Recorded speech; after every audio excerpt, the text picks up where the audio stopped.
Good. Have a frog in my throat. Good morning, everybody. Happy Monday, if there is such a thing. Who did I miss in the pre-party? I see Connie. I saw Pat. Diva made it in. Hey, Stillwaters. TJQ, good morning. There's my girl, Rexy. Hey, Luna. Woo! Who watched the Super Bowl? I'm going through highlights this morning. If you didn't notice, I did start early because it looks like Court TV is actually starting at 7:30 this morning instead of 7:40. KC girl said, how about them Chiefs? How about it? Now, I'm not going to lie. I did fall asleep sometime in the fourth quarter. When DT Driver woke me up, I wasn't sure if we were in the first or second overtime. It was a good game. It was a great game.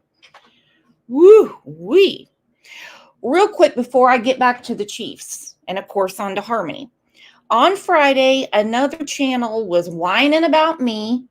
That's okay. I'm a big girl, and said, how come these channels don't ever talk about Harmony Montgomery? Is she not important too?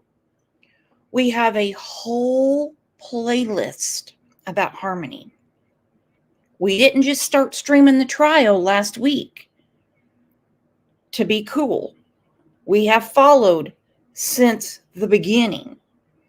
If you look, our very first show on Harmony was January of 2022. So you're in pretty good hands. Yep, I knew that would get under Susan's skin.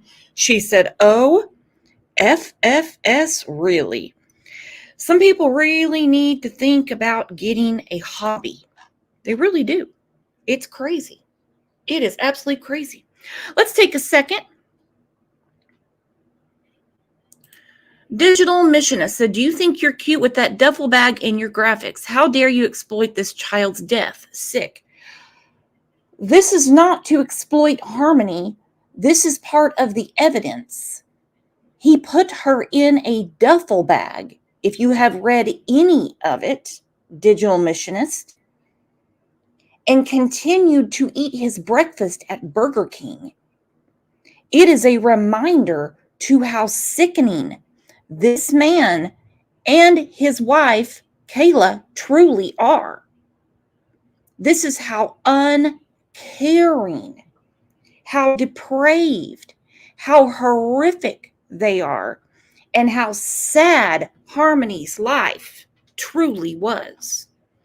I've never seen you here before, so I have a feeling you came in just to say that. Does anybody want me to change the thumbnail? Let me know.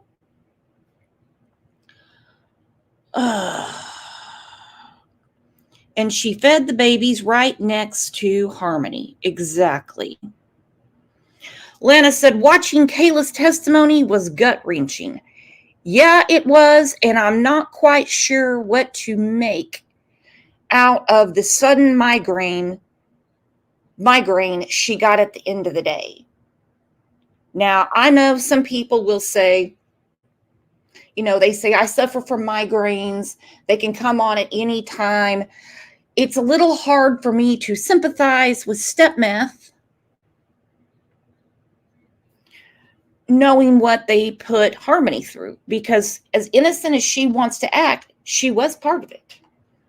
She was part of it. She turned a blind eye for sure. No getting around it. She did. She definitely did.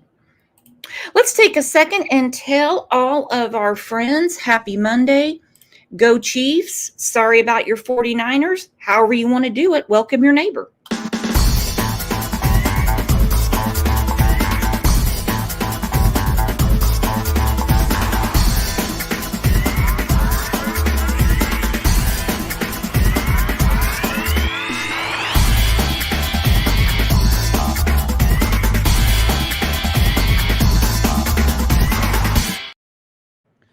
Kat was watching with us last night in Discord. She said, happy Monday. How about them Chiefs, though? Yes. Leo, where have you been? We have missed you, girlfriend. I was just thinking about you over the weekend. I'm like, I have not seen Leo in forever. And I couldn't find your email. I'm sure it's in there somewhere because I know you've emailed me before. Glad you are back. Kat was having a great time watching the Super Bowl last night. Well, so was everyone. I think Kat has taken off the day. She already told her boss, I'm not going to be playing on your playground today. I'm celebrating the Chiefs. That's right. Kat actually has a congratulations prize coming her way. She's going to be really, really excited. Well, I tell you who's super excited today is Mecole Hardman. He caught the winning touchdown. The winning touchdown. Now, what a weird story. Not that he's not a talented athlete, don't get me wrong. He is just not somebody on the Chiefs we hear that much about. He was traded mid-season. JTB, do you remember who he was traded from? And this kid, and yes, I'll say kid because everybody on the Chiefs looks like a baby to me. Hey, Katie Bird. He didn't even know what was going on. Patrick had to grab him and said, we won the Super Bowl. You caught it. We're good. Even this morning on today's show, he's like, yeah, I blacked out. I don't know what was going on. I didn't even realize I had caught the winning. I mean, he knew they were in their second overtime. Listen to him. He's just too cute. You hear me? Okay. Bet. Mecole Hardman, Chiefs wide receiver, game-winning touchdown for you in this one, man. Right. How did that play develop? Walk us through it. It's just it's a play like we ran against Philly. Just back in, come back out, and hey man, just wide open and walked it off. All the adversity that this team faced all year, how did that make y'all stronger, and how did that help y'all overcome the deficits that you faced in this game? We've been through the battles, man. I feel like we've been through that battle. We hit the adversity, we hit it head on. We defeated it, and now we here. You know, Super Bowl champs. For people that don't know Pat or only see him from the outside, what kind of leader is he? What is he saying in those moments when it's tough? Yeah, he's the ultimate leader, man. You know, Pat's not perfect, you know, and we look to him and we trust him, especially in moments like this, man. He did it so many times. So it's so hard not to trust him, and whatever decision he make, you know, we live with it. And these moments, man, even running to get the first down, running to get us to the the man is awesome. He's one of the best I've been around, man, and you can't have nothing but respect for that guy. You've won titles before, especially with this team. What makes this one different? Just to the ups and downs, the adversity we had. The last two we won, man, it was like we think everybody would win it. You know, this one, everybody counting us out. Everybody said we could do this, we could do that, and now look at us. Super Bowl champs 3 times. You ready for parade? Oh, I can't wait. Wait, it's going to be on Valentine's Day, you think? It is, Valentine's Day. We lit. Come on, we go hearts in the air, baby. Mecole Hardman, game-winning touchdown, man. Congrats to you. I'm going to take that head forward. Yep.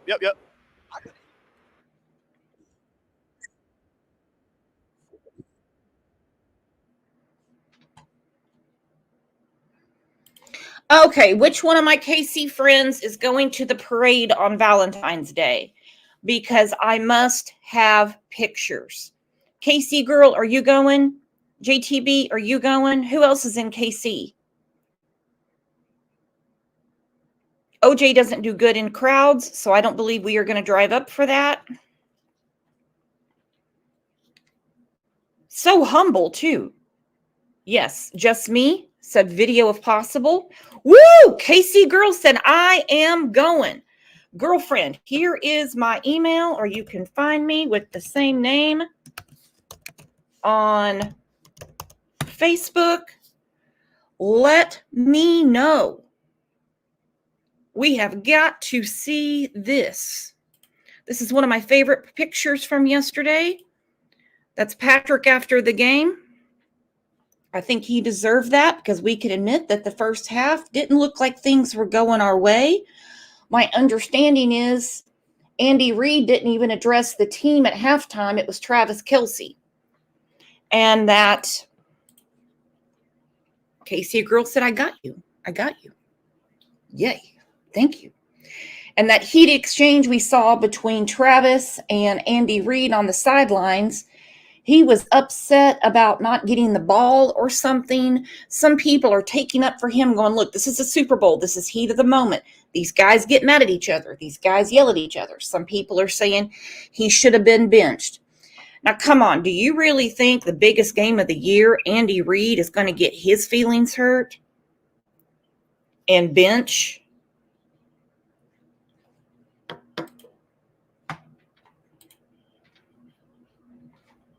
Travis Kelce? I don't think so. Travis Kelce? I don't think so. Hey, Marie, how you doing? Well, it's 7:41 and they're still not starting. So we'll go through some other stuff. We'll go through some other stuff from last night while they're getting ready. Taking their sweet time, are they not?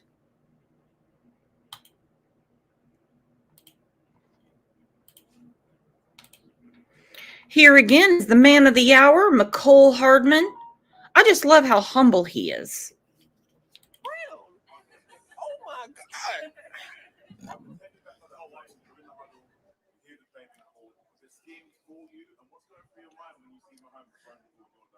It's really a two-way play. It's called Tom and Jerry. I think Pat said we'll let y'all figure out who's who. But as Tom and Jerry combo, we did a Philly game, the corn dog play. It's kind of a similar concept. And when I seen the corner back up, I knew I was gonna get the ball, caught the football, and I blacked out. I ain't gonna lie, I blacked out. And I seen Pat running towards me, man. I'm like, oh, we just won. Like, okay, I understand now. And after that, it's rest is history.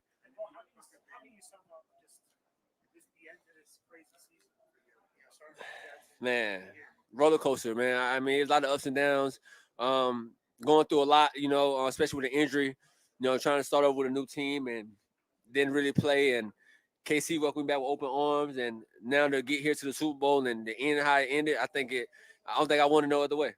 What a defense takes over for the 49ers taking first. Did you guys have confidence that the 15's going to go out there and do what he's going to do? Yeah, I thought that was going to defer. I thought that was the right thing to do was defer, but when they took the ball, we like, oh yeah, bet. Like now we know what we gotta do as an offense. It's like it's kind of one of them things. When they kick the field goal, we look at each other like, oh yeah, let's go score. It's time to go score and let's go win this game. So that's kind of was our mindset the whole way and walked it off. You've been around Pat for a long time. I have. You go onto the field in that overtime period. How much confidence? How much confidence is there in the world? Whatever that is, that's what we have in him because I mean the man has done it time and time again, man. I think he improved himself in those situations that he's so calm under pressure and he make the right decisions. He know what to do, even when he's running with his feet or scrambling, making a throw, or telling the coach to call the right call. I mean, he's one of the best I've ever seen in those pressure moments like that, and I wouldn't rather have nobody else in those type of moments. So when you called the phone, you didn't know the game was over. Well, I knew, but like when you black out, it's like. And you just come back to reality, and I think it was one of those moments where I blanked and it snapped me like, oh, like we won it, and it just went from there. I like those long passes you had in the first half. Yeah, I remember that pass. I forgot I even did that. But yeah, that was a play that we had in, and Power told me it was gonna be an airtime throw and he was starting no matter what. So when I seen it, obviously like a corner post in a sense, and when I was running, as you can see, I seen him throw it. I'm like, oh, let me dig some more because I know he's finna throw this thing far. And all I see was him throw it, and I seen the corner was rushing back. And I was like, dang, like he might try to pick this, and for some reason, I guess he just lost it, and I just made a good catch, and wanted to get that out the way. Hopefully, we could have scored on that drive, but either way it go. Is he the GOAT? I don't know, man. He's there. When you talk about GOATs, you gotta think Tom got 7 of them things, man. That's kind of hard to, but Pat's still young. And for him to be even that conversation is a testament to itself. And I see the guy work. He worked very hard in improving his game, day in, day out. Every season you see he get better at something, but for him to be in that GOAT conversation, it tells you the testament of how good he really is, so. Last question.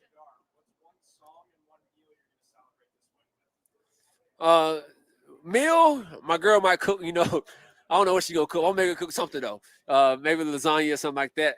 And the song, oh man, I don't know if y'all ever heard my brother named Show Out though. My brother named Show Out two WCTs. He got a song called Back Focus. And that song right there, man, I listen to that song every day. And that's kind of song is like, you give me a chance, I'm going to make something kind of happen type things. The thing with it. So that's the song I'm going to listen to for sure.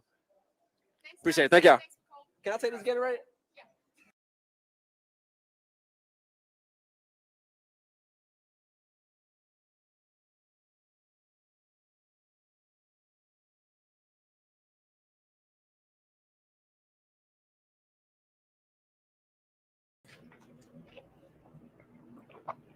I hit the wrong back button. I backed myself out. Slim said, Brooks, what does Bat Focus song sound like? Can we get a small taste?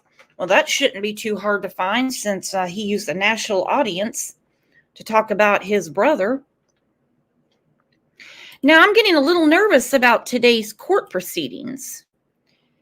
Court TV had it for 7:30. Last week it was 7:45, so I started at 7:40, except for a couple of days we were late. That's all right. So the fact that they haven't started makes me wonder what is going on, because they have to finish with Kayla's testimony. Hey, Phil, how you doing? So are they not going to be able to get Kayla? Can we not produce Kayla? Because that sudden migraine definitely gave me pause. Big time. Big time. Exactly, Peach State. Hopefully Kayla doesn't still have a headache. Hey, V. Oakley. Who believed that Kayla truly came down with a sudden migraine? And who thinks that she was just faking it to get off the stand?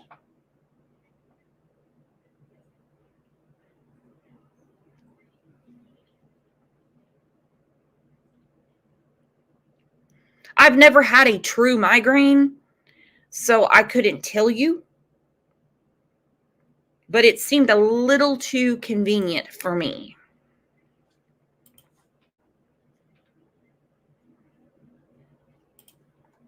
Okay, Pink Butterfly said, I do, and stress brings mine on. Ooh, Preschool Granny said, Adam's up to something. Now, we know it's going to be stressful regardless. It's just got to be. But, she has signed a deal. She knows that she is done in about a year, I believe, because she signed for like 18 months.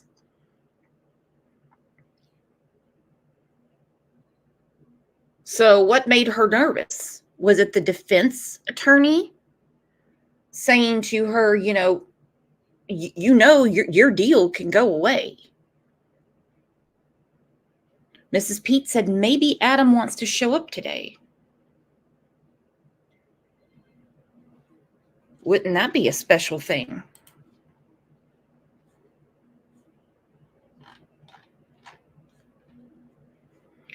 Preschool Granny's not having it. She said, I hope they get rid of her proffer. It wouldn't be too hard to do. She just has to not honor it, and then it's void. It's done.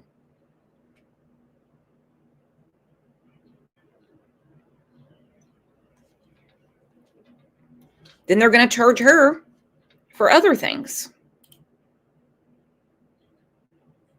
And she's not going to like that. She's not going to want to go back to the women's jail and be there for an accessory to a child's murder as opposed to in there for perjury. Good morning, Zach. Good morning. Did you watch the Super Bowl, Zach?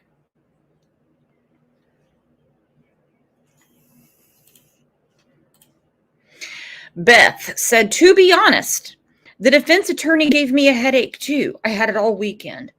Truer words have never been spoken. I don't know where they get some of these defense attorneys. It's like, did you really graduate that low in your class? Are you truly not trying? Or are you that sick that you really believe this monster over mountains of evidence. But we see it in other cases. We do. That's all right. Well, let's catch some more Super Bowl highlights. We're waiting on Kayla or Teardrop to show up. To get to this game and play another great team and win all those games, it was a true road in the playoffs, and we were able to come through and be Super Bowl champs.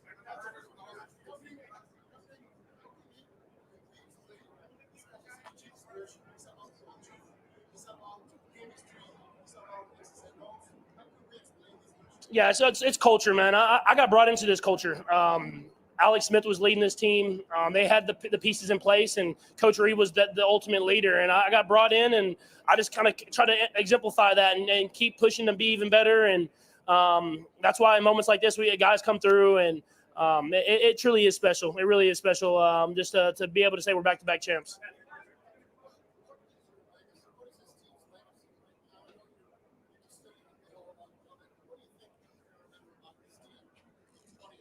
Yeah, I mean, I hope people remember not only the greatness that we have on the field, but the way that we've done it. I mean, I feel like we enjoy it every single day. We have fun.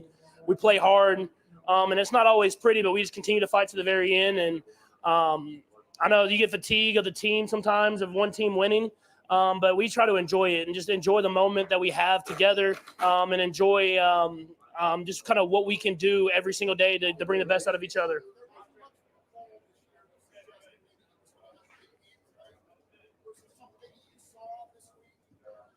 I don't know if it was this week, man. I played with Mecole for a long time, man. He's always ready for the moment, and he's someone that continues to practice hard and get better. And obviously, that receiver rotation, we were bouncing around a lot of guys all year long, and those guys just continue to work. And I mean, just like last Super Bowl, man, it's like you never know who it's going to be. It's about everybody being ready for the moment. And he was ready for that moment in a couple of big plays.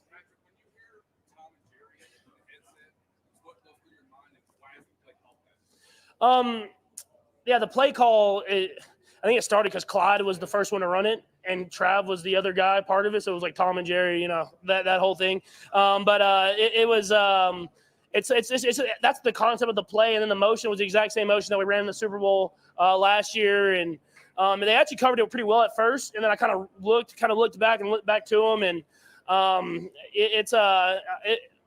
that's a little risky always. So I was a little like, hey, let me make sure it's open. But obviously, Coach Reed, man, knows when to call those plays at the right time.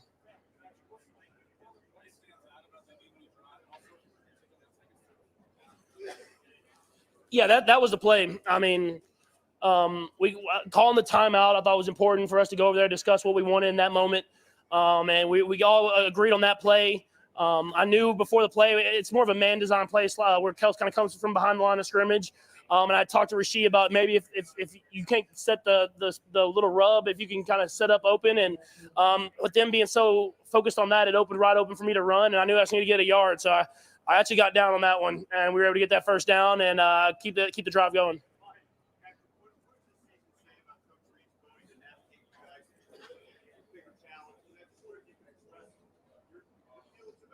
I mean, he's one of the best coaches of all time. I believe he's the best coach of all time. I mean, I know he doesn't have the trophies yet, and I have a lot of respect for some of those great coaches. But the way he's able to navigate every single team he has, continue to have success no matter where he's at.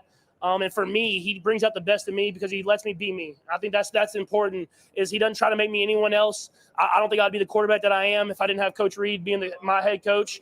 And other than that, he wants you to be the best person you can be, and that's something that I think is truly special.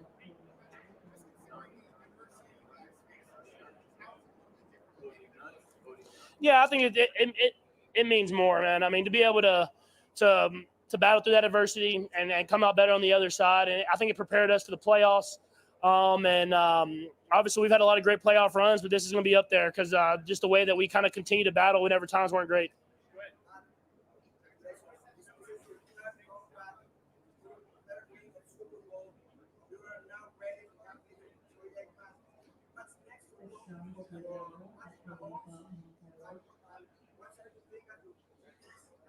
Yeah, I mean, I'm going to celebrate tonight. I'm going to celebrate at the parade, and then I'm going to do whatever I can to be back in this game next year and trying to go for that three-peat. So it's an ongoing thing in the NFL. I think Tom said it best, is once you win that championship and you have those parades and you get those rings, you're not the champ anymore. You have to come back with that same mentality. And I learned from guys like that have been the greatest of all time at the top of the level. And so that's my mindset is I'm going to celebrate with my guys because of how we done this. But then we're going to work our way to get back to this game next year.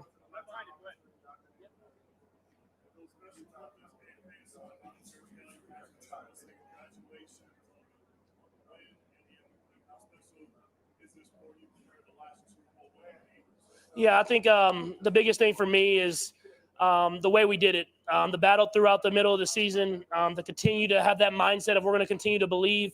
It truly is special. I'm going to try to stop getting down 10 points in these games and make them a little bit easier, but I was proud of how the guys fought.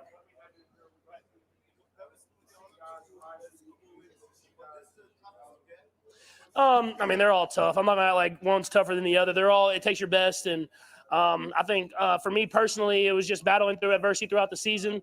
Whenever the offense wasn't playing like I wanted it to play, and just continue to believe and fight. But I'm not gonna act like one's tougher than the other because all these games are tough, and it takes your best football. Yeah, I mean, it's special. I think it's that championship mindset. I mean, whenever stuff isn't going great, we're going to continue to fight. And this game we had times we weren't playing great, especially the offense, and we were able to step up to the occasion while defense is making those stops. And people are going to talk about the offense. We had those last few drives. The defense is what kept us in that game, and that's our entire season. They're going to give us chances, and we're going to make it happen when it counts. I love you, dog. Super Bowl champion, baby. The Rashee Rice, man. I mean, I think if I would have looked at him at the end of regulation, I might have got a game-winning touchdown there. So he's a guy who wants it. I think that's the biggest thing is he wants to be great. And for someone to be in this offense and learn the offense of Coach Reed and continue to get better and better, I think he's just at the beginning of where he's going to end up being at. And luckily, I don't know if it's lucky for him, but he lives in Texas, so he'll get to see me a lot this offseason as we continue to try to make him one of the top receivers in this league.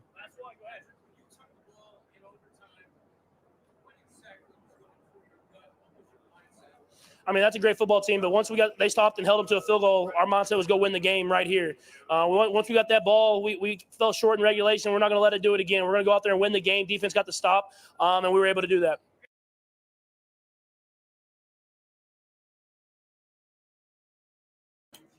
And there you have it. And thank you so much, Stacy. Thank you for your hard work and dedication.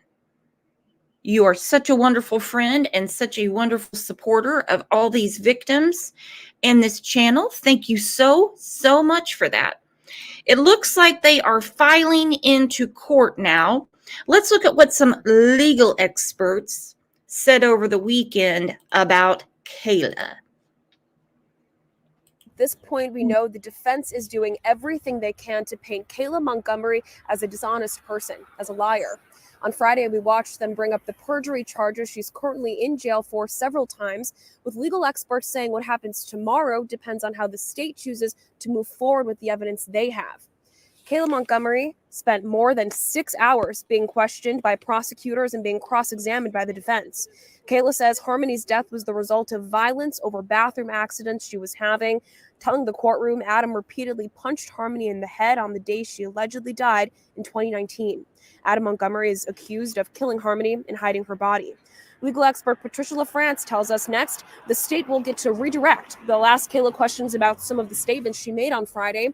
She says those questions will have to focus only on what was brought out during the defense's cross-examination of Kayla, and that they won't be allowed to rehash her entire testimony. And then after the redirect, then there's the recross. And again, they have kind of the same rules. Their recross is limited in scope to what was addressed in the redirect. So, the scope of the testimony gets narrower and narrower. And Patricia also tells us it's very likely that Kayla Montgomery's testimony will wrap up tomorrow. She says next, it's likely the state will focus on some of the forensic evidence they have in this case, with the defense likely to challenge that evidence. Reporting live in Manchester, I'm Imani Fleming, WMUR News 9. And the forensic evidence is going to make me sick. Because it can't just be Kayla's word of what happened outside the Burger King. It can't just be Kayla's word about the ceiling tiles, the duffel bag, the shower. Doesn't work that way. They have to have evidence to prove what she saw. Now, it looks like they are filing into court now. I will put it up. It is muted on their end. But the fact that they're running so late makes me wonder what is going on.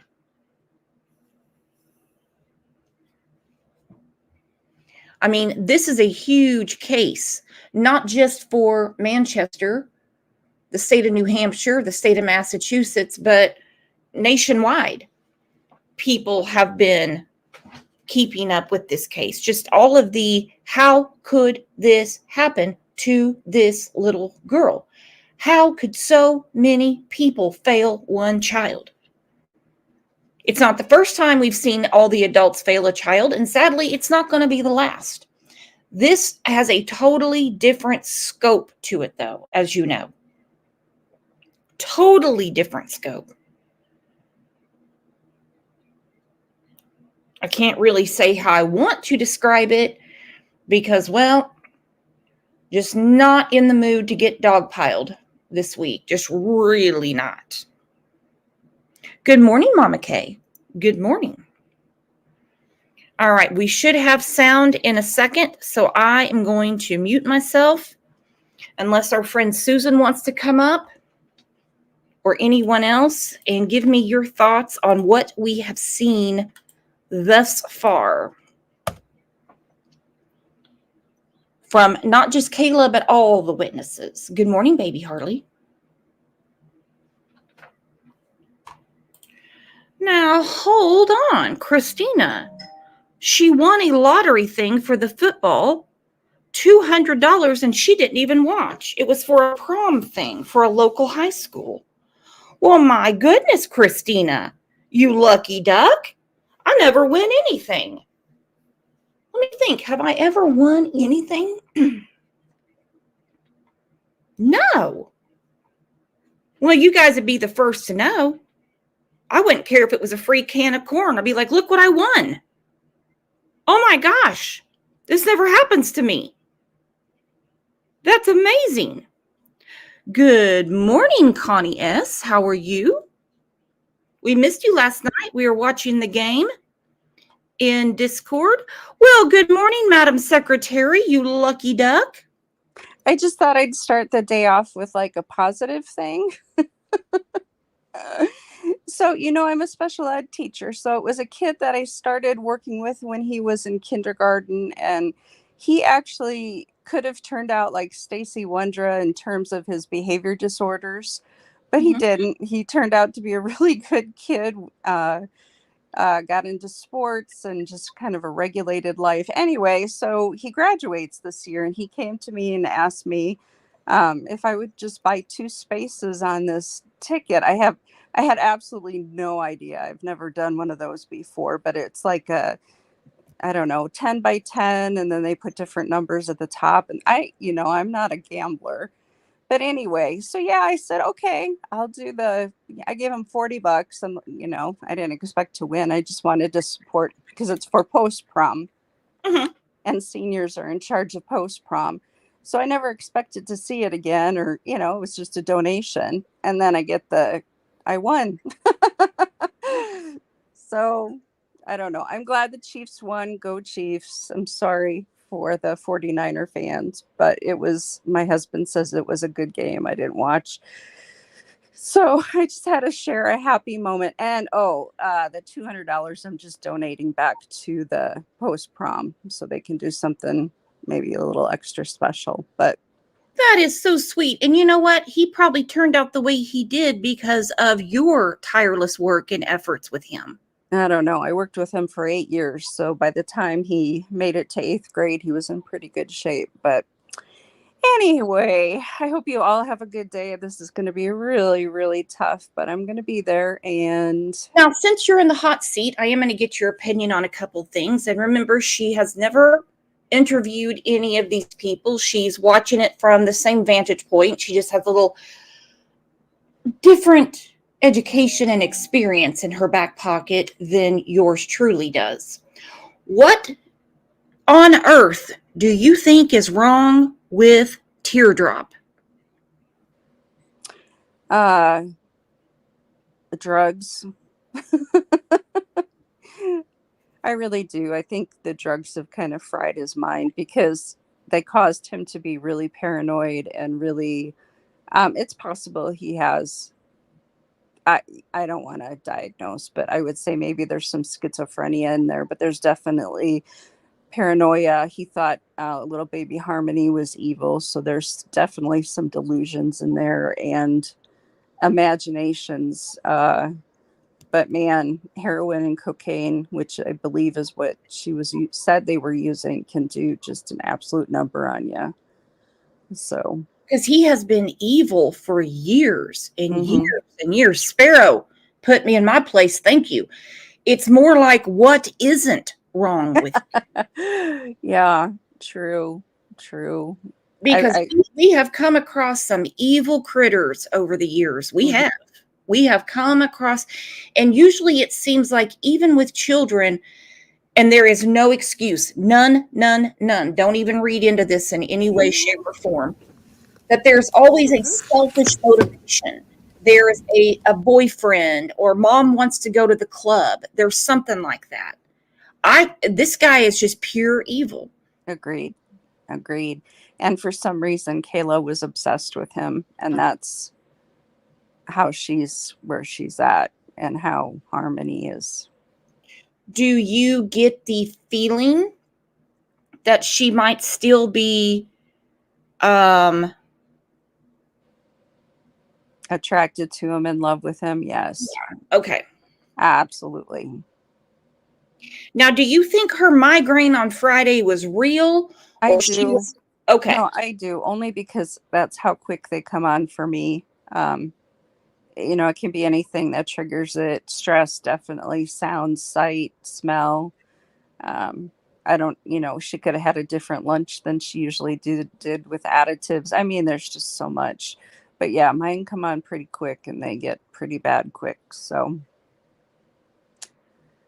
I just hope she tells the truth so that there's no question in the juror's mind that this time she's telling the truth. Well, I mean, we know she's a known liar. We know she's in jail for perjury. She lied about, Dunkin' Donuts and, I mean, a lot of stuff. Mm-hmm. And I think it wasn't, I mean, in one way, I think it was to protect Adam, but I think it was to protect herself. Oh, yeah. She knows sitting there in that car and moving Harmony around for umpteen months is going to catch her not a cold, but a charge, and lots of them. Well, just listening on Friday, I think it was, maybe it was Thursday, but they went to the methadone clinic. He went in first. All she had to do was get in the driver's seat and leave his ass there, go to a cop shop. Yeah. Anyway, I will let you go because I think we're going to start soon. But thank you, everybody. I hope you take care of yourselves. If it gets too much, step away. There's always the replay and there's always clips that you can watch later. But I wish you all the very best today. And congratulations to our friend Christina for her big win. That's ridiculous. I still can't believe it. Anyway, have a good day, guys. I'll be all in right, chat. see you in chat.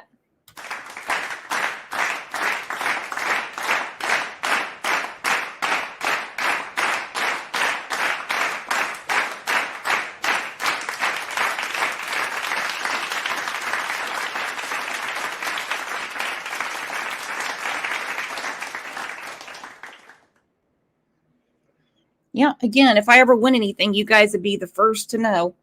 And look at Christina. She wins $200 and she's giving it back to the school. I don't know if that would even occur to my selfish ass, but, maybe it would. You never know.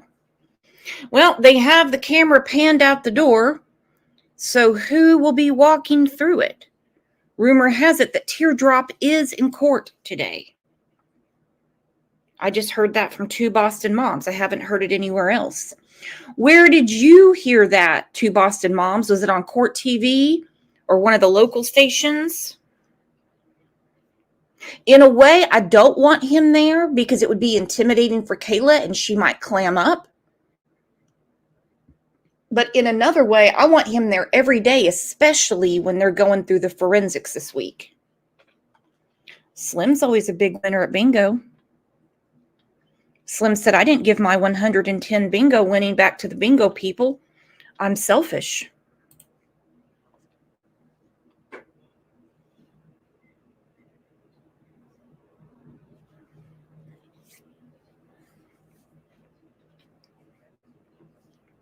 I think if he shows up, it's going to be a friggin' circus. All right, we're opening the...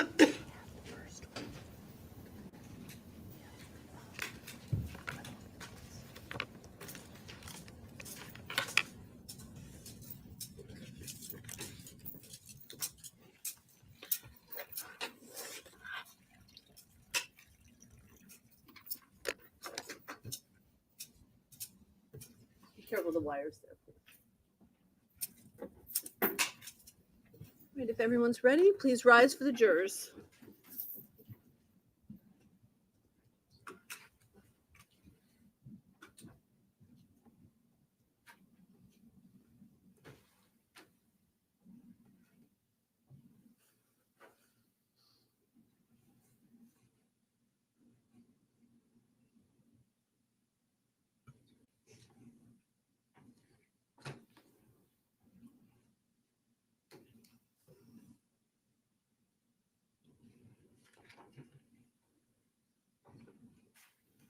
All rise for the jury.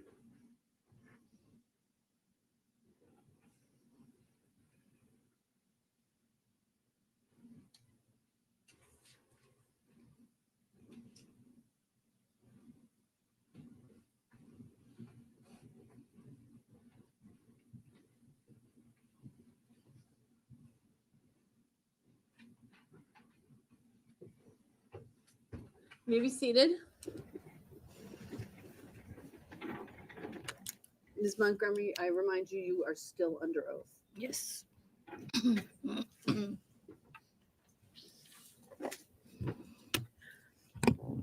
I believe when we left off on Friday morning, by the way, when on Friday we were talking about getting ready to sit down and talk to police after you were arrested on 2 charges of perjury.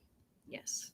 And you told the police that you wanted to talk to them, but it took a while before you actually talked to them because they had to contact your attorney and write up the letter that set out the terms of what would happen to you based on what you said. Yes. And essentially those terms were that what you said couldn't be used against you, but would be used as a gauge for whether or not they wanted to enter into an agreement with you, right? Yes. And so if you said something that hurt you, they wouldn't be able to say Kayla admitted to this and charge you with a crime, right? Right. But at the same time, if they found evidence independently to support what you said and that you committed a new crime, they could charge you. I don't remember. Okay, that's fine. And so this agreement did not include those conditions that you had written while you were in your jail cell thinking of cooperating, right? Yes. Because they had not come to you with any sort of cooperation agreement. Right. Okay. Now, you knew in going to talk to them that they wanted information about Harmony being missing, right? Yes. Whether or not she was alive, Yes. when she went missing, Yes. under what circumstances she went missing. Yes. And these are things that you had been thinking about since the time of your arrest, right? Yes. And when you first told the lie, to the police and to the grand jury that the last time you saw Harmony, she was driving away with Adam to be taken to her mother. Follow-up showed that not to be true, and you knew it, right? Yes. And one of the ways that you knew it, other than what you had lived through, but you knew they had found it not to be true, was that you had seen and heard Crystal Sorey talking on the news about her missing child, right? I didn't see that right when they were questioning me. Okay. It had been going on for a little bit, though, right? Yes. And also, while you were in your jail cell, you got what's called discovery, right? Yes.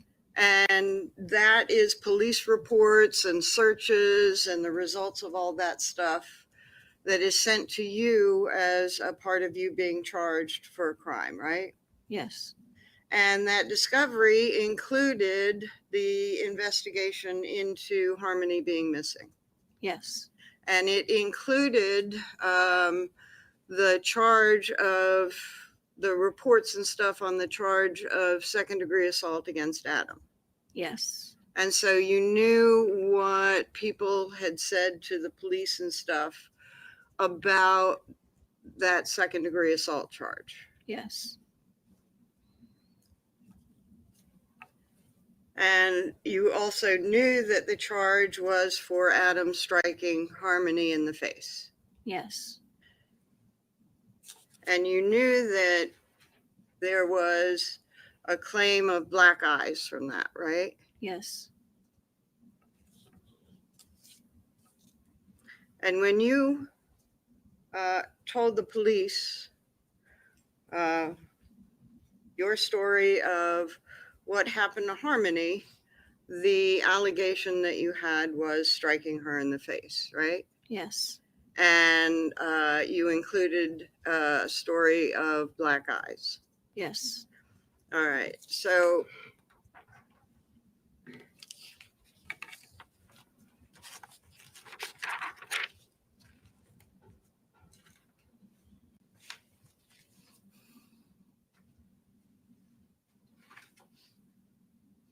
the next thing I want to talk about is the timeline of your accusations against Adam. So on June 3rd, you met with the police for a pretty long time, right? Yes. And it was the meeting that you had was audio and video recorded. Yes. And your lawyer was present. Yes. And the police were generally the ones asking questions. Yes. But there was somebody from the Attorney General's office who was also present. Yes. And then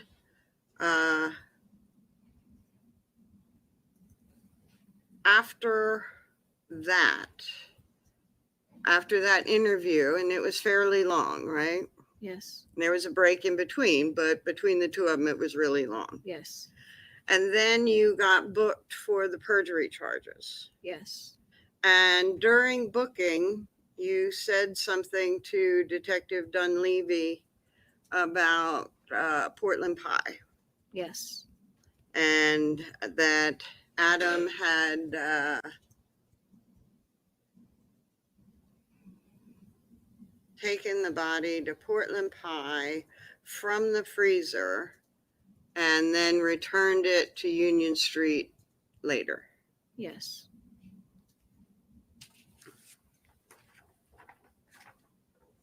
The plea agreement, well, then you talked again on the June 23rd. Yes. And on June 23rd, that was also audio and video recorded. Yes. And about the same amount of people were there. Yes. And generally the same people. Yes. And after that, you did reach your deal, right? Yes. But, and you were out for the interview on June 23rd. You were back out on bail, right? Yes. And then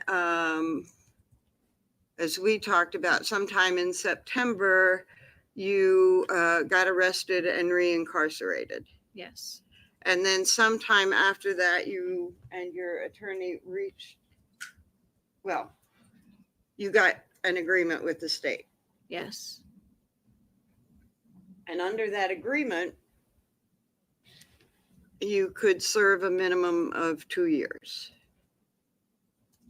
I don't remember. I think you testified on direct that you got a 3.5 to 7 suspended and a 3.5 to 7 to serve, but you could get out. You could get 1.5 years suspended off of that, right? Yes. So that would be a minimum of 2 years. Yes. And you also got credit for the time that you had put in while on bail. Yes. And so your parole hearing comes up in a month or two? May. May? Okay. Now, after you reached the agreement, you pled to that agreement in November of Yes. 2022. Yes. And then in March of 2023, you had another meeting with the same group of people. Yes. And where was that meeting? At the Attorney General's office in Concord. And you were housed in the New Hampshire State Prison for Women at that time, right? Yes.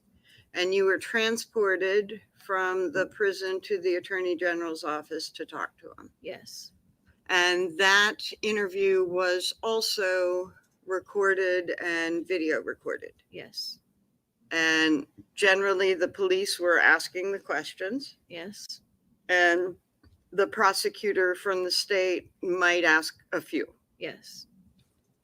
but he was there for the whole thing watching. Yes. And then, so that was March of 2023. And then this December of 2023, you met with the state again, right? Yes. And was that the same sort of thing where you were transported from the prison to the Attorney General's office? No. Where was that meeting? At the Women's State Prison. Okay. And who was present for that? Myself and Chris and my lawyer and Amy. And Amy's somebody who works with the Attorney General's office? Yes, she's an advocate. Okay. And there you were not recorded, right? No. And that meeting was also a long meeting? Yes. Reviewing things that you had said before? Yes. Reviewing what your testimony would be at trial? Yes. Questioning some things that you had to say? Yes. And I think I said it, but it was not recorded. Right. And then you met with them again in January? Yes. Same sort of situation? Yes. And that was around January 10? Yes. And was that about as long? Yeah. Going through all the stuff that you had said before? Yes. Questioning you on the stuff that you had said before? Yes. And getting ready to testify here? Yes. And then January 19, you met with them again? January what? 19? Yes. And same situation? Yes. So that you're going over what you had said before, Yes. going over what you're going to say to the jury, Yes. and there might be some questions about what you said before, and so you kind of go back through it and work through that. Yes.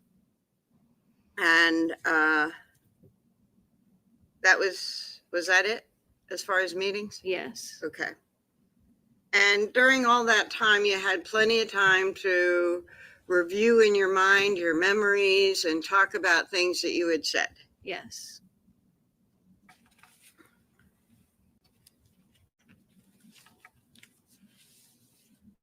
So we're going to talk about some of the things that you've said to the jury and before the jury trial, okay? Yes.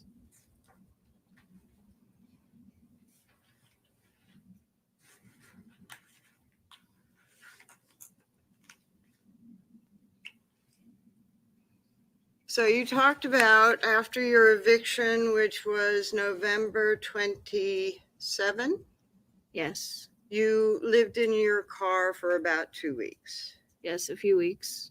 From November 27 to the day it broke down on December 7. Yes. Little under 2 weeks. Yes. Okay. And as you're evicted, you take some items with you, Yes. take some clothing for the kids. Yes. You take the toothbrush for Harmony. Yes. Make sure she can brush her teeth while she's in the car. Yes. We all had toothbrushes. Huh? We all had toothbrushes. Okay, so Declan and Seamus also were brushing their teeth? Well, they had baby toothbrushes. Okay. And so you made sure that you packed those things that the kids need for their hygiene. Yes. And some clothes for each of them, Yes.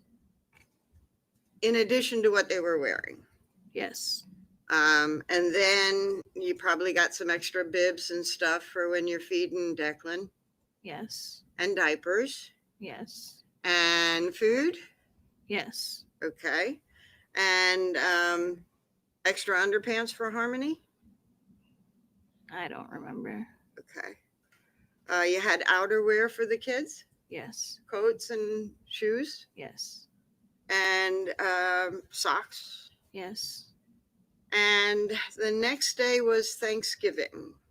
Yes. And do you recall where you stayed on Thanksgiving? No. I don't remember. You didn't celebrate a Thanksgiving on Thanksgiving Day, right? No. Okay. And the day after Thanksgiving, you went to your mom's house. Yes. And you went the day after Thanksgiving to see if she could put you up. Yes. And she wasn't able to. No. But you were there at her house for a while. Yes. And you used that time to clean up the kids. Yes. Because they had been in the car the night before. Yes. And to clean them up a lot better than just wiping the boys when you change their diapers, right? Yes. And brushing their teeth. Yes. And changing their clothes. Yes. Did you use her laundry while you were there? I don't remember. Okay. And your mom took that time to get to know her grandchildren. Yes. Including Harmony. Yes. And she couldn't put you up, so you had to leave. Yes. And you stayed in the car that night. Yes. And then that was, by the way, November 29, the day after Thanksgiving, right? Yes. And that's the same day that you had a car accident, right? The 29th, yes. Okay. And that was a car accident with Tabitha Scott in the front seat, you in the back seat with the kids. Yes. And Adam driving. Yes. Sorry. And police came after the accident. Yes. And you had Declan in a car seat. Yes. Seamus was in some sort of... He was in a car seat. Okay. And Harmony was not. No. You did not have a car seat for Harmony, right? Right. And you were in the back, so she wasn't in a seatbelt either, right? No. And that was a problem when the police officer came, right? Yes. And blanket was thrown over Harmony and she was told to hide so that the police officer wouldn't know that you had too many kids in the car that were, and one was unrestrained. No. Okay. You were hiding the fact that you did not have Harmony restrained in the back seat at the time of the accident. Yes. And then Adam had his license at that time, right?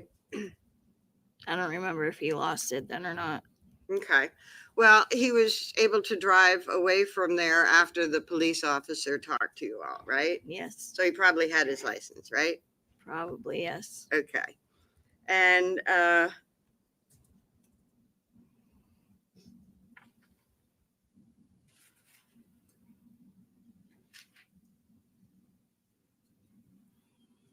Tabitha Scott, your friend that was in the car at the time of the accident, she was a friend, right? Yes. And she really liked Harmony, right? Yes. She would play with Harmony, right? Yes. And sometimes play dress up and stuff like that with her, right? No, but okay. I don't remember that happening. Okay. Remember taking photographs and like photoshopping them to put stuff on them and stuff like that in Yes. photographs? Okay. And Tabitha was somebody that you would have babysit the kids sometimes. Yes. And sometimes it would just be Harmony and you would take the two boys with you, or sometimes she might do all three. Yes. And your accident on the 29th, do you recall that being in the afternoon? I don't remember. Okay. And do you recall if you went to your mom's before or after that? I think I went to my mom's later that night. Okay. And Harmony did not have black eyes when you went to your mom's, No. right? So she did not have black eyes when she was in that accident, right? No. Pardon? No. Okay. Now,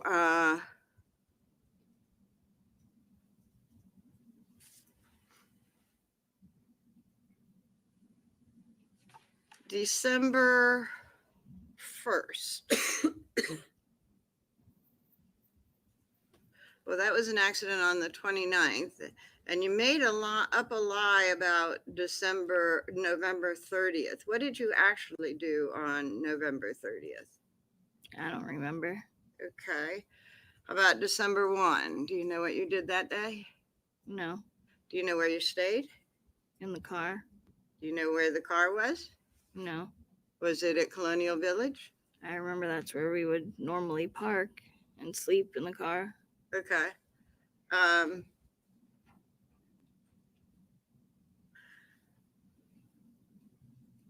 You said that Anthony Badero, and am I pronouncing that right?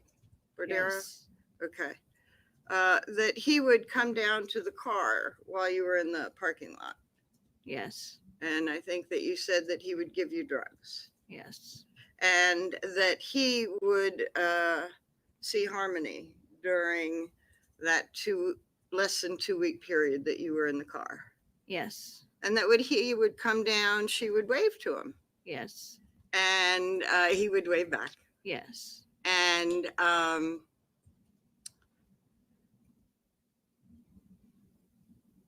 Harmony was not under cover when she would wave to Anthony Badero. No.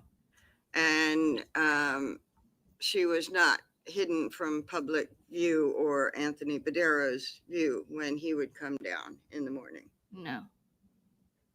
And I think that you said that he might come, maybe not every day, but pretty frequently. Yes. And he also brought you some Thanksgiving leftovers. Yes. And when he did that, he saw Harmony. Yes. Now, there was another accident on December 2nd. Do you remember that? No. Do you remember that you had another accident outside of the clinic after the accident on November 29? Yes. And that was during a time that you and Adam had been going to the clinic, right? Yes. And the kids were not with you at that time. I don't remember if they were there or not. Okay. So it is, and I think you said reviewing the accident report would not refresh your recollection? Or would it? I don't remember. If I gave you the accident report, do you think it might refresh your recollection? I will try and remember.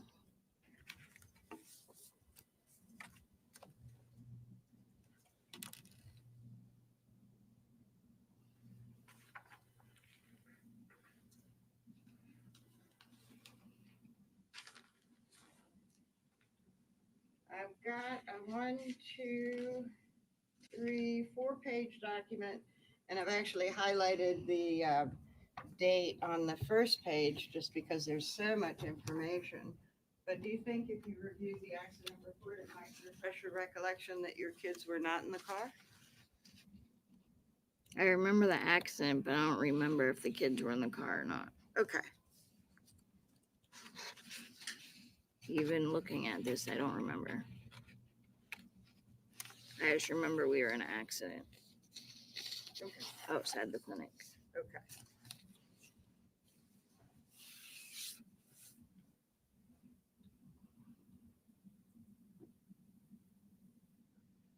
And I think we talked about that a little bit on Friday, that the police asked you about that as well.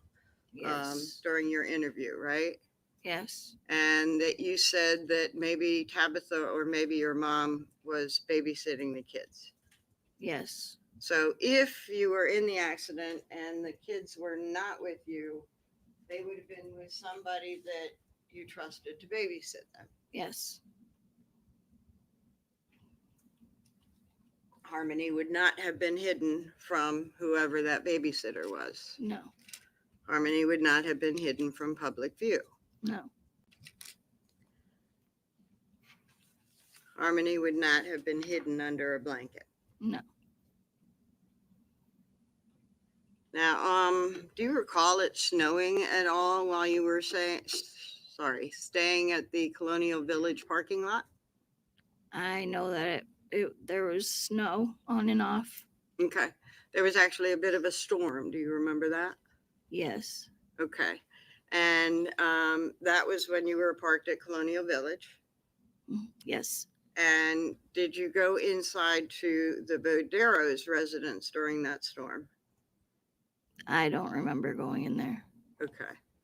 Did you ever take the children into Mr. Badero's residence to brush their teeth or to clean them up or anything like that? I remember bringing the kids up to his apartment, but I don't remember when that was. Okay. So let's talk about living in the car.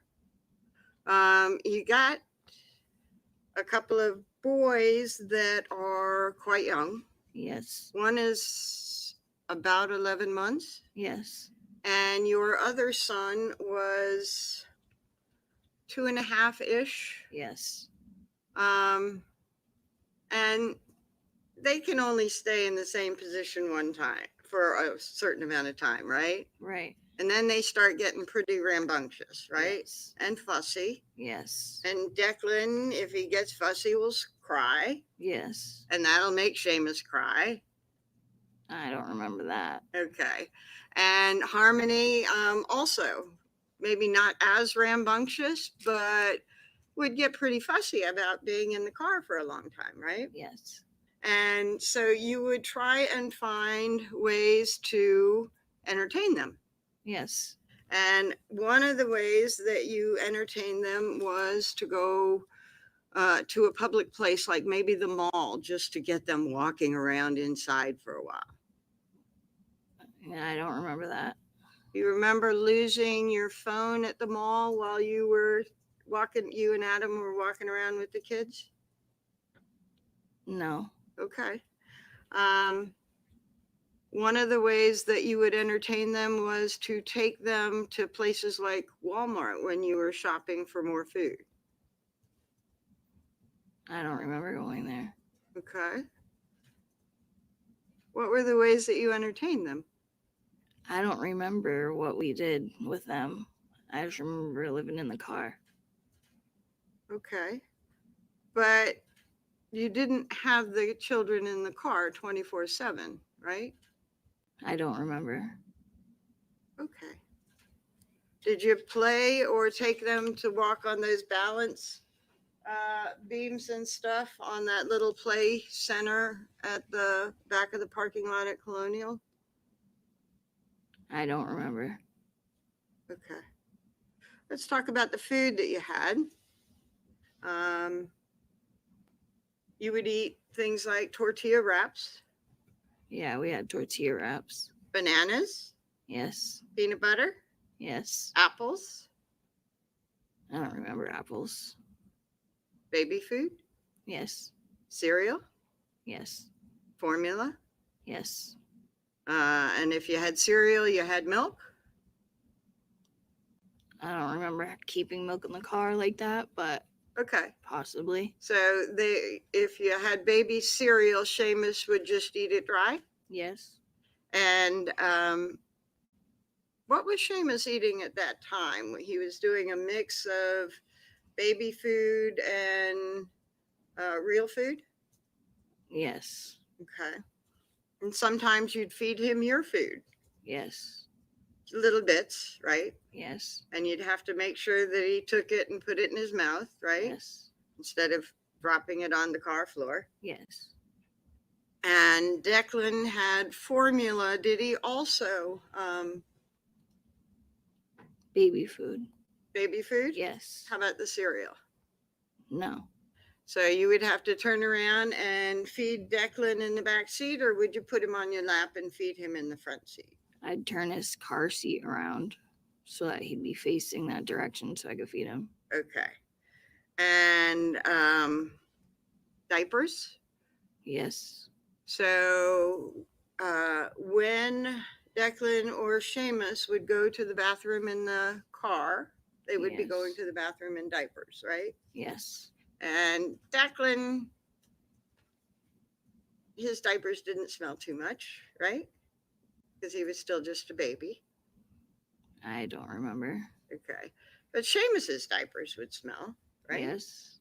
And so Seamus and Declan are both going to the bathroom in the car in their diapers. Yes. And you would change them where?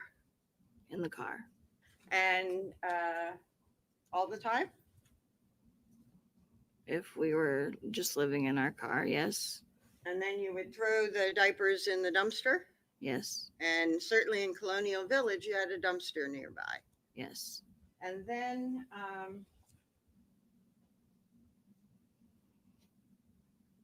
you would try to clean them up more than just the wipes when you change their diapers, right? Yes. And that would be in public restrooms. I don't remember going to public restrooms. Where would you clean them more than just wipes? I don't remember. But you remember that you would. I remember cleaning them with wipes. I don't remember bringing them to any like restroom or stuff like that. I don't remember that. Okay.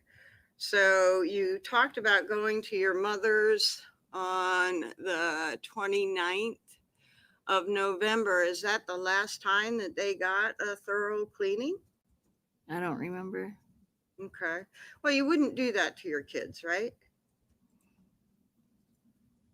I wouldn't, but if I was stuck in the situation I was stuck in, then yeah. Okay.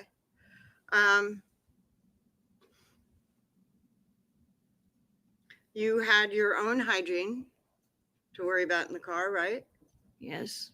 And I think that you said on direct that you would ask Harmony to come with you, and sometimes she wouldn't.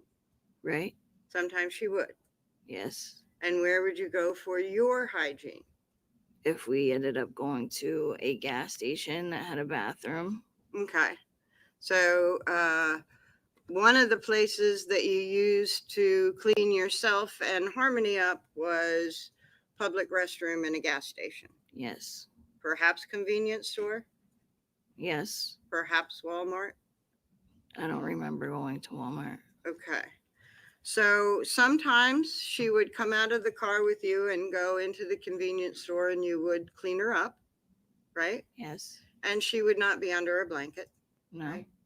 And sometimes she didn't go with you. Right. And if she had not gone to the bathroom for a long time, would you insist? I would ask her. Uh-huh. And she would say what? She would say no, she doesn't have to use the bathroom. Okay. And if she hadn't gone to the bathroom for all day, would you insist that she go to the bathroom with you? Yes.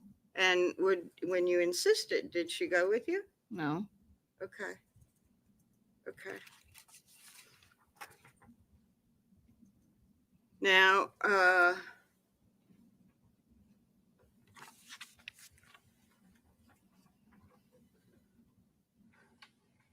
you talked about sometimes Harmony would go to the bathroom in the car. Yes. Was she wearing underwear during that whole time? Yes. Where did you clean her underwear? We didn't clean her underwear. Okay. And I think that you said it was urinating and defecating in the car. Yes. And I'll call it pee and poop. Okay. Yes. And so you said that she did both. Yes. And then, so suppose she peed in the car. What would you do to clean it up? We would change her clothes. Okay. What else? That's it. Would you clean the car? Wipe the seat. Yeah. Okay. And would you clean the underwear that she was wearing? No, they'd get put in a bag. Okay. So you had like maybe 7 or 8 or 9 pair of underwear for her to wear? I don't remember. Okay. And you said we would clean her up. That would be you and Adam? Yes. And when she... How many sets of clothes did she have? I don't remember. Probably just a couple, right? Yeah. Sustained. Okay. Do you know if you had more than a couple? I don't remember. Okay.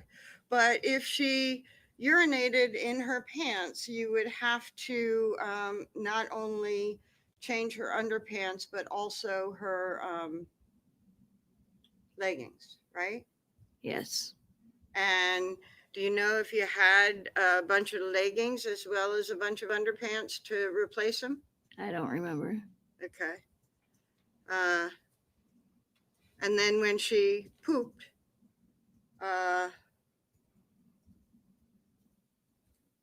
you would clean her? Yes. You would wipe her with the baby wipes? Yes. And then would you take her to a public restroom to get her more clean? No. Overruled. Pardon?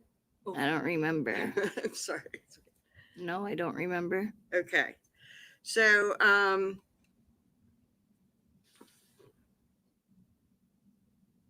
and you would sort of understand that she was going through a difficult time because of so many changes in her life? Yes. And so you would understand and tell her, Harmony, I know this is difficult, but you really have to tell us when you go to the bathroom. Yes. Before you go to the bathroom, right? Yes. Because, and you try to encourage, come with me, we'll take care of it, we'll be in the bathroom, come with me, right? Yes. And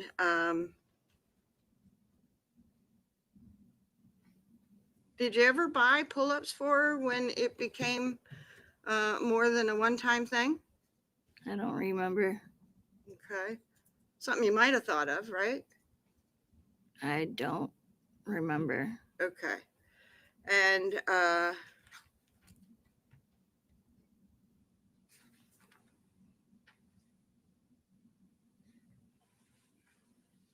being cooped up in that car for so much time with the kids was a little bit difficult, right? Yes.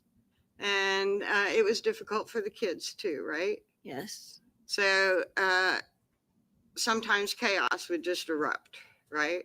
Yes. Declan crying, Seamus crying, Harmony crying, right? No. Okay. They never really cried that much. Okay. But when they cried, it would sort of cascade, right? Kind of, yeah. Okay. And it's like what's happening to one would go to the other, and it would just be chaos, right? Yes. And how would you sue them? I don't remember. Now, you said that Badero didn't want you staying at the Colonial Village parking lot, right? Right. He was actually afraid somebody might notice and he would Yes. get in trouble. Yes. But you also said that he came down daily or every other day or so to give you drugs. Yes. So you didn't want to come down and in public hand drugs over to a car that's squatting in a parking lot where it shouldn't be. Right. He came down to meet with Adam. Yes. And Adam occasionally would drive him places because Adam had his license. Right. And he would drive Badero's car and you would be there with the kids. I don't remember that. Okay. But he would have Adam driving him places? I remember he did that when we were staying at the house. I don't remember him doing that when we lived in the car. Okay.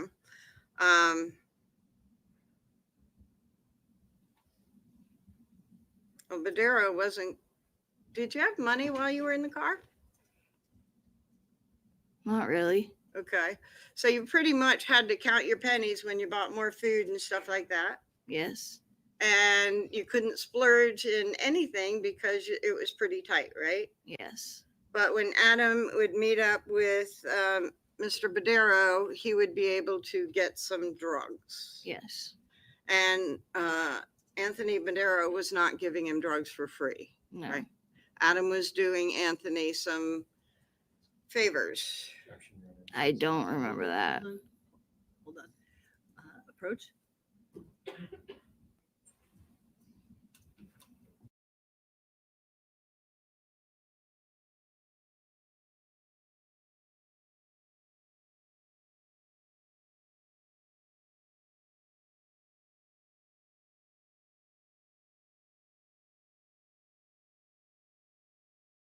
Objection is sustained. The question can be rephrased.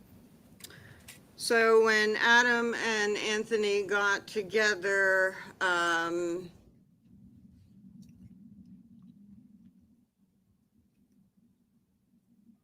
after a while, Adam would be able to come back with some drugs.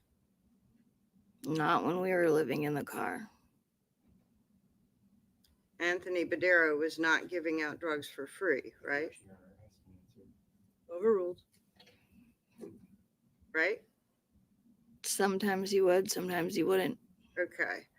And actually, on the day that your car died, and you described going to the clinic and coming out and going to Burger King and then going back to the parking lot, Adam asked you to go up to Anthony Badero's to get some drugs, right? I don't remember. Okay. And he asked you to do it because Anthony might front you a bag because he never says no, right? Approach.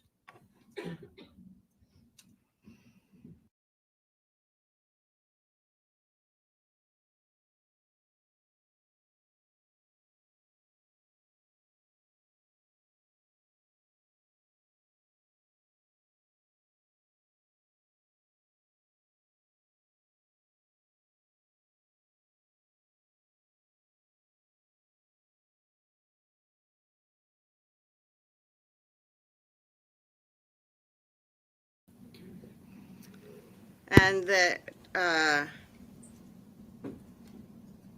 he asked you to go to Badero's to get drugs that day because Badero would front you. Overruled. It's cross-examination. You may proceed. Would front you a bag because he never says no to you, right? That's not true. Which part? That he never says no to me. Okay. But on that day, that's why Adam asked you to go up to Badero's to get some drugs. I don't remember that day. Okay. Overruled. I'm going to show you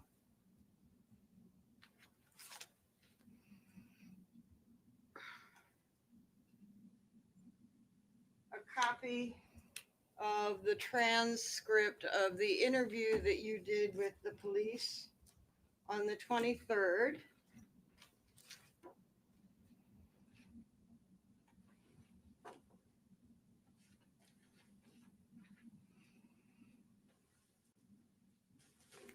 And it's marked Defendant's Exhibit 2, D2 for ID.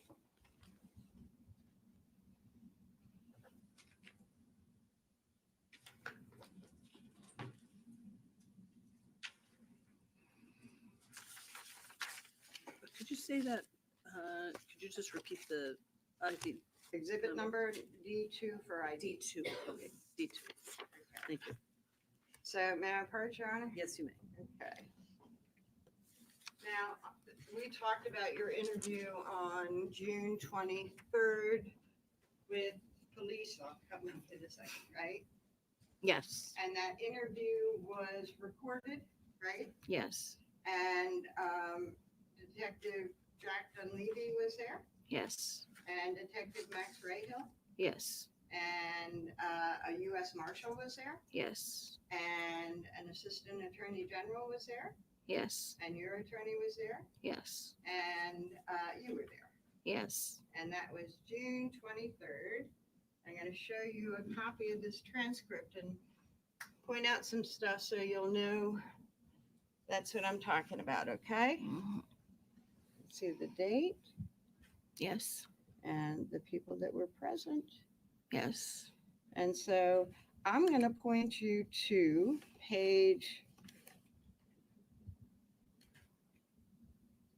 and like with anything that I give you, I'm going to point to an area that I'm interested in, but you can read before and after to sort of orient yourself, okay? Okay. I'm going to point you to page, to that area there and ask you to take a look.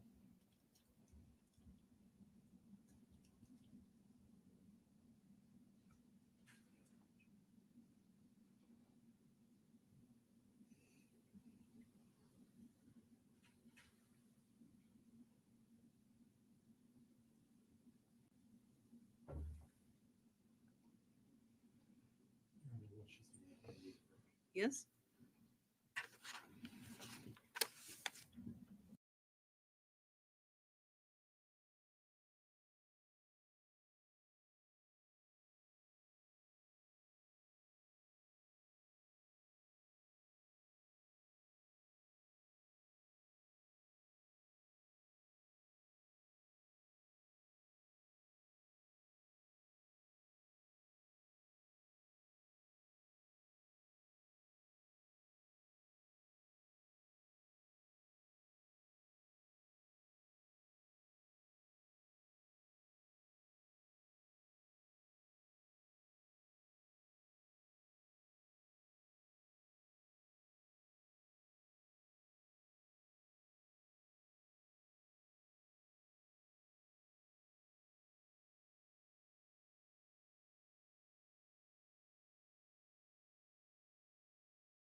Thank you so much, Tanya, for the super sticker.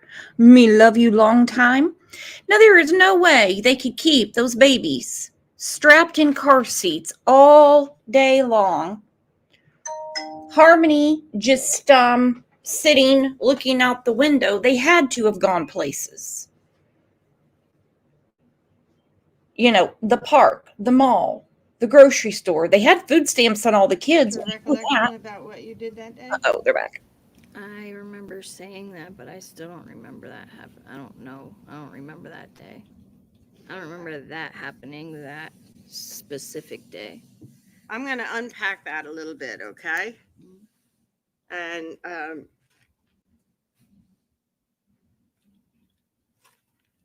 I pointed you to something that you told the police officers and everybody else that was there on June 23rd, right? Yes. And on June 23rd, you were present to let them know,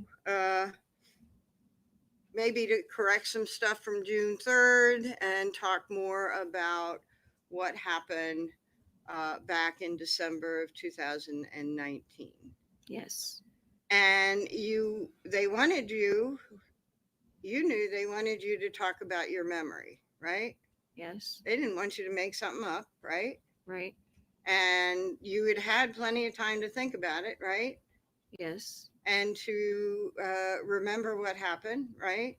Yes. And some of the details that they were interested in, they sort of they talked about in June 3rd. Yes. And so are you saying that you didn't remember that day when you spoke to them on June 23rd? Or that you did remember it in June 23rd, but you've forgotten now? I don't remember that specific thing Uh-huh. on that day. Like me actually going to see Tone and asking for a bag of drugs. I don't remember that. But it is something that you told the police that day, right? Right. And that you and Adam were in the car and you went up to Tone's to get a bag of drugs. That's me. I knew that tone. But let me actually check because I don't know that I checked it when I walked in.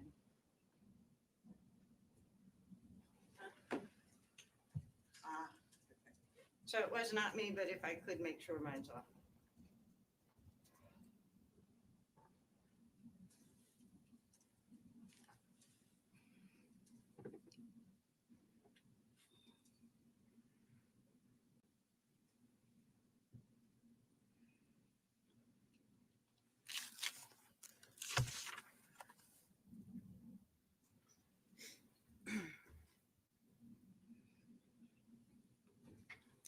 You're not disagreeing that you did tell the police that, you just don't remember telling the police that.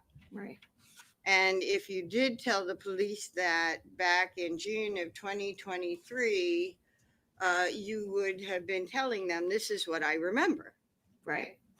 So you don't remember it today, but you told them that you went up to get Approach. Oh, asked and answered. Overruled. Go ahead. drugs from your friend Tone Badero. I don't remember that specific thing happening that day because I've done it a lot of times. Okay, but you're not disagreeing that you told them that that's what you did that day. Right. Okay. And Tone sometimes will give you drugs for free. Right. But that's not what he normally does. Right. Okay.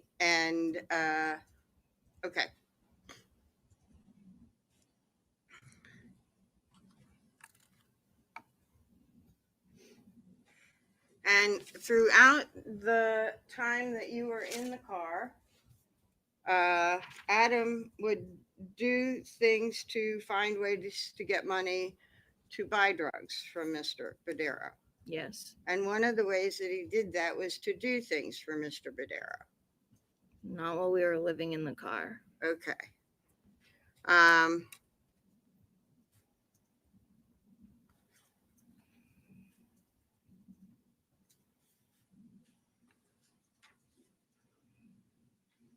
Now, there were a lot of people that parked at the Colonial Village parking lot, right?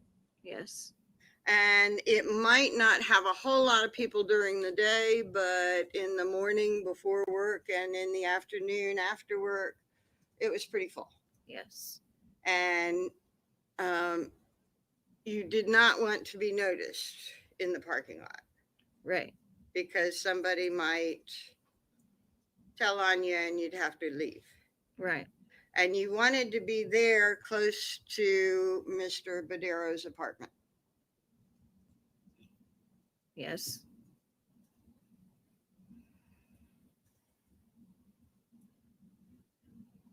But especially in the morning and in the afternoon when people were moving around more before work and coming home from work, you wanted the kids pretty quiet.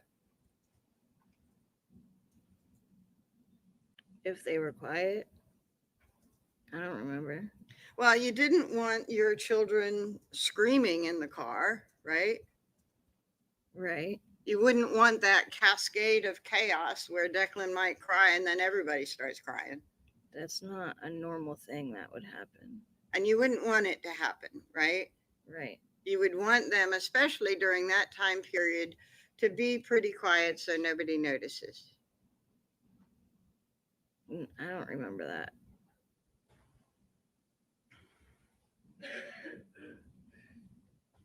Almost every morning you went to the clinic in the morning. Yes. Maybe you missed one, but certainly not. It was a regular daily thing, right? Right.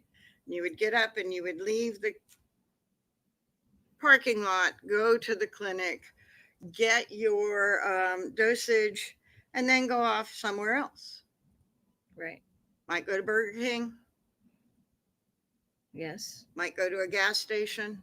Yes. Might go to some other place and use the facilities and restroom. I don't remember that. Okay, if you went to a gas station, you would use the facilities, right? Right, but never mind. Okay. There were other places that you went besides a gas station and Burger King, right? Right. Okay. And if facilities were available to use, you would take the opportunity to take the kids out and clean them up. Yes. Okay. And if Harmony had messed her clothes, would you hand wash the clothes? Overruled. No. Okay. We'd change her clothes. Okay. But if she peed in her pants, her clothes would still smell like urine. Right. And if she did it a lot, you had a limited amount of clothes, right? Right. And if she pooped her pants, you'd also have to remove the clothes and change them with something else. Right. And you didn't have 2 weeks worth of clothes for Harmony. No. As a matter of fact, you described what Harmony was wearing, and it was pretty much the same thing the whole time, right? No. The leggings that you remembered that she was wearing, Right. those were the leggings that she was wearing when she left the house. No. Okay.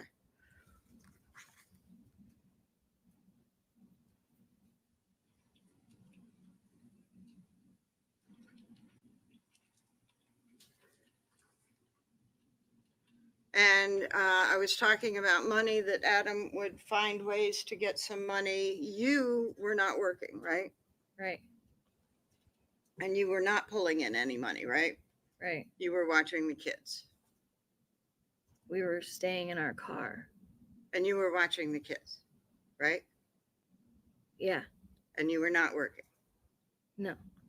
And you talked on direct when you were being questioned by the state, and you said that you had confessed to your crime of theft at Dunkin' Donuts, right? Yes. And you said that you had taken responsibility for that crime, right? Yes. Well, you actually got caught in that theft, right? Yes. And you were given an option of writing a confession and reaching a restitution agreement, or the police would be called. Yes. And so accepting responsibility was taking the lesser way out of the problem so that you wouldn't get a theft charge. Right. And you reached an agreement to get out of criminal charges. Right. Okay. You were held responsible for that charge, for that Yes. crime, right? Yes. Just in a different way.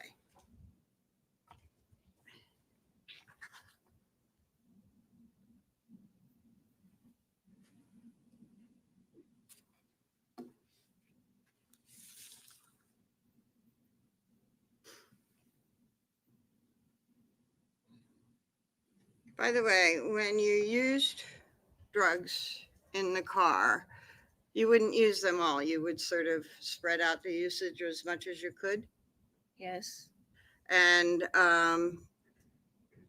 so you may not get that as good of a feeling as you would get if you had more money and a better situation, right? No. Okay.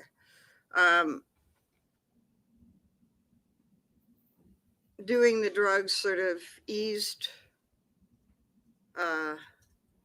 life's worries? Not really. Okay. Yeah, because life's worries still intruded even while you were using the drugs, right? Yes. And especially if the kids were fussy and everything, you couldn't just sit back and relax with the drugs. You still had to pay attention to the kids. Right. And if they were crying, you still had to soothe the kids. Yes. And if they needed changing, or Seamus,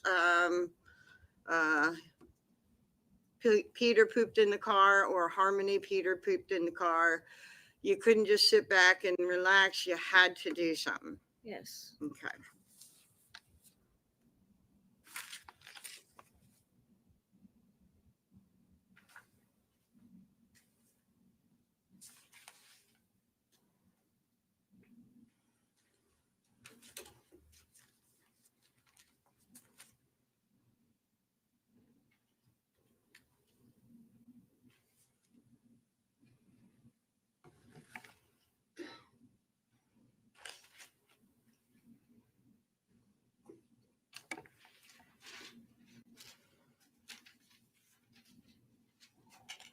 We talked about those several statements that you gave to the police and the prosecutor from the Attorney General's office about the death of Harmony.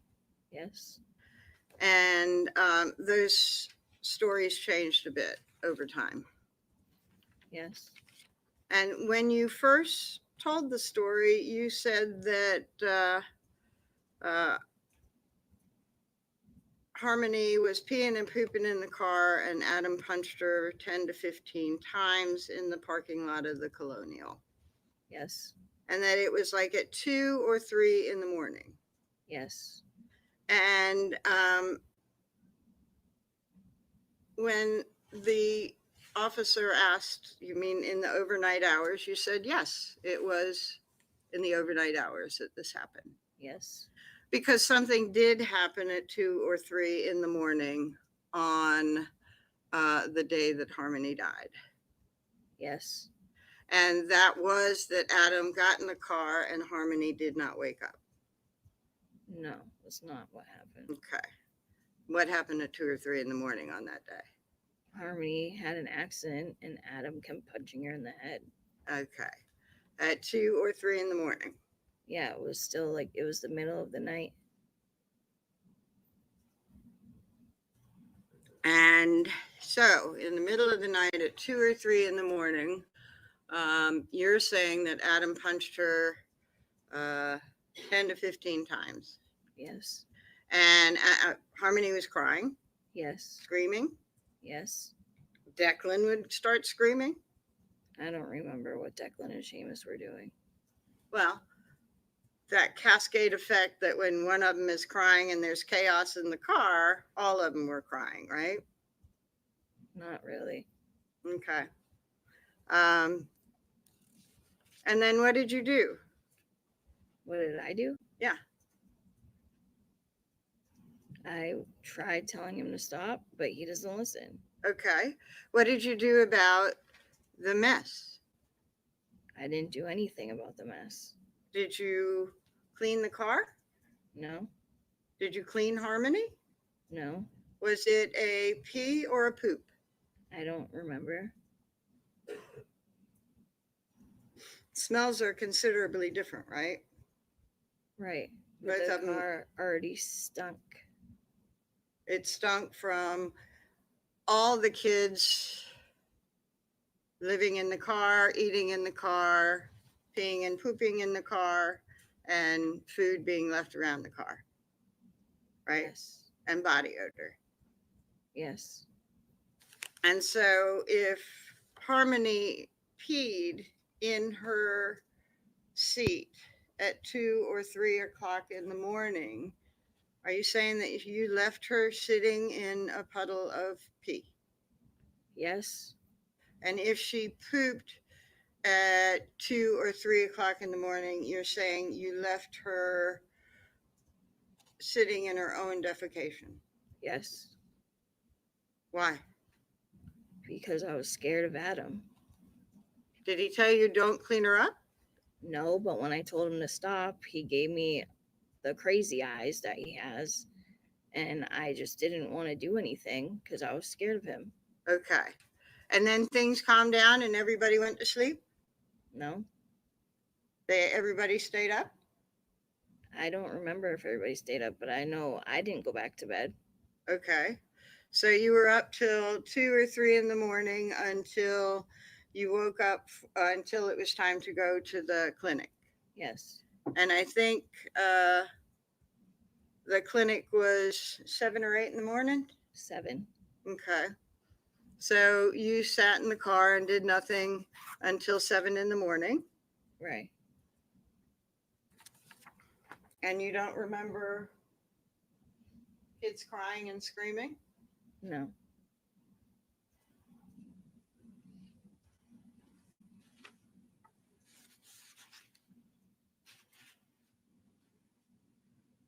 I believe that you testified to on direct that Adam woke up and smelled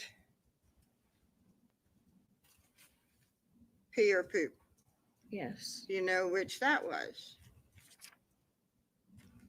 I'm sorry. Urination or defecation, do you recall? No. Okay. And he got mad at her for peeing or pooping in the car. Yes. Was it a fresh pee or poop? I don't know. Okay. So you don't know if she peed or pooped in the car from 2 or 3 in the morning? No. Okay. And one of the things I think that you described Adam saying at one of the things was, why don't you let us know? Yes. Like he's surprised at Harmony that she's smelling in the morning.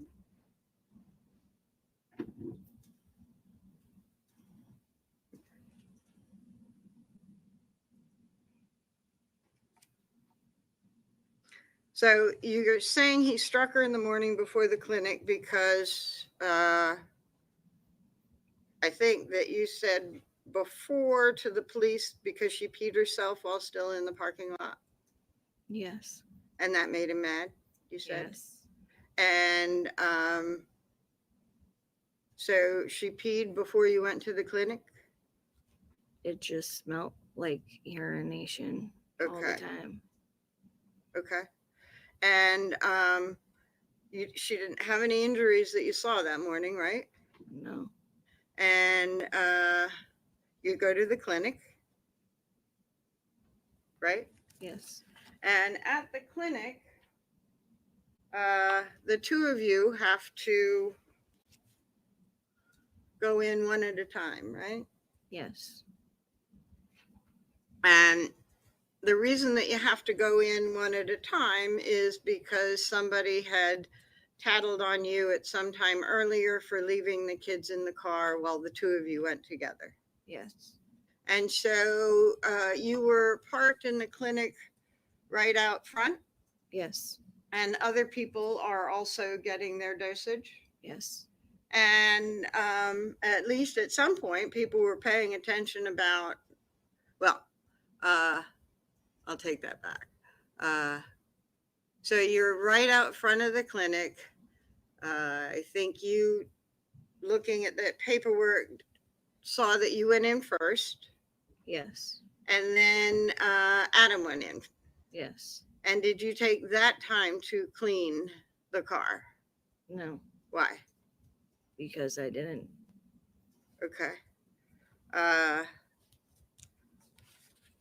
think you testified that when Adam got in the car, you said, I'm hungry, and I'm sure the kids are hungry. Yes. And it was you that wanted to go to Burger King for food. Yes. And did you want to go to Burger King because you were hungry? Yes. Did you want to go to Burger King because you wanted to clean the car? No, Why not? I didn't. Okay. Just you were hungry and you thought maybe the kids were hungry too. Yes. Okay. And Adam drove to Burger King to get you food and food for the kids. Yes. And Adam was not interested in food, right? That's not true. Why not? Because he was hungry too. Okay. Do you remember telling the prosecutor that Adam, I'm sorry, on March 16 of 2023, do you recall telling the prosecutor that Adam was not interested in food? No. All right, I'm going to take a different exhibit.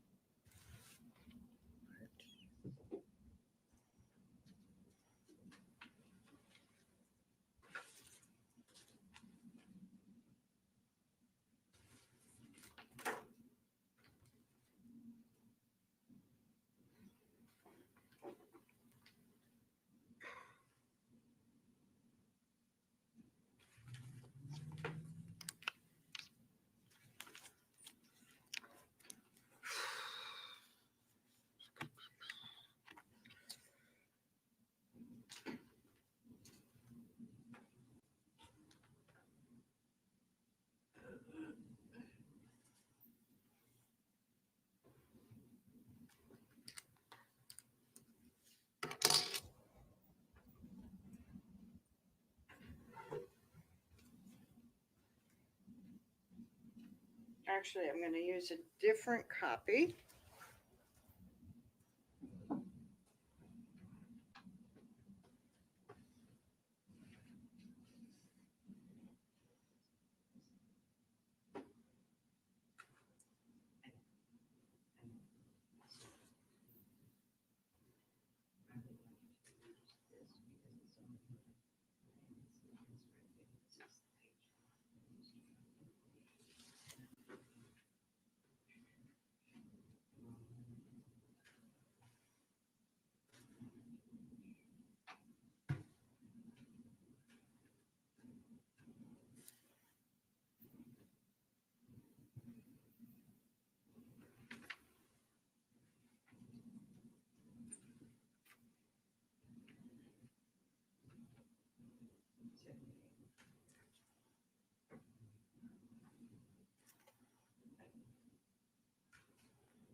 Yes.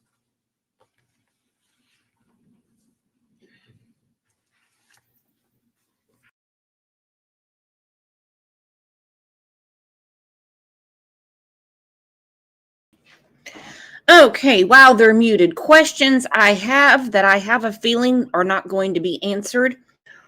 What were the favors that were done for Anthony Badero to get the drugs? You have 3 children in a car and 2 adults. So imagine that bill at the Burger King. Now, safe to say, they didn't buy anything for Harmony. How are they affording that? How are they affording that? Mrs. Pete said, "Shit, Brooks, you scared me. I did not mean to scare you. I'll use my inside voice. I'm about to blow out Rexy's ears." I'm really, really perplexed about the favors done for Badero in order to get the drugs. Sometimes he would give it to us for free. Nah, I don't think dealers work that way. What was the trade out for the drugs? What the hell is going on here? With everything else Harmony went through in her life, I hope she wasn't any part of a trade out. If Adam takes it up the poop chute, I could care less, or Kayla could care less. But Harmony has been through enough.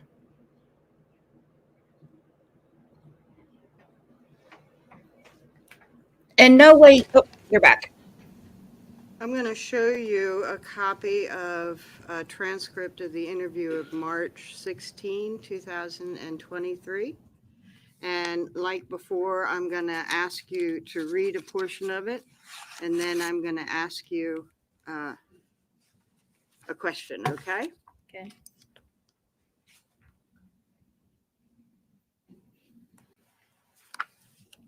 So here it is. Not quite as pretty.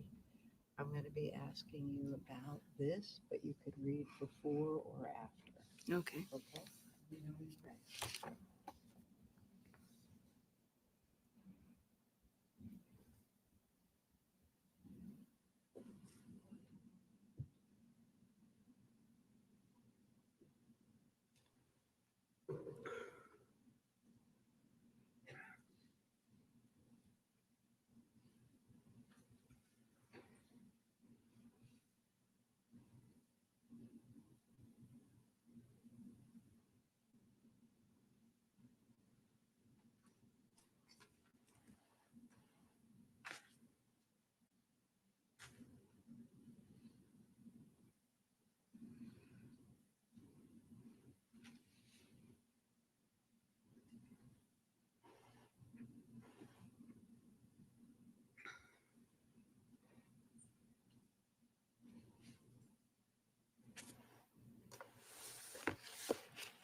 Okay?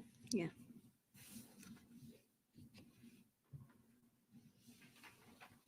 And so you, during that interview, told the police that Adam didn't care if he ate or not, right? Right. He wasn't there because he wanted to eat, right? Right. And if the prosecutor said in opening that he went to Burger King because he wanted to eat, and he did eat while driving away, that's not your recollection, right? No. Okay. And that's not something you ever told the police, right? Right. It's just plain wrong. No, you went wrong.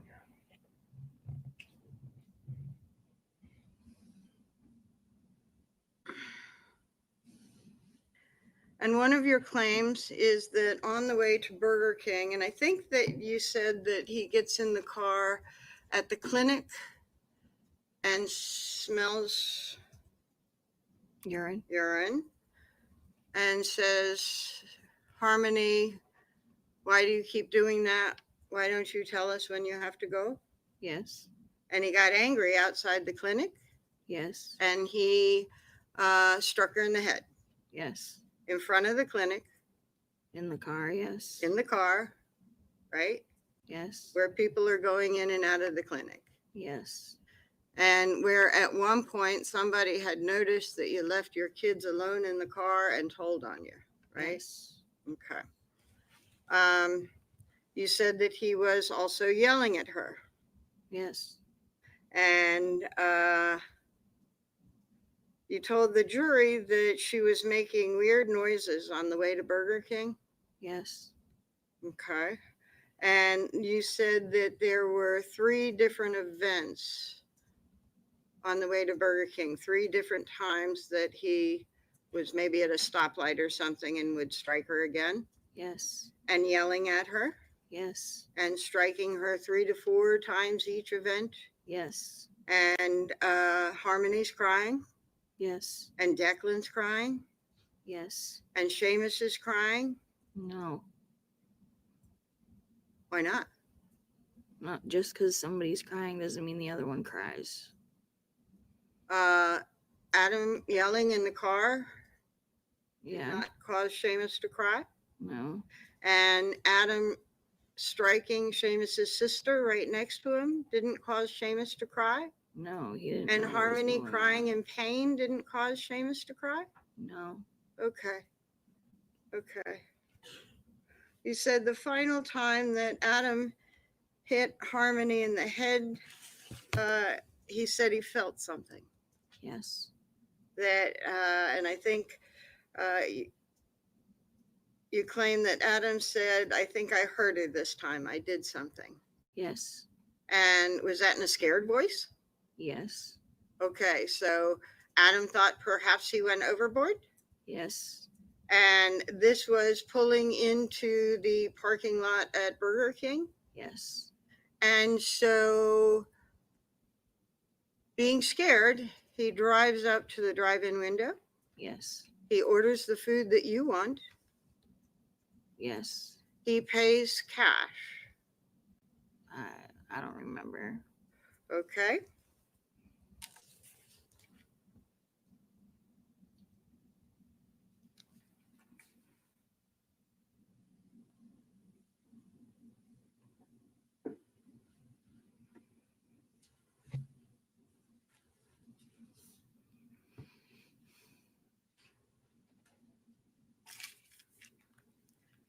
When you spoke to police back in June of 2022, you recalled that he paid in cash. Objection, Your Honor. Basis? If we have room. Okay.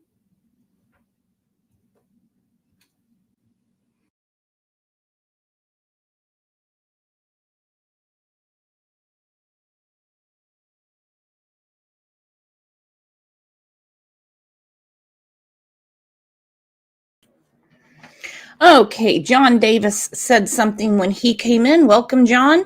He said she looks totally different than she did earlier in this case. This is the step meth we were introduced to in 2022. This is when she was arrested for welfare fraud. Then she was arrested later in the year. That's after the U.S. Marshals tuned her up. Yeah, she looks totally different than she does now. Look at that wiry hair. Look at that mess. This is what living in the car and being with Teardrop will do to you. Look how different she looks.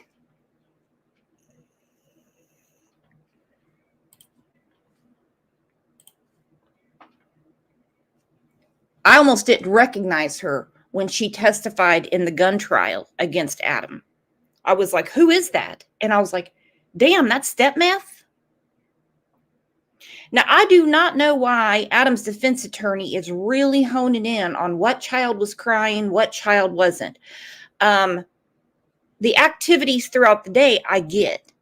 And why didn't she press her on the favors that were done to get the drugs?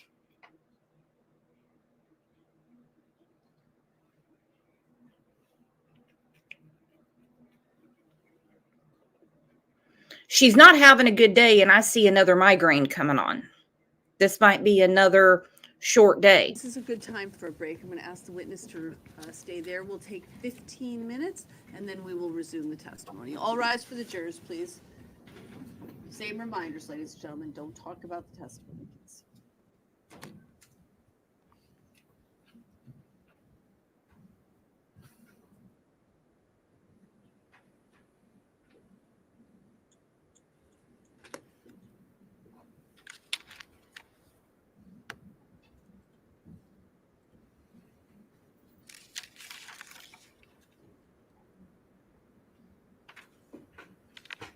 You may step down. All right, 15 minutes, everybody.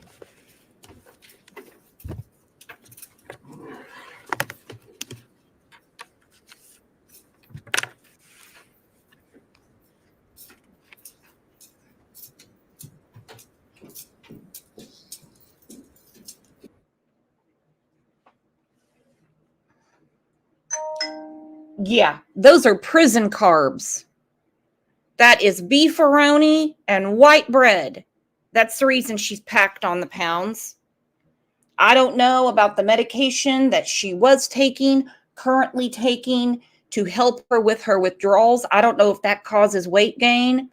I don't care. But if you put her now and this chick side by side, you would never think they were the same person. So a lot was brought up about the timeline around Thanksgiving. Now, we've been following this case for a very long time. No pat on the back or anything. But I do see why Adam's defense attorney is bringing that up. Now, of course, her job is to convince the jury that Kayla was more intricate in Harmony's abuse and the big M word than just saying, I was scared of him, so I sat there while all this went down. And I was so scared that I ate my Burger King as he put her into a duffel bag. And I was so scared that I kept my mouth shut as she got moved into a cooler at my mom's house.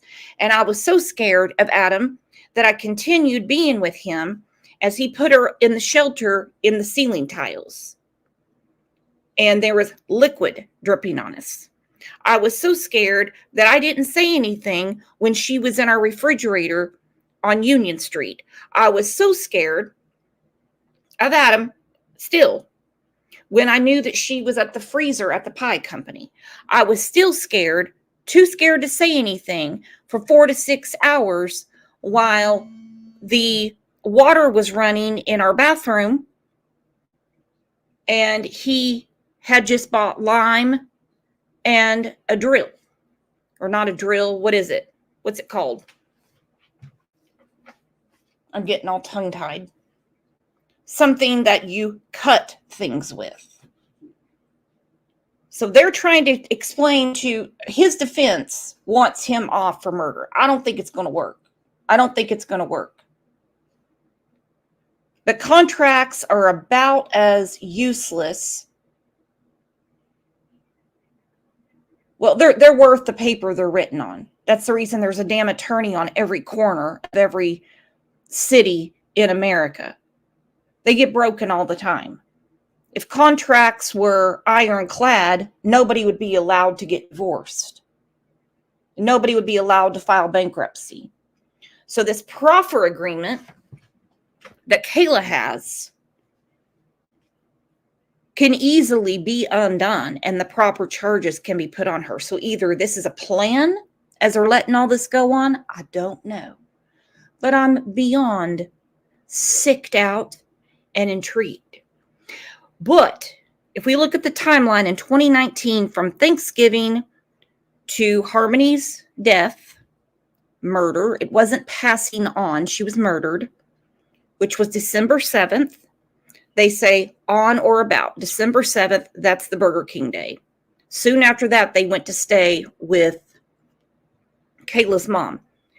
But the Thanksgiving is important. Let's listen to what Kayla's mother said when she was talking. She remembers a lot. I don't think she realized how much she helped the police with this. Because this guy went to her door. So when people say, oh, nobody should ever talk to suspects, only the police. Well, in a perfect world, that's how it would go. You see, they would have a come to Jesus moment and they would confess all to the police. We know it doesn't work that way. But this gentleman went to Christina Lubin's house, and it was soon after this interview that the entire timeline of Harmony changed. Very important. That's all I can say. I'm just asking you, just for the children's sake, I do pray for Harmony, and I did have something come to me today for the police that I thought may help, which I did tell the police I'm not going to give that out yet because I don't want to hinder it in any way. Just please. When did you see Harmony? It was, I knew it was in the wintertime. I wasn't exactly sure when. And when I spoke with my daughter, she was telling me it was a day after Thanksgiving. Okay. That last year in 2020 or 2021? No, that was in 2019. And did you ever ask your daughter where she was after that? That you never saw her again? Well, she told me that because they came here the end of December during the holidays, and they were here briefly. I asked her, I'm like, well, I expected Harmony to do them, and they said no. And I know they've been kind of living on the streets and in a car kind of thing. And well, she didn't say no. She said she's with her mother. And I didn't question it because I didn't know until all the news, the history of the family. And Adam, for the first couple of years, was some sweet guy, and he's not. He is pure evil. He is pure evil. So I really, really hope the information. Okay. She said for the first couple of years, Adam was some sweet guy, but he's not. He's pure evil. I'm thinking at this point, Kayla's mother, that's her talking from the step, standing outside the door. I'm thinking at this point, she has a really, really good idea of what happened to Harmony. She's putting it together. Or Kayla might have told her this is what happened, but I'm not going to say anything to the police until I get a deal. Because she is really remembering the day after Thanksgiving. She gives very pertinent dates. Very pertinent dates. Information that came to me today that can help in the search for Harmony, and that's really where my prayers are now, because my grandchildren will be with me, so I'm not going to be worried about them. And just please respect the privacy. Yeah. This is so scary for Do you think children. Do you think Harmony's still alive? I hope and pray she's still alive, but it's been 2 years, so I don't know. You got to be heartbroken over this. I'm distraught. My body's been shaking every couple hours because I can't get away from it. You know what I mean? I can't not check the news. I want to know what's going on, and I have spoken to police several times. Do you think your daughter had any involvement in her disappearance? Kayla told me that, just as in her affidavit, and I drilled my daughter. Believe me, I asked. With her history, yeah, she used to be a liar, but I know how to get the truth out of my daughter. The youngest daughter, her daughter wasn't born yet, and Harmony was with him. He dropped her off at work, and he said to her, "I am bringing Harmony to her mother." And then he came back later. I don't know how many hours. I don't know that. She was working at a Dunkin' Donuts. I've given all that information to the police, but Kayla said, "Where is he?" She didn't say where she is, but I don't know. I'm so confused right now. And when do you think that happened? In my mind, from what I've tried to gather, and all the media has been great with trying to get all the information out there, and the social media I thought has been great too. But I think it happened like in a week period, and I think it happened from December 6th till prior to December 6th. So December 6th, anytime after Thanksgiving, the day after Thanksgiving to December 6th. So it's like there's a It happened the day after Thanksgiving because she knows she saw Harmony the day after Thanksgiving. I do not know if her mother will have to witness. I don't remember seeing her on the witness sheet. They asked Kayla about the day after Thanksgiving. And yeah, if I was Christina, I would have taken all the kids too, but then I would be in jail for kidnapping because no way were they going to release those kids. They want the checks. They want the checks. They want the food stamps. They want the stimulus. They want the tax refunds. I've been like, give me the kids and you still collect the benefits. I don't give a shit. So she mentions the day after Thanksgiving, she saw Harmony. This is 2019. Something happened between the day after Thanksgiving and December 6th. She was almost spot on because it's December 7th. And Kayla had somewhat of a safe story. He dropped me off at Dunkin' Donuts and said, I'm taking Harmony to her mother's. Oh, okay. Well, why? I thought you loved Harmony so much. I thought you guys played all the time. I thought you did each other's makeup and you took all kinds of crazy selfies and played dress up and everything. So you were okay with that, Kayla? Because we know now that she was never with Crystal. Crystal had zero parental rights. Zero parental rights. And we also know that you weren't even working at Dunkin' Donuts. You had already stolen from them. That's why you're in jail for perjury. You should be in jail for a lot more things, like not reporting a death, moving her all around Manchester.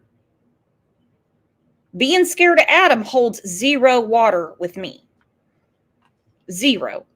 But I do understand in these cases, and we have seen it a lot, where the DA's office, to get what they want, they have to make a deal with the devil. Again, her mother giving this interview to these people outside of her house changed the investigation. From December 6th till prior to December 6th. So December 6th, anytime after Thanksgiving, the day after Thanksgiving to December 6th. So it's like, there's the 30th of the month, so it's like 6 to 7 days. So I think something happened in that week, and I don't know what day. I asked the police if they checked my daughter's records, because my children are brought up where they have to tell the truth and they have to fess up. And my daughter has broken every time for me in the past. And I said to her, and I said to her, and I said to her, I said, are you sure? I said, what couple doesn't communicate about this and so forth? And I know those are the questions out there. My daughter does have a good heart, but I don't know what her heart was on this, but I do believe her. She's staying very, very consistent in what she's saying. And I can tell by her, I'm her mom, I can tell. So that whole drop off, you're saying that's between Thanksgiving, December 6th? Day after Thanksgiving and before December 6th. 2019. Yes. Okay. And what's the significance of December 6th that makes that date stick in your head? That date was reminded to me by my daughter because they were homeless and they needed a place to come. And I said, well, I don't really have a room, my landlord. So they were just here during the holiday, during that time frame. You said Adam is the devil. Why do you say that? He can sweet talk and sweet. Hold on. She's asked why. Now we know why the day after Thanksgiving is significant to her and sticks out in her mind, because Harmony is missing and she knows the day after Thanksgiving, which is a holiday, was the last time she saw Harmony. Makes you wonder why they weren't all at her house having turkey. I don't know. She said, my daughter reminded me of December 6th because they came afterward. No, I don't think so. I do not think so. She gave her that date. Kayla did, because she knows that December 7th is the day that Harmony was no longer in this world. All right, back in court.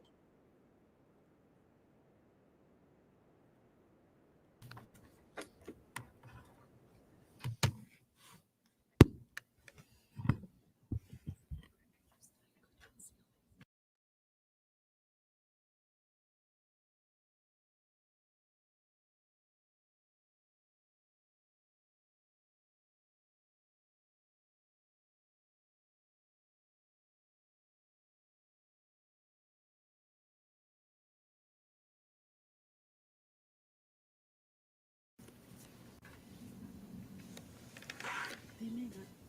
Can you get them? They may not hear you in the conference room.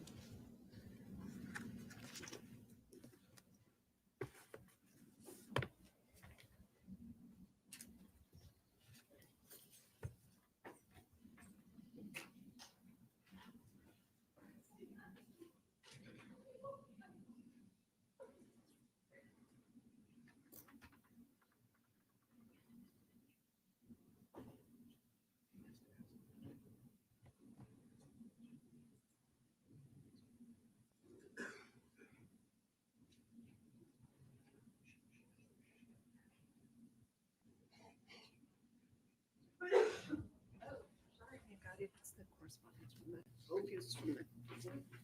We're bringing the witness now.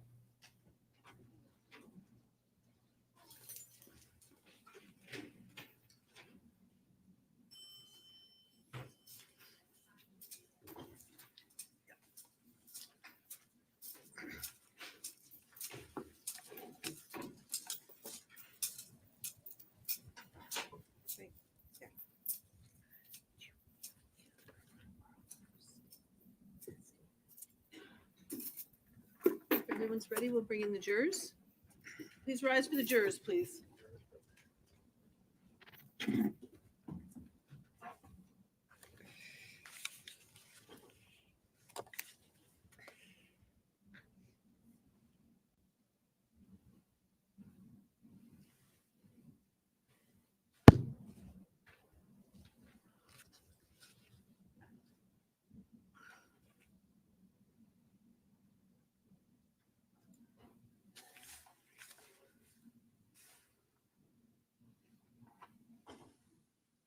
All right.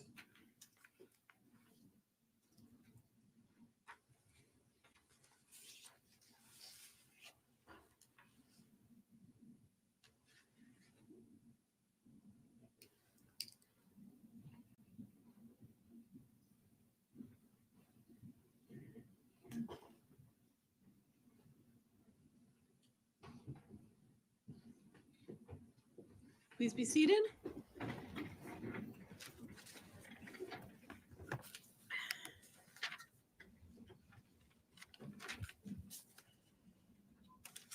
Right before we took the break, I asked you if you told the interviewers, police or whoever, in June that you thought you paid cash. Yes. And you didn't remember, right? No. If I showed you a copy of your transcript,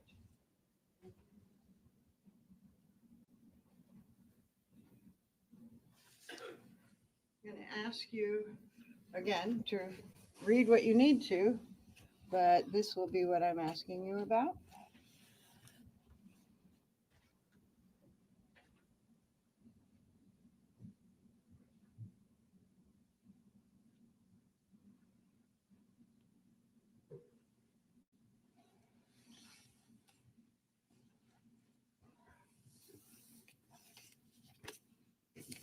So you told the police in June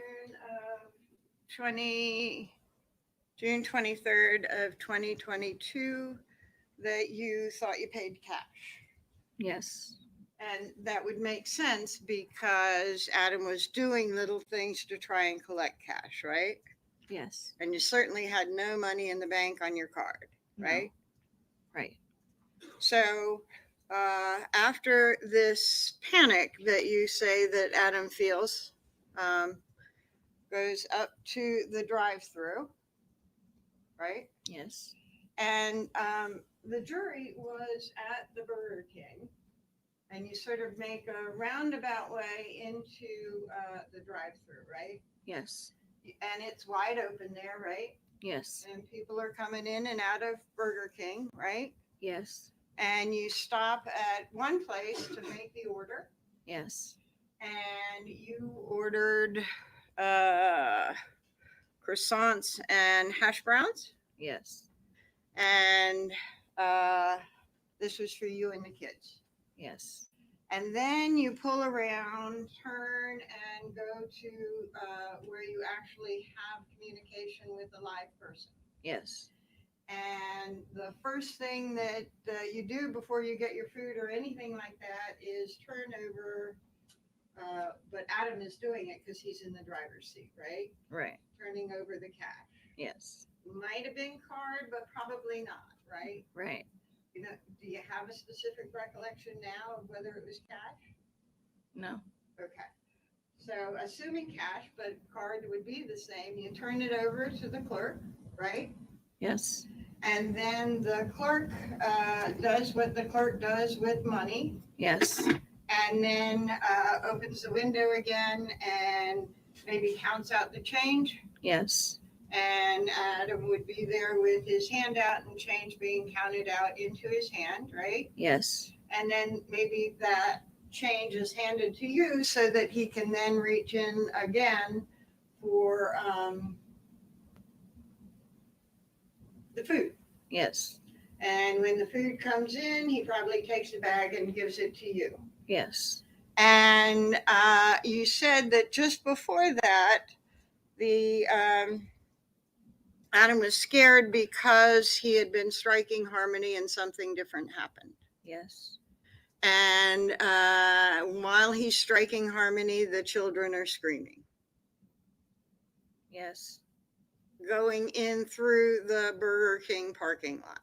Yes. Going through the Burger King order spot. Yes. And going through the Burger King drive-thru. Yes. And you did not do anything, as you said, with Harmony. Right. Right. She was just laying there in the back. Yes. And right there as he drives up to the clerk at the Burger King parking lot. Yes. Okay.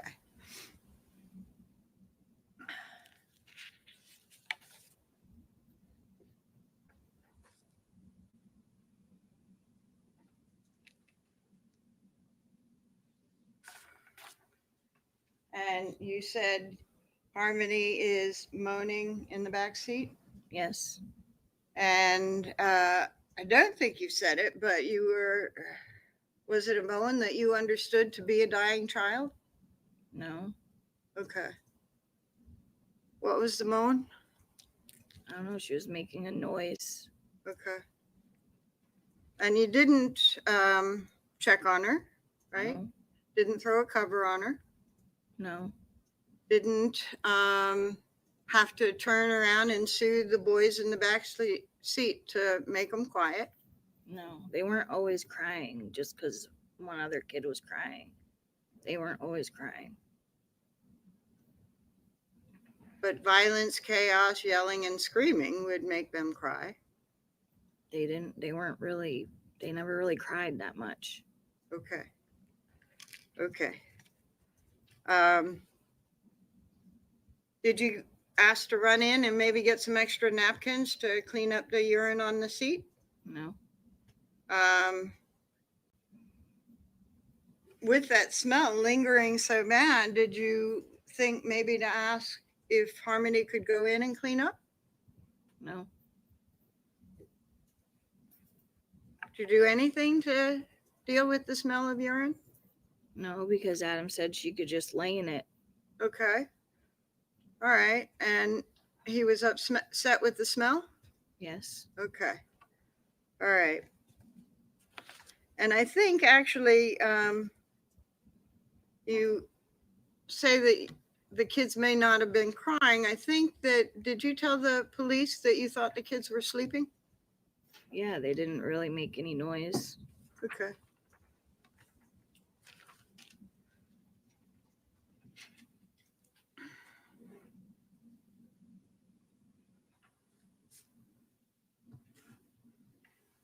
Kayla, that assault never happened, did it?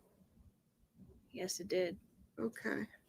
Well, you describe physically trying to stop him, Yes. Adam. You describe verbally trying to stop him. Yes.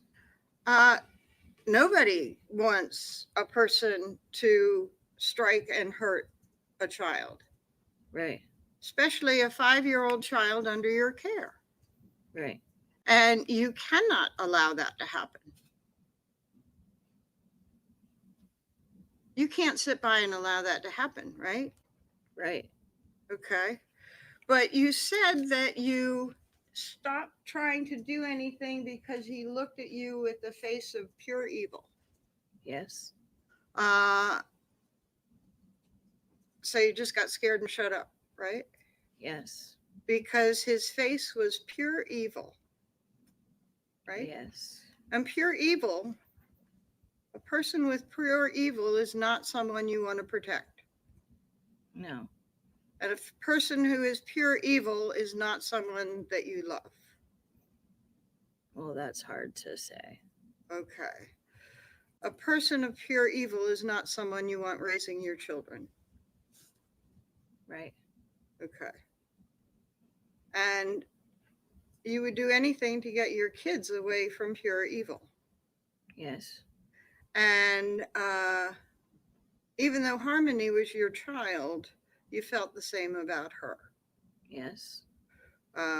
She was pretty much your child. Yes, I helped take care of her. Okay.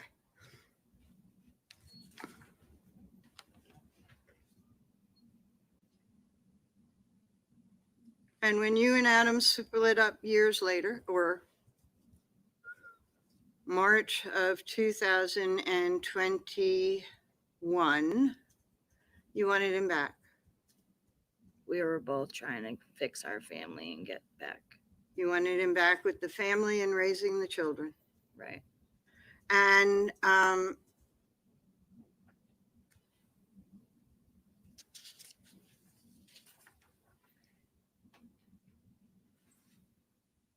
when you were sitting in your cell thinking about this and reliving it, and you wrote that note about your thoughts about what you wanted, you indicated that the children needed Adam as well as you, right? Right. And that's not the face of pure evil. Right? No. Okay. So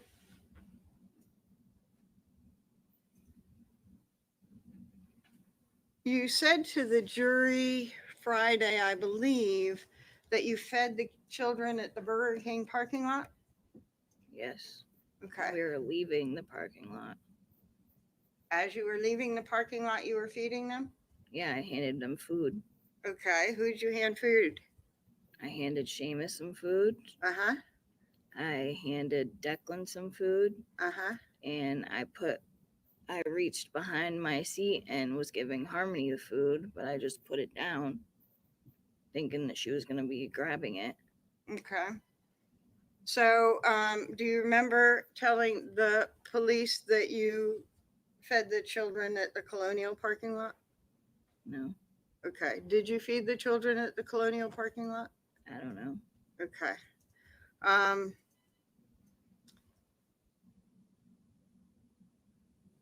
Now, your car died at the intersection late morning-ish. Does that sound right? Yes. And you were at the clinic at 7-ish? Yes. Okay, so you were in the Colonial parking lot for a while, right? Yes. All right. And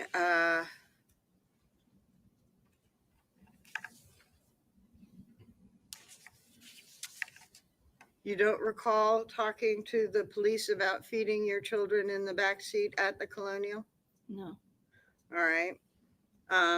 First of all, we'll, before I ask some more questions, set up the situation. Declan is in the car seat by the behind the driver. No. You've got Seamus there now. Yes. And so you're having Declan in the middle seat. Yes. And Harmony is on the passenger side behind you. Yes. And Declan is under a year. Yes. And you got croissants. What were you feeding Declan? Pieces of food. Okay. So you would break off a little piece of hash brown? Yeah, something. I don't remember what I was feeding him. And would you hand it to him and make sure he grabbed it? No, You just sort of put it back there? I put it in his mouth. So you would turn around from the driver's side and put little pieces of food in Declan's mouth? No. What? I reached my arm back and put it in his mouth because he's in the middle. Okay. And Seamus, okay, so would you turn to reach your arm back and look and make sure you're getting it in his mouth? I could feel it. So you reach back with your arm and you feel around for his mouth and put it in? Yes. Okay. And then Seamus, you also have to give him small pieces of food, right? Right. And with Seamus, you break off a small thing and you give him and make sure he takes it in his hand, right? Right. And so you turn around and reach over to Seamus and hand him his piece of food. I didn't turn around Okay. Why not? because I could see him. Okay. I just handed it to him like that. He was sitting in the car seat. Okay. Right. All right.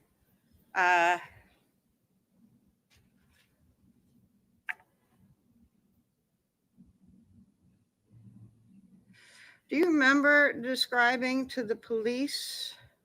Oh, and also you said that you took some and you handed it back to Harmony? I gave a sandwich to her, yes. You gave a croissant to her? Yes. So you bought the croissant for Harmony or for you? There was 3 of them. Okay. There was one for her, and then there was one for Adam and one for me. And the one that I had, I broke apart and gave to the kids. Okay. And so what'd you do? Put the whole sandwich back there for Harmony? Yes. Did you check and see if she was eating it? No, Why not? because I didn't. Okay. Okay. And Harmony's position while you're doing that, I think she's leaning against her brother beside her. Yes. And then sometimes she's leaning up against the door, I think. Yes. And you don't check on her. No. Don't check and see if she's eating. No. But you make sure that you've put the food in Declan's mouth. Yeah, because they're younger. So you weren't concerned about Harmony at that point. That's not what I'm saying. Okay. You feed them directly because they were younger. You don't feed Harmony directly because, or make sure that she's eating. Why? Because she can open the package and eat it. Did you hear her open the package? No, I don't know. I don't remember. Okay.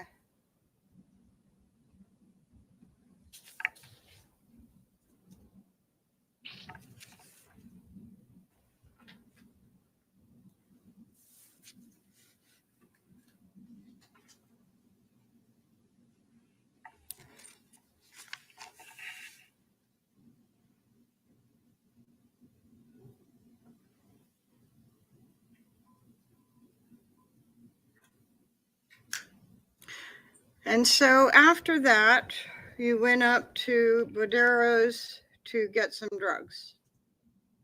We went to Colonial Village. Sustained. Okay. So when you went to Badero's to get some drugs, Overruled. Council approach.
So after you ate, you got some drugs.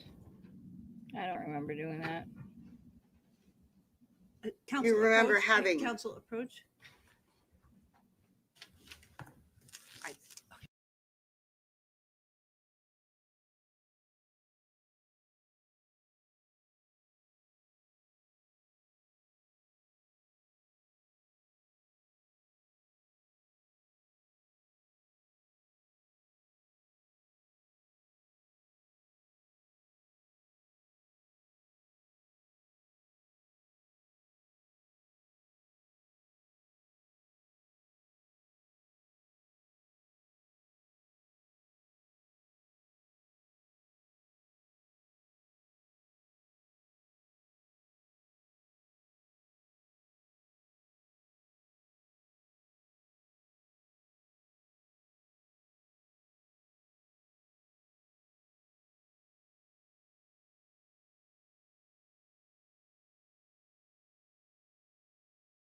Rephrase the question. And after you ate, you and Adam did some drugs. Yes. And you did not ask Badero to call 911. No. You did not ask your friend Badero to come out to the car to maybe help you while you checked on Harmony. No.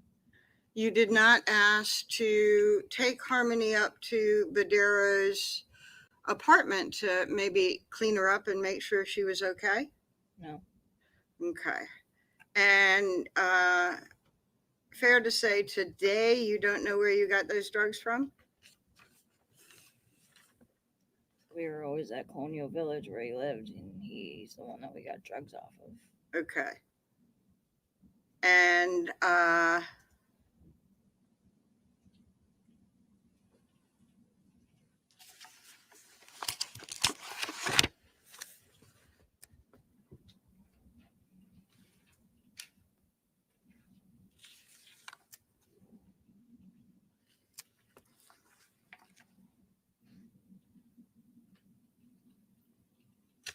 but you do recall actually feeding all three children in the back seat, right? Yes. And you recall that you were feeding them, and do you recall that you said that you were feeding them with one hand because your other hand was in the bag for your food? No. Okay.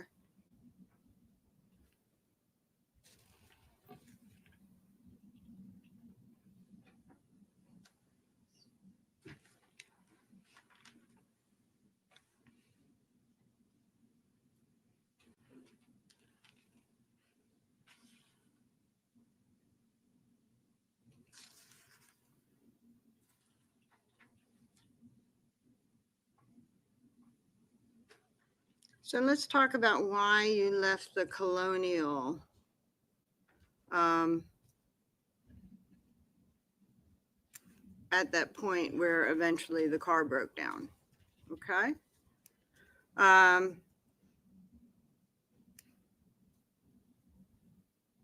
Did you have concerns about Harmony in the car at the time that you left? No. Did you look at Harmony at all in the car before you left? No. And you said that Adam, struck her God knows how many times. Yes. And that she had been crying, and that Adam actually got scared that he had hurt her. Yes. And you never checked. No. And you described on direct when you were talking to the state that whenever you all were out in public, Harmony would be covered up so no one would see. Right. That wasn't quite true, right? Not in the beginning. Okay. And not at Burger King. Yes, she was under the blanket in Burger King. Okay. Do you recall saying that she had a blanket on her lap? No. When you were feeding her?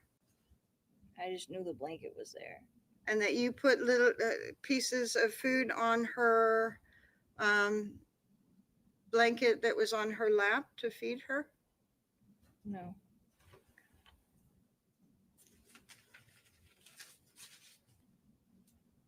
I don't remember putting pieces of food on her lap. Sort of toss back a sandwich? Yeah. Okay. And you had no concerns about Harmony? No. You said that she was moaning before she was at Burger King? Yeah. And you said that she was moaning after Burger King? Yes. And that moaning had you concerned? Yes. But you didn't check? No. And I think you just said because you weren't concerned.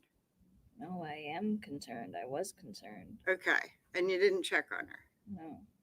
And Adam, you described as being scared that he would hurt her, had hurt her. Yes. And where did you go from? Where were you going from the village? I don't remember where we were going.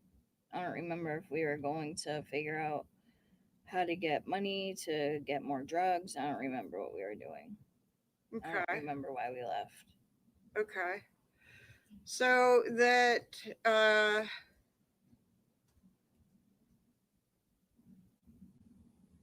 if this were true, then Adam would be driving around with a critically injured child in the back seat in public. Right. And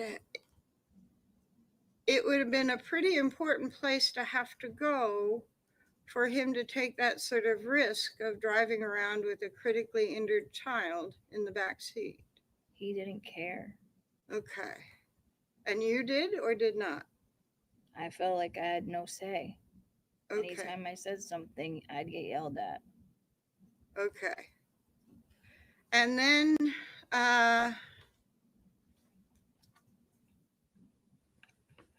you say that at the intersection. By the way, what drugs did you do that day? I remember doing heroin or fentanyl. Okay. Not crack. I don't remember if we did that or not. Okay. So when you said on direct that it was heroin and crack, that's not what you recall. I don't remember doing both or not. But you do recall heroin and fentanyl. Yes. Okay. And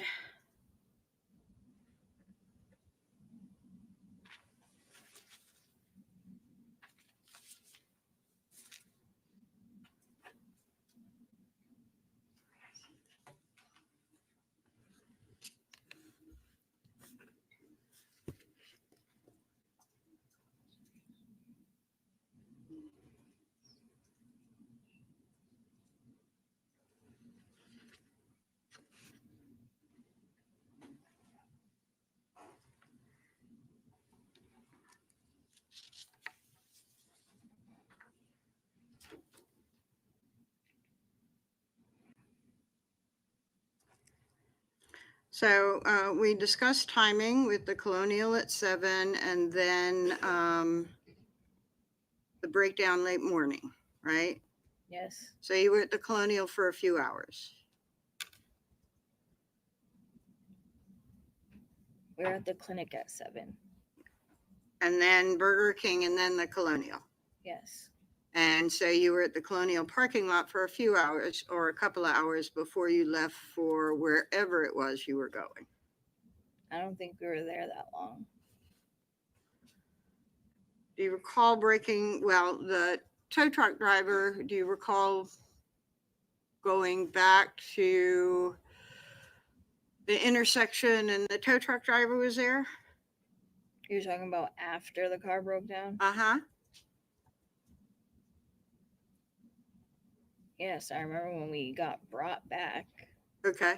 And that was like after 12:30 or so, right? Yeah, something like that. And how long did it take you to walk to Mr. Badero's from the car? I don't know. It felt like a long walk. I don't remember how long. Okay. Okay.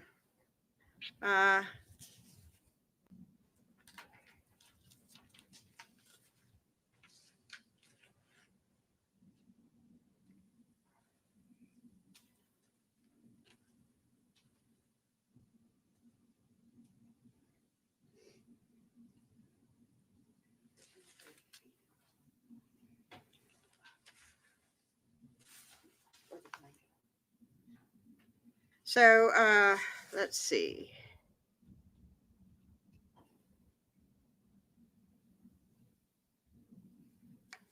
In that time that you were in the Colonial parking area on the 6th, prior to the car breaking down, Harmony was in the car, but she was dead, right? No. Basis? Yes.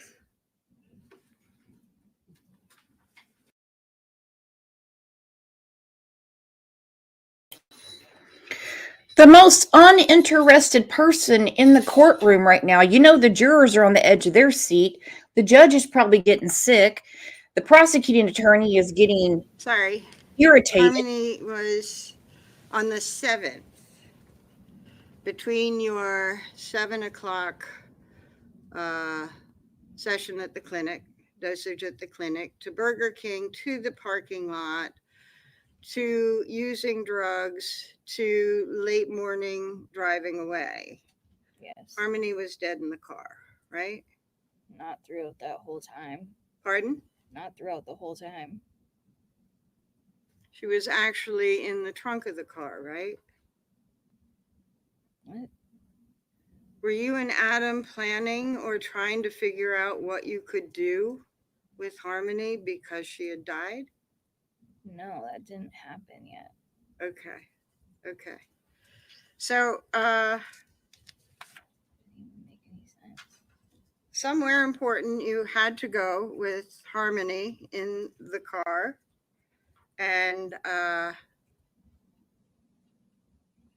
you break down at the intersection, right? The car We didn't does. have anywhere important to go. Okay. So at the intersection, there's Webster and Elm Street, right? Yes. Elm Street is a big road, 4-lane. Yes. 4-lane in the sense that it has turning lanes, right?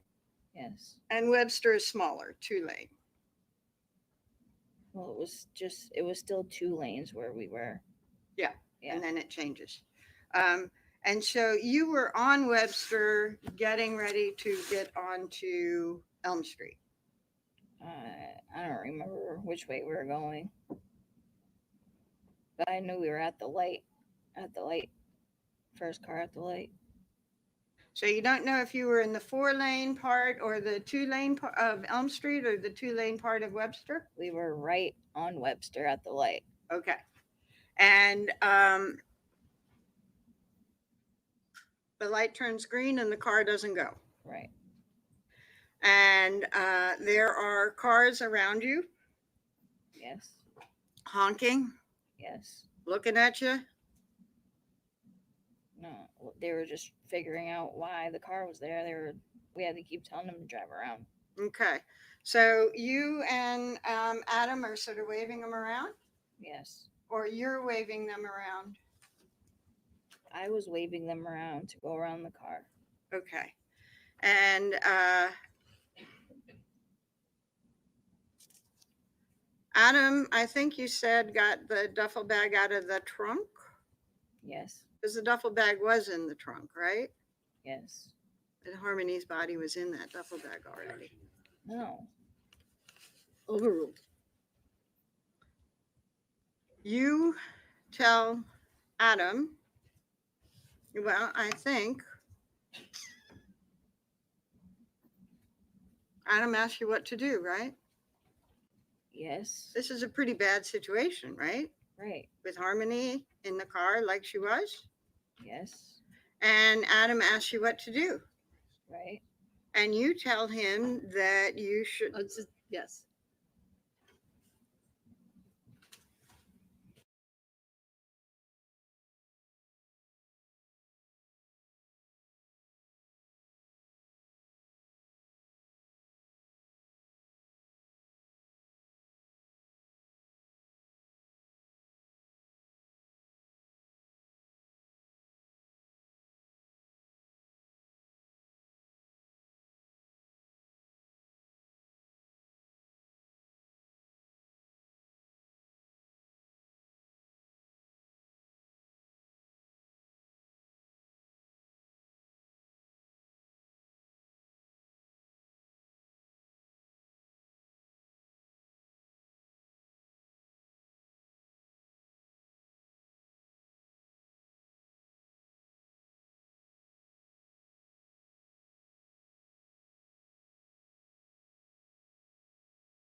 So you tell Adam that Sustained.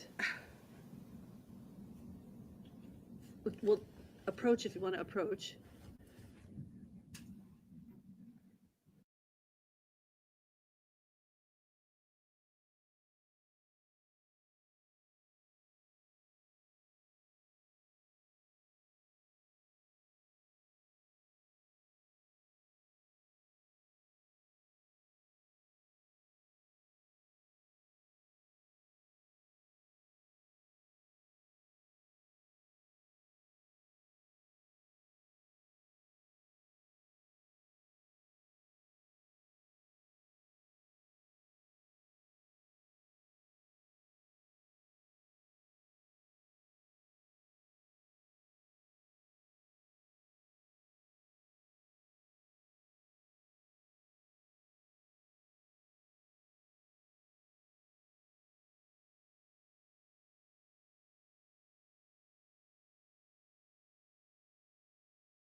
And at that intersection,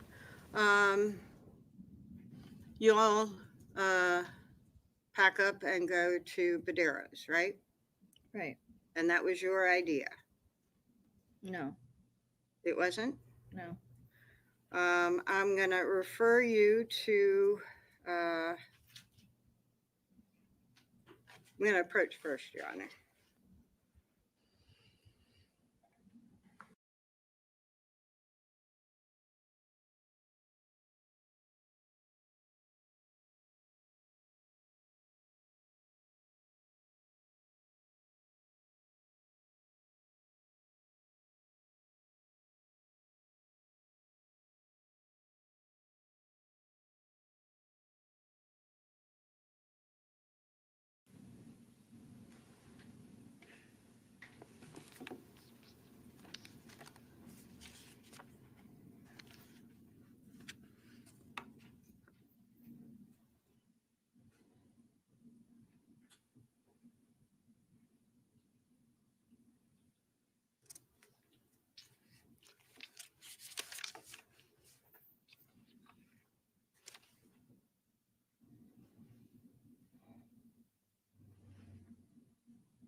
I'm going to show you a copy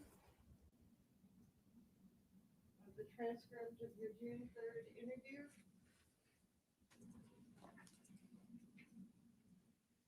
I'm going to move this clip a bit because it might be hidden if I had to.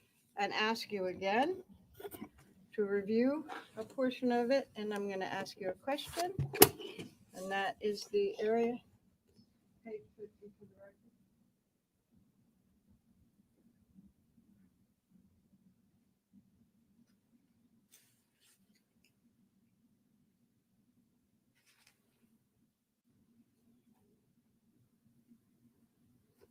Okay. And you told Adam that you should go to Badero's, I right? asked him if we should. Okay. So it was your idea, right? Yeah.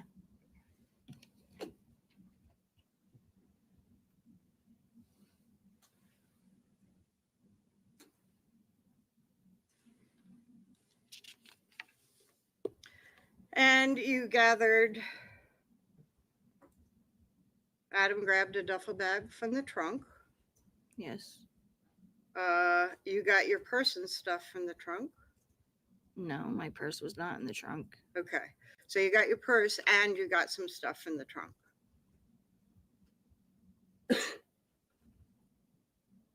Is that correct? Yes. Okay. You got some diapers for the kids? Yes. And you couldn't take too much with you because you were walking with all the kids to Mr. Badero's. Right. and you can't wait around for any kind of help because you have to get Harmony's body away from that car as soon as you can.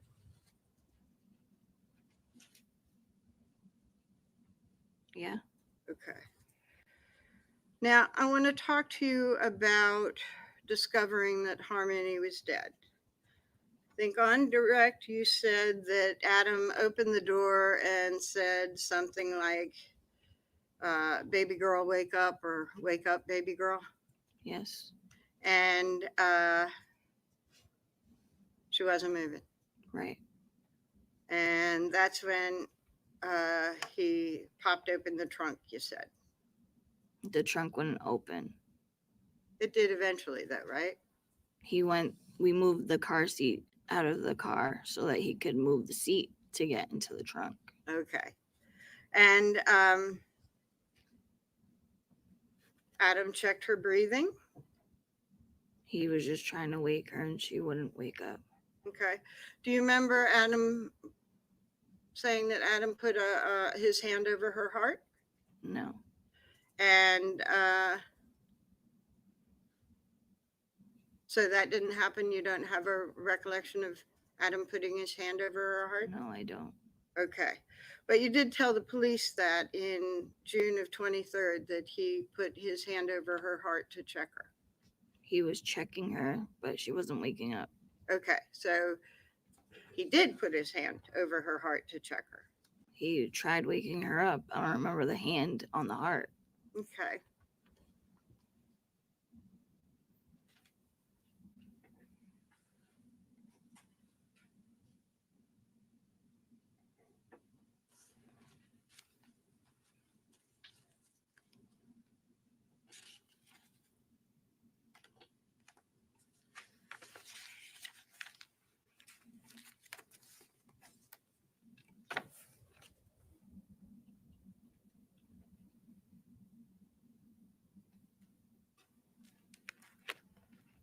Do you remember telling the police on June of 2023 that he checked her breathing and like put his hand on her heart?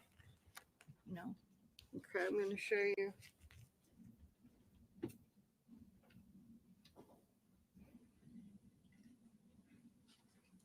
Copy of that same transcript, okay?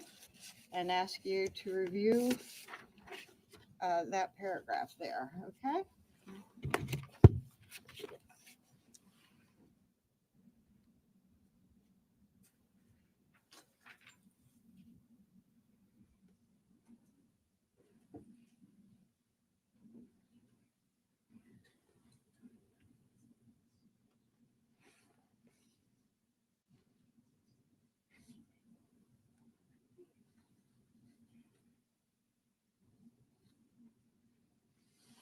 I still don't remember that, but I can see that I said that, but I don't remember it happening.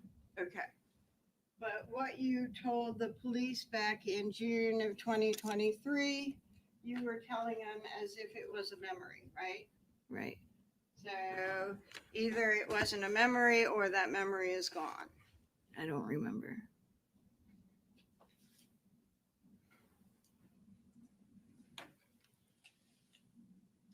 And you also checked Harmony, and she wasn't breathing. Right. You checked her neck and you checked her wrists. Yeah. And you were looking for a pulse. Yeah. Must have been panicking. Yeah. Did you do that before or after you were waving cars around? After. Okay. So after you have checked Harmony, you're saying that you went to the back of the car and you're sort of moving, waving cars around to get them around your car. Yeah. Okay. And how long did you do that? Until we got the stuff out of the car that we needed to get out. Okay, so are you doing that while Adam is getting stuff out of the car? No, we're both on each side of the car doing the same thing, trying to get stuff out. Which side of the car were you on? I don't remember. Okay. And you claim that as these cars are going around and beeping and everything, that Adam put Harmony into a duffel bag. Yes. And the four of you walked to Colonial Village. Right.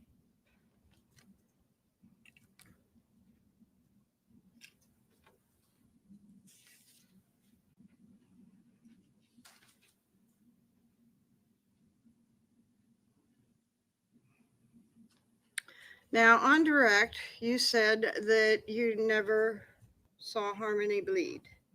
Yeah, I didn't. Okay. Did you ever see blood on her? Not that I remember. Okay. And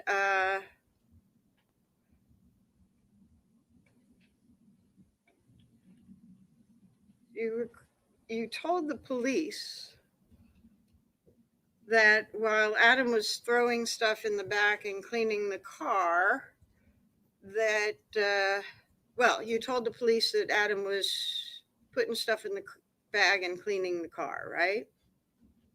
After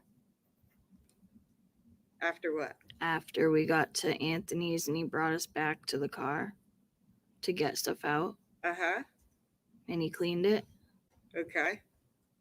And you said that he cleaned the back seat because he had blood on his hands from hitting Harmony. I don't remember. Yes.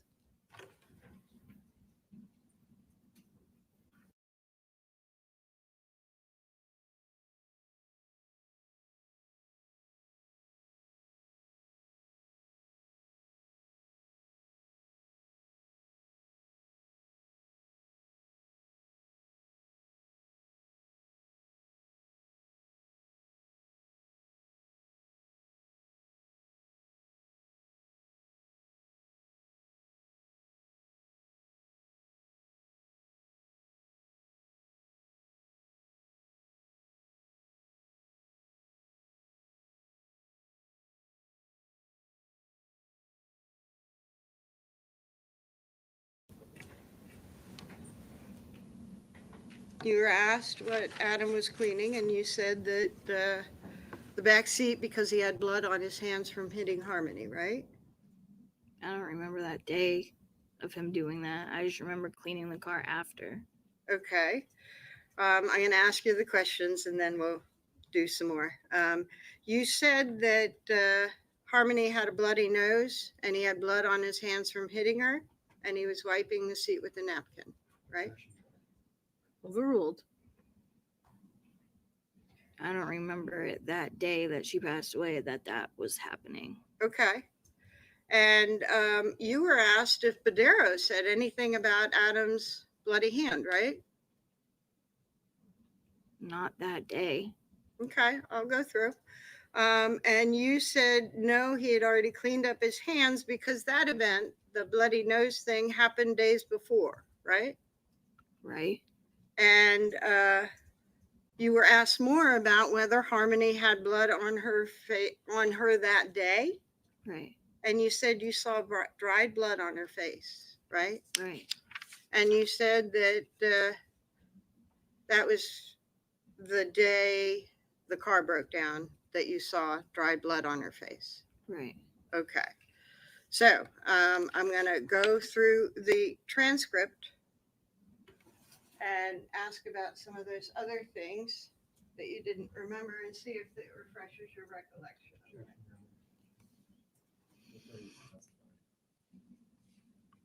Approach.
show you. Again, it's that transcript from June 23rd. And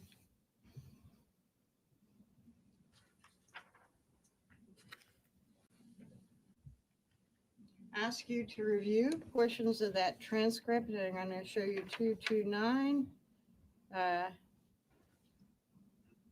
down to all of 229 and 230.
Smith.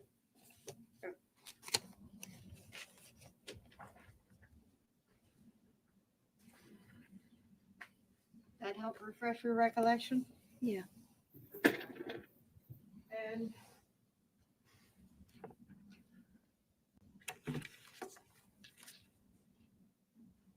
so you did tell the police that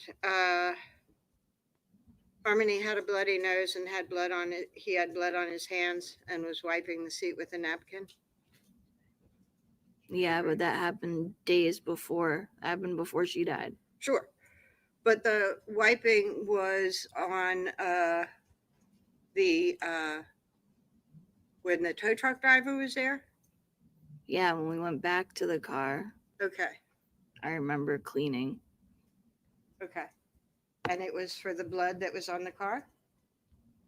I don't remember what it was for. Adam just wanted to clean it. Okay.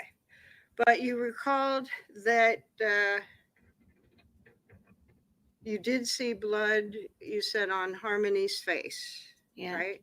And it was that day, right? Yes.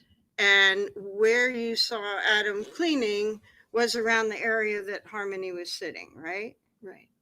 And you said that Adam had blood on his face that day? I mean, on his fist that day? Yeah, on his hand. And that Harmony had blood on her face? Dried blood, yeah. Right. But not from days before. Are you saying she had dry blood from days before? Yeah, she had dry blood on her face. From days before? Yeah. And you never cleaned her face for days? No, you just kept her under the blanket.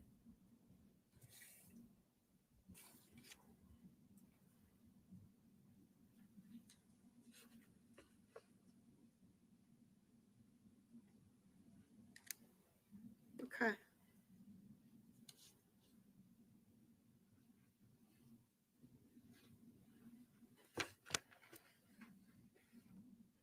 Now you said yesterday, Friday, that you and Adam had talked about what to do together. Is that right? Do you remember that? Yes. And that you sort of came together with the plan to say that Adam had taken Harmony to her mother's? That's what Adam told me to say. Yes. Okay.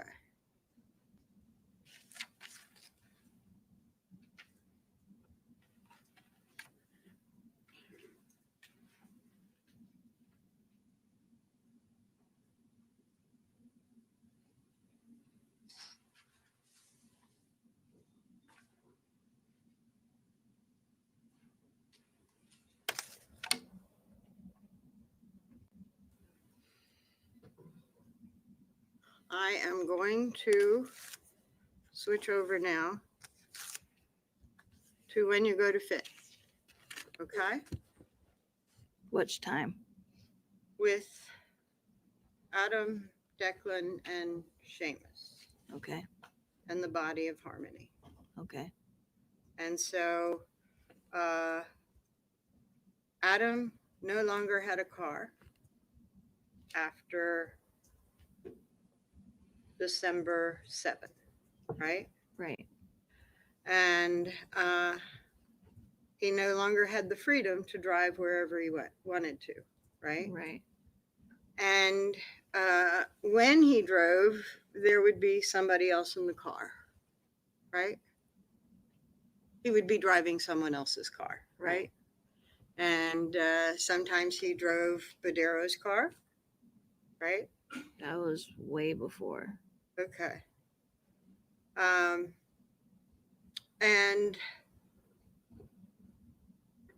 you still didn't have any money, right? Right. And from 2 days in Badero's car, you go to your mother's. Right. And I think you actually go to an aunt's or something, and from there, your mother comes over and gets you off. Yes. And you could only stay for a very limited time. Yes. She might get in trouble with her landlord. Yes. And so you were trying to get into the shelter. Yes. And you worked and applied and everything like that for the shelter. Yes. Would you walk over there to do that? Yes, we did. Okay. So you, Adam, and the kids would walk over to the shelter to apply for shelter there. We walked to city welfare. Okay. And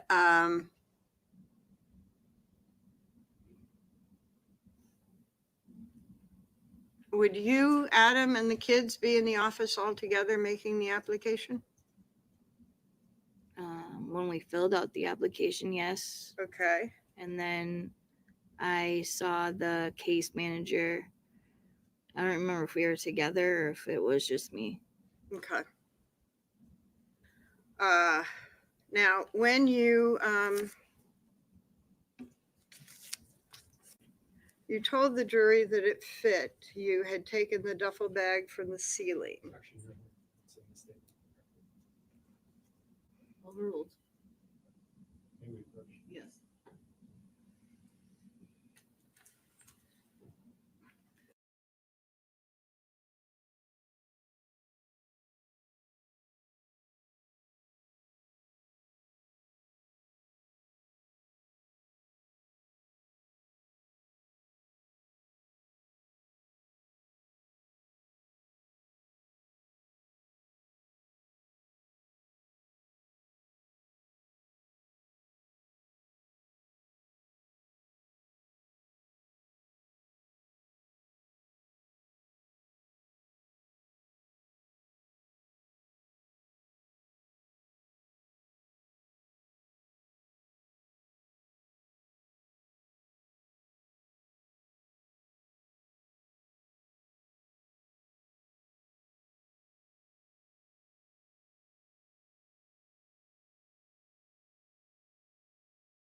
I didn't realize I had said it.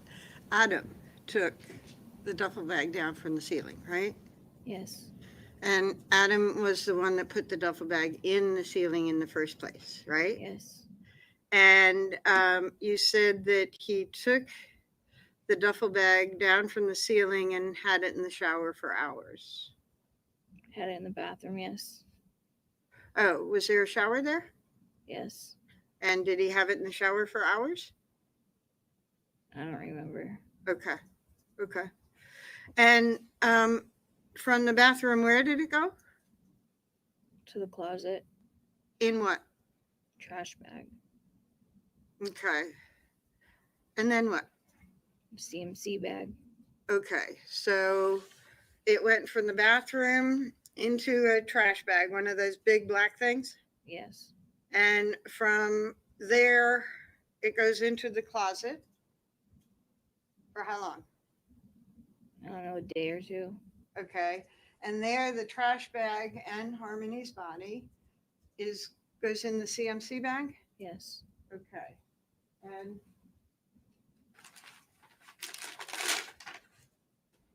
I think you identified Exhibit 85 as pretty much a duplicate of the bag that you got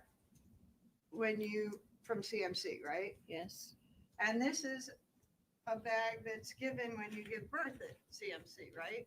Yes. And it's for diapers and carrying things around for your children, right? Yes, diaper bag. Pardon? Diaper bag. Okay. And from the CMC bag with the trash bag and Harmony's body, Yes. where does it go? To Portland Pie. Okay. And then where? To Union Street. How? In a tote. Okay. From where to where did it go to Union Street? Where did it get in the tote? From the shelter.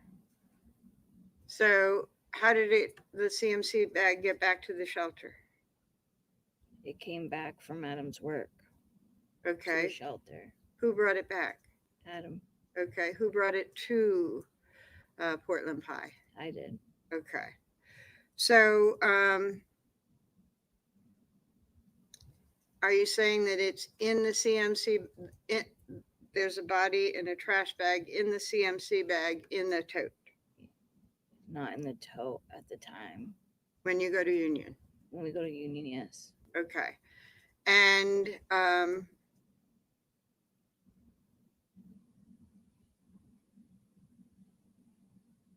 so you told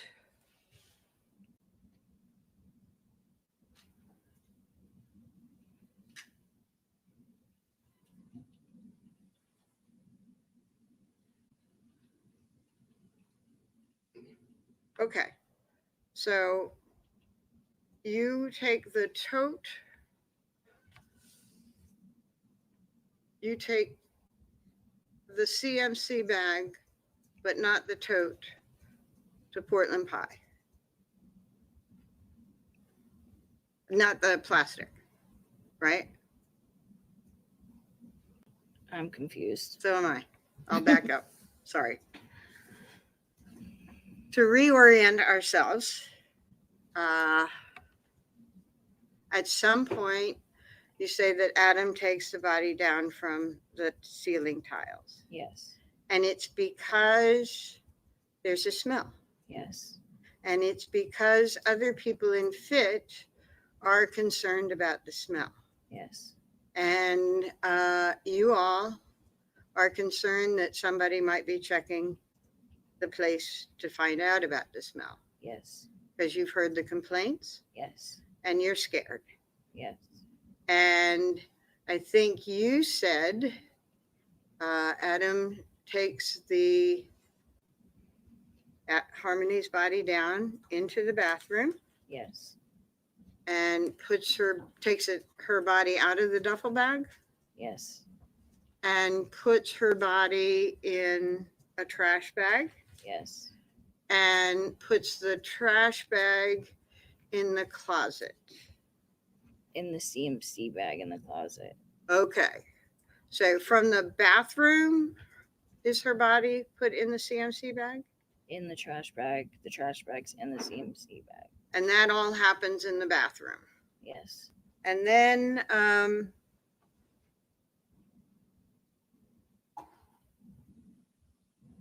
you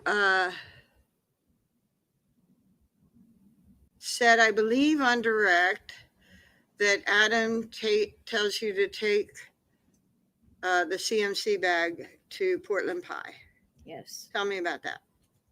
He had asked me to bring her body in the CMC bag to his work at Portland Pie. When? While we were at the shelter. Was it right after you say that he put the body in the CMC bag? Yes. So like the next day? I don't remember if it was the next day or a couple of days. Okay. And where was he when he did this? Was he in the shelter with you saying, bring this body to me? Yes. So he's in the shelter with you and at some point goes to work? Yes. And has told you to bring this CMC bag to work? Yes. Why didn't he just take the CMC bag? I don't know. Okay. So you have 2 kids and a stroller, right? Yes. And so tell me about those arrangements, getting the seat, and you take the seat, all of that to Portland Pie. Yes. Tell me about how you did that. It was a double stroller. So I had one kid in the front and there's a basket underneath, and I put the CMC bag in the basket, and then the other kid was on the other side, on the other seat. Okay. So you take the CMC bag out of the closet and put it on the stroller? Yes. And is that inside fit or outside fit that you loaded on the stroller? Inside. And then you get your kids arranged Yes. as well inside. Yes. And then you walk down the street. And I think you said it took about 15 minutes or so. Yes. And you are walking with your children and the body of Harmony in a CMC bag to Portland Pie. Yes. And why? Why was it going there? Did you know? He asked me to do it. Okay. You didn't say anything, ask him why or anything? He said he was doing it so that the smell wouldn't be at the shelter. Okay.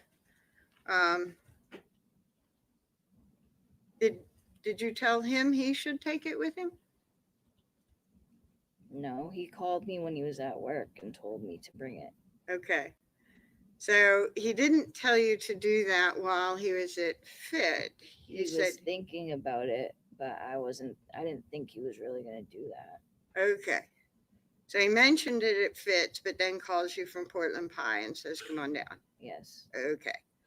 And then you have a place at Union Street, right? Yes. And somehow the body has returned to FIT?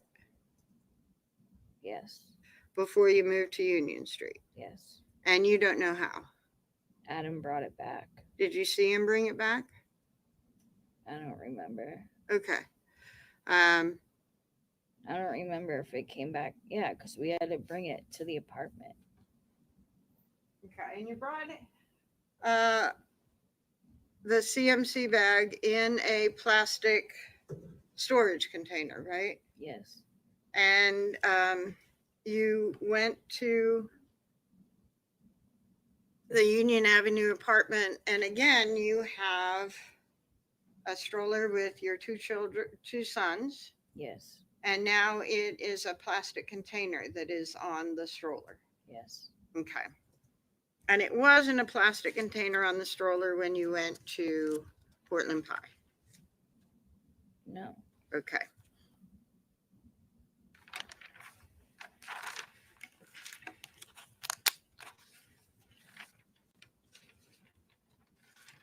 And when you got to Portland Pie, you and Adam put the body in a refrigerator? It was his job, Okay. so he did.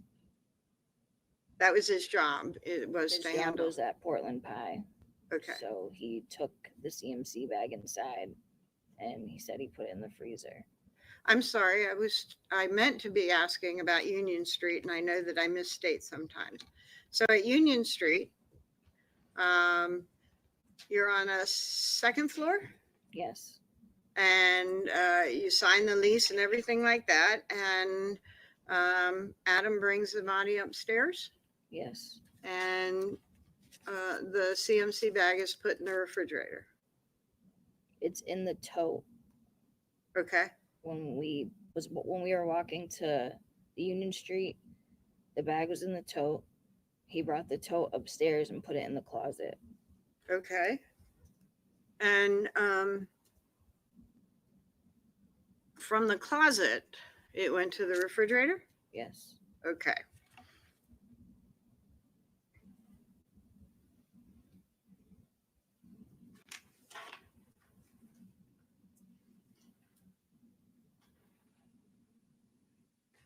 Earlier, before I was specifically going over your activities at FIT and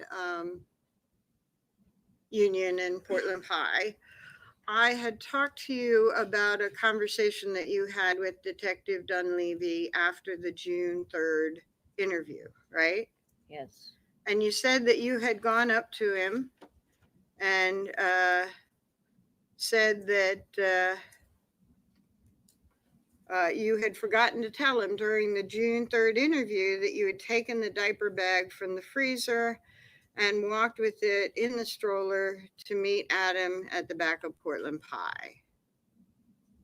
Right. That's what you told Detective Dunleavy, right? Right. And that you said the bag was there for 1 to 2 weeks, and then it was brought back to the Union Street apartment, right? Right. Okay. A little bit different from what you've just described, right? Right. But I remember bringing it to his job from the shelter. Okay. Counsel, you want to approach?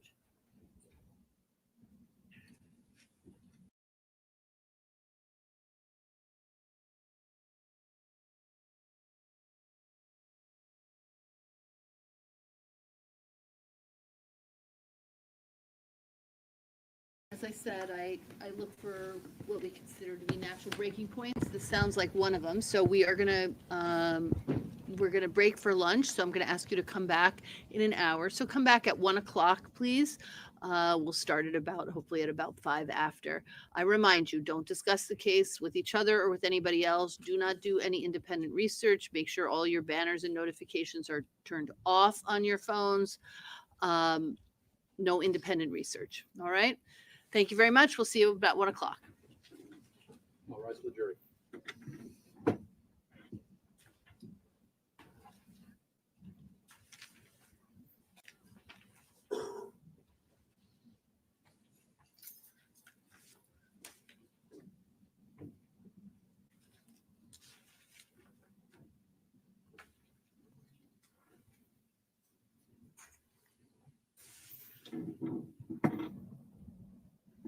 All right, Ms. Montgomery, you may step down.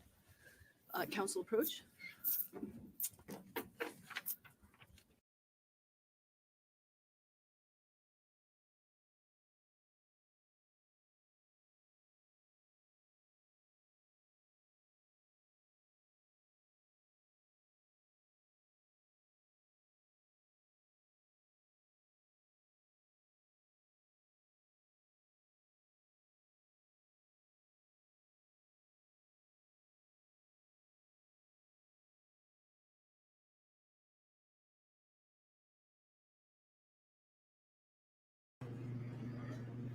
Okay, you all, I'm talking in my inside voice.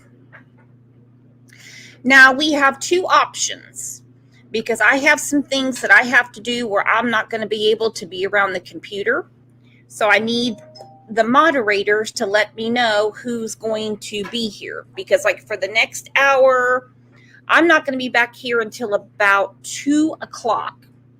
So I just need to know if the moderators can stay in, 1 or 2 people, just to keep things going and explain to everybody, this is a lunch break. We'll be back and I'll keep it streaming. If not, I'll shut it down and we'll start new tomorrow. So let's take a vote. Do you want to keep streaming and just let people know what's going on? Or we start again tomorrow morning? I have no problem with either one. Debbie said that was not your inside voice. It's after midnight here. Okay, Christina said keep going. All right, so just remind people as they come in, lunch will be over in an hour. Okay, so, and I'll check in here and there as I'm out and about. I just don't text and drive. Okay, everybody, I just don't. Safety first. All right, so this is a screen you're going to see for the next hour. And we have an awesome team.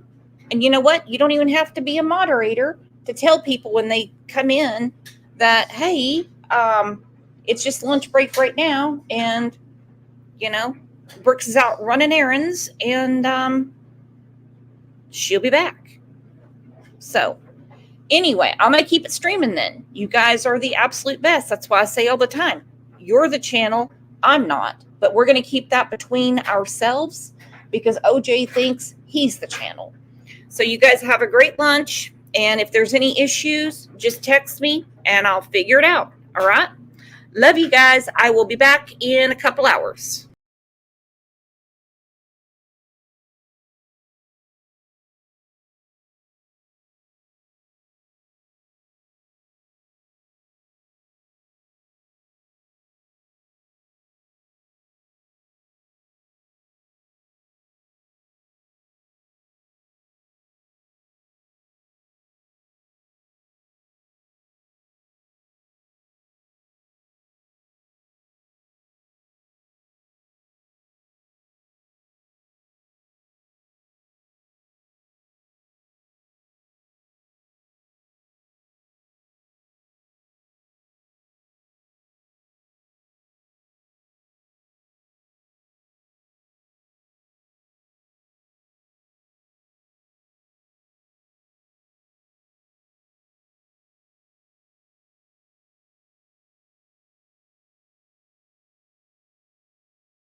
ready to bring the witness back?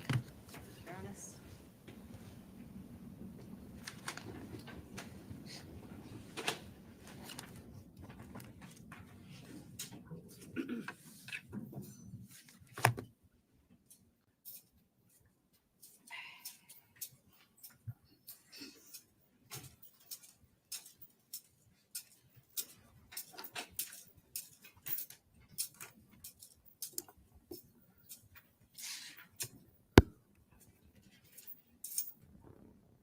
Counsel, the issue that I asked you to look at earlier. Oh, that's Do you want to approach?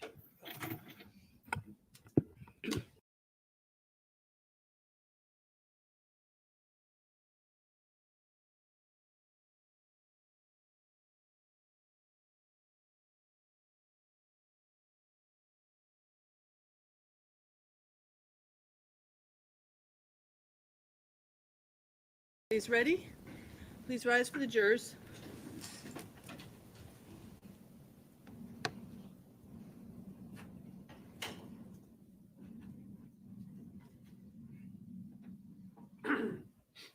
All rise.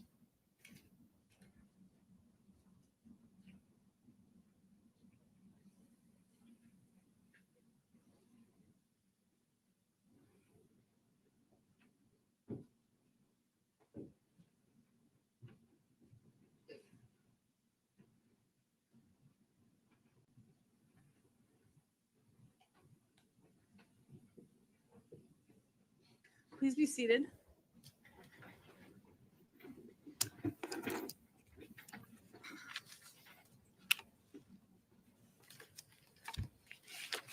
I'm going to go a little, sorry, a little bit backwards from what we were talking about when we took the break and talk about the order of the children in the car in the back seat. Declan, I think you said, had a car seat. Yes. Seamus had a car seat. Yes. And Harmony would wear a seatbelt. Yes. And I think that you said earlier today, Declan was in the middle, Seamus was on the driver's side, and Harmony was in the passenger side. Yes. In May 16 of, well, actually, in June of 2023, you described Harmony in the back seat after Burger King, leaning on Seamus's seat. Yeah, she was always leaning on one of the car seats. Okay, and you said it was Seamus's. Okay, so I must have it mixed up. I don't remember. I always thought Declan was in the middle. Okay. If you told them on the 23rd that it was June 23rd that it was a Seamus, it could have been. Yeah. Okay. And then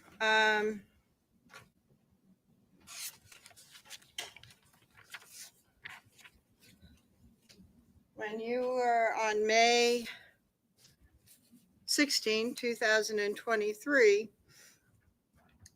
you were talking about feeding the children, and you said Declan couldn't eat yet because he was an infant, but I gave Seamus a little piece at the time he was in the middle.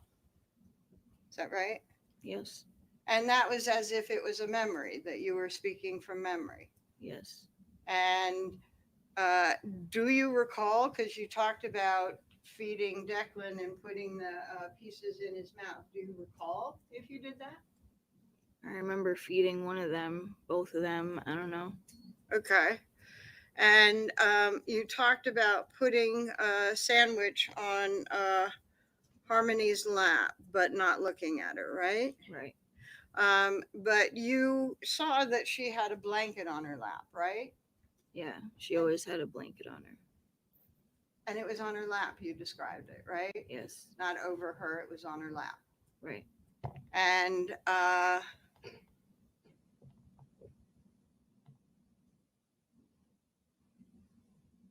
that you were not looking, but you were sitting and just handing stuff back. Right. Okay.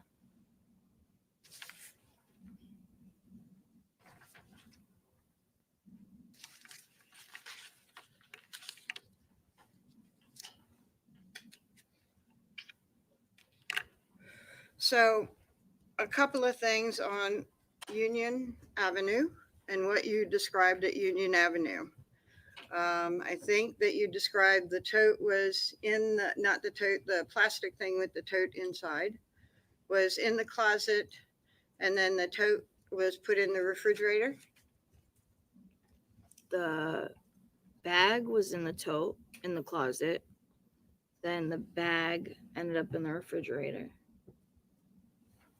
CMC bag. Yes. Yeah. And it was in the refrigerator for a bit until it was taken out to go into the bathtub. Yes. And after it was in the bathtub, it went in the freezer. Yes. Okay.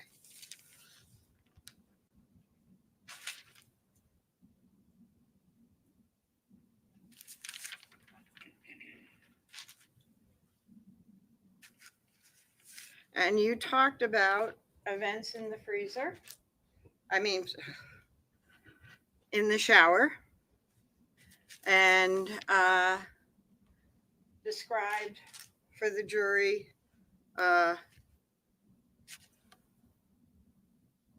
lime.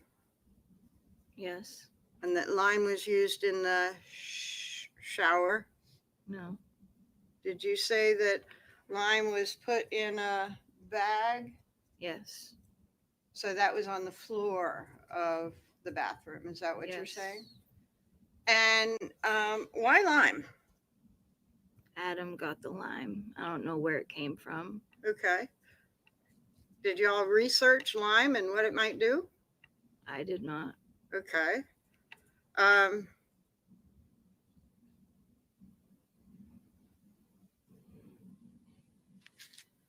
It's not like anything was dissolving in the shower or anything, right? With the lime? In the It bathroom? wasn't in the bathroom. It wasn't used in the shower. Okay. But nothing was dissolving or anything with lime, right? I have no idea. You were in there. Not the whole time. Okay. You said that lime was put in a bag and then Harmony's body was put in a bag. You didn't see any reaction of her body to the lime, right? No. Nothing changed. I didn't see her body and put in the bag with the lime. Adam said that he was going to be putting her body in the lime, in the bag that has the lime in it. Okay. Okay.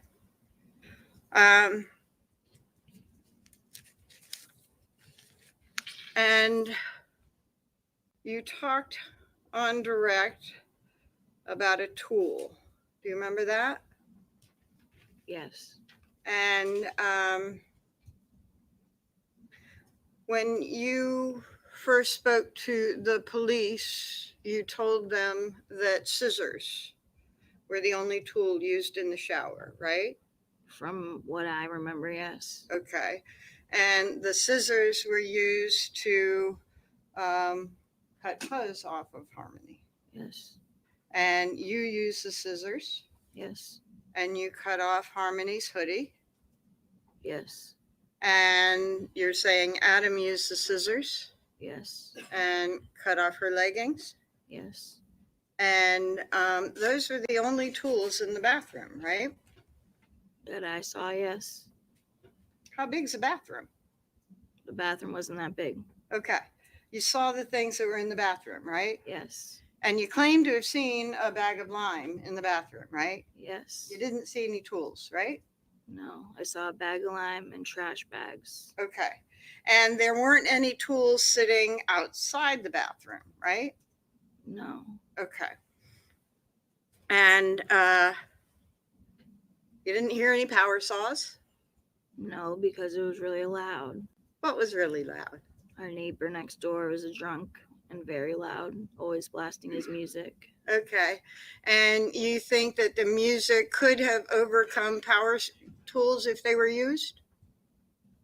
I believe so. Yeah, it was very loud all the time. Okay. And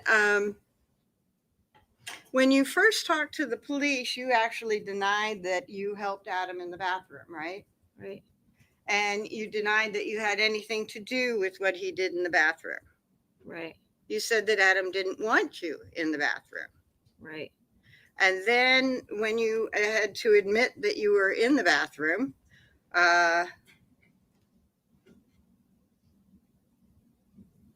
you ended up admitting that you cut off the hoodie, right? Right. And you ended up admitting that you were zipping up the bag. Yes. Yeah. Yes. So you were in the bathroom for a while? No. For a few times? Like a couple times, yes. Okay. And otherwise, the shower was going? Yes. And so presumably the water is doing something? Yes. And a bag of lime on the floor in the bathroom would generally not be touched by a shower that's in the tub, right? No, it was in the corner of the bathroom. Okay. Away from the tub? Yes. Okay. But the shower, I think you said, was going continuously? Yes. The whole time? Yes. And you could hear that? That's what I saw. Saw or heard? I saw. I couldn't hear it, but I saw. And you saw it going the whole time? Not the whole time, but I assumed the whole time. Okay. Okay. Because he told me what he was doing. Okay. And you and Adam were working together to take the clothes off of Harmony and put her in the bag? I didn't put her in the bag. You zipped up the bag? He needed help zipping up the bag. I was there in the beginning and I was there in the end. Excuse me. Sir, you need to step out or turn the pager off. Okay, please step out. Thank you.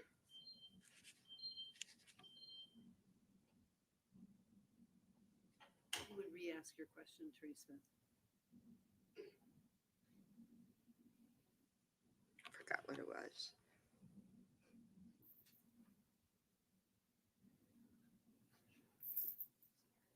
Okay.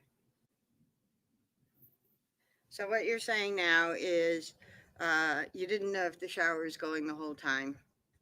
No. Okay. Now, you didn't know if Adam used any tools in the shower because you weren't there the whole time? Right. But you never saw any? No. And the police specifically asked you about tools? Yes. And specific types of tools, right? Yes. And you told them that the only tool that Adam had was a box, a big box under the counter in the kitchen. Yeah. And that when he pulled out that box one time when he was losing it, he broke the counter. Yes. And it was a pretty big box, right? Yes. And you did not see any other power tools in the apartment? No. Before or since? I'm sorry? Before that day or after that day? No. Okay. And they actually showed you pictures of power tools? Yes. To ask you about those power tools? Yes. And did they show you a picture of a big table saw? Yes. And that was or was not similar to what you had seen in the apartment? It was similar to it. Okay.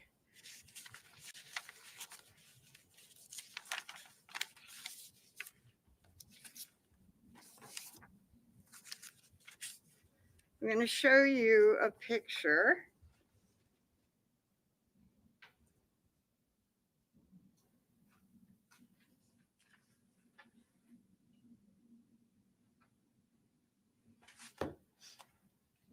Do you recognize this picture? Yes.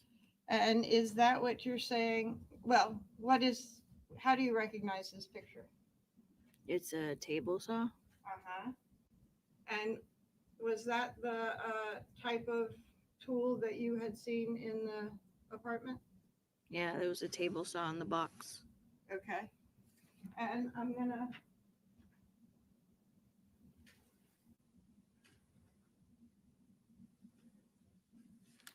ask that this page be marked as an exhibit, Your Honor.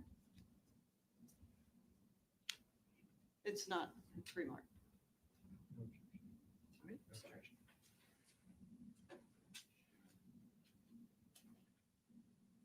Attorney Smith, for identification or full? Full.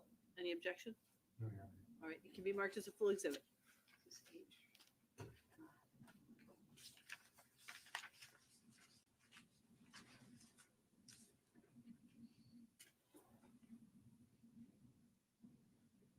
And they also showed you a picture of a circular saw, right? I don't know the difference. Okay, I'm going to show you another picture.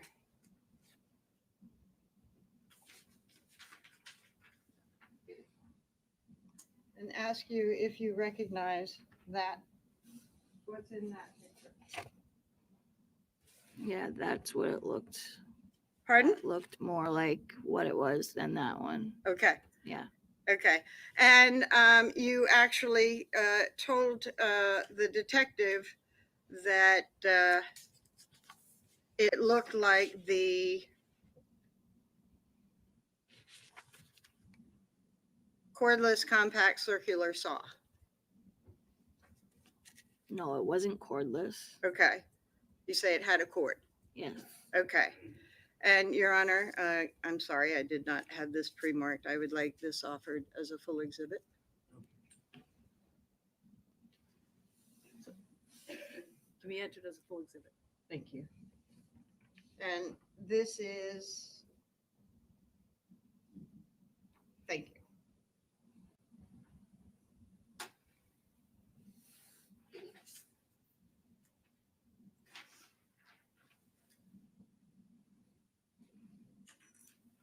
And do you remember the detective saying out loud that, did it look like the cordless compact circular saw? And you said, yeah. No. Okay.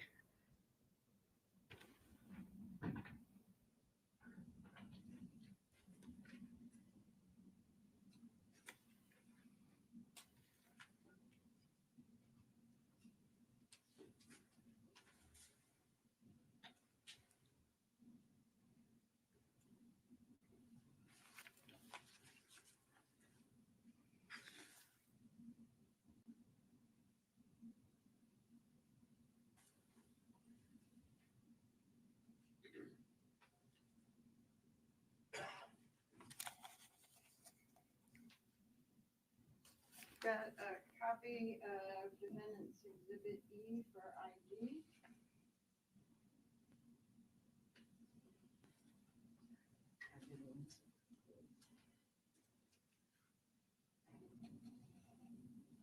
And I'm going to ask you to, again, look wherever you want. Let me put this in an easier position. But read that portion at least.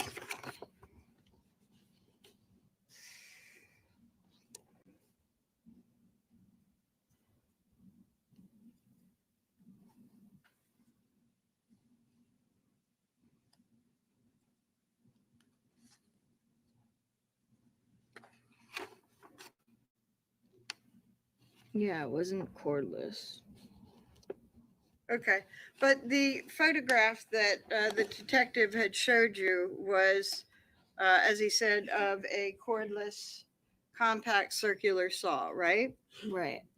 And the photograph that's been marked as I at least indicates it's a cordless compact circular saw or cordless circular saw. Yeah, that's what it says. But it wasn't cordless, the one that was in the house, the apartment. But that was the one that it looked like? Yeah. Okay.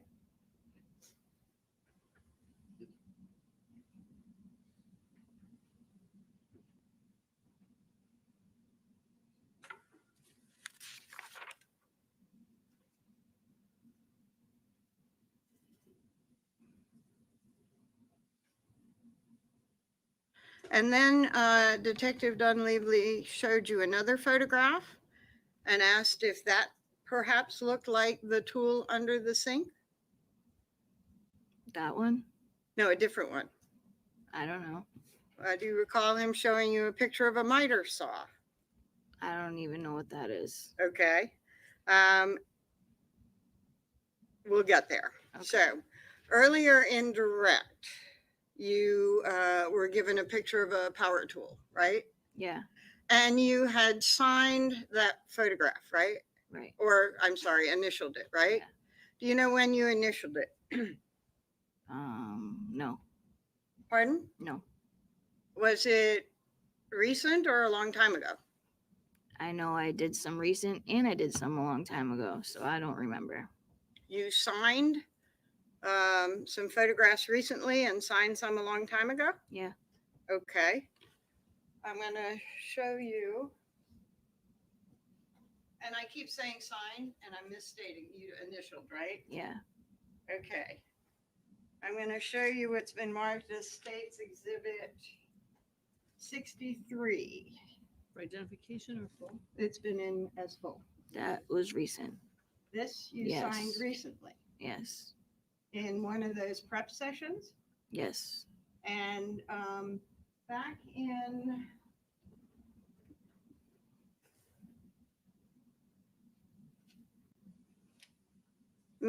March 16, 2023, you did not sign Exhibit 63 as the tool that you had seen, right? Right. And if I may publish, Your Honor.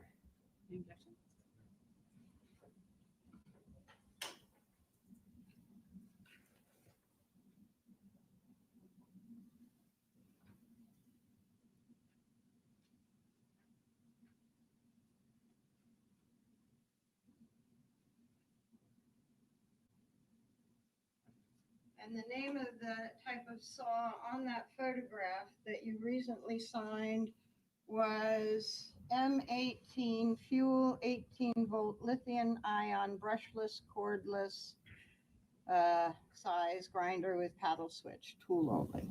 Yes.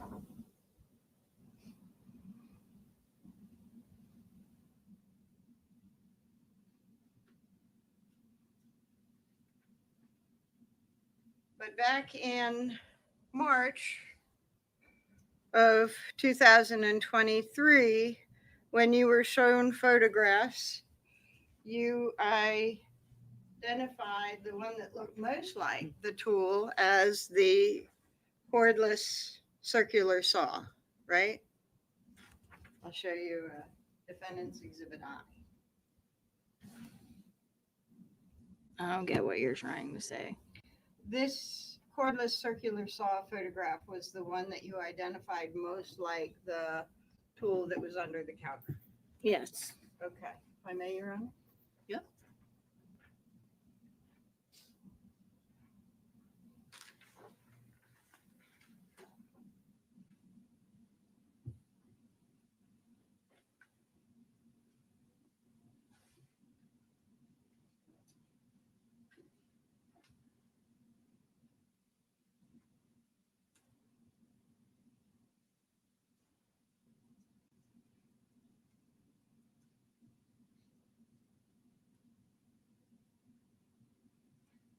So how was it that you came to initial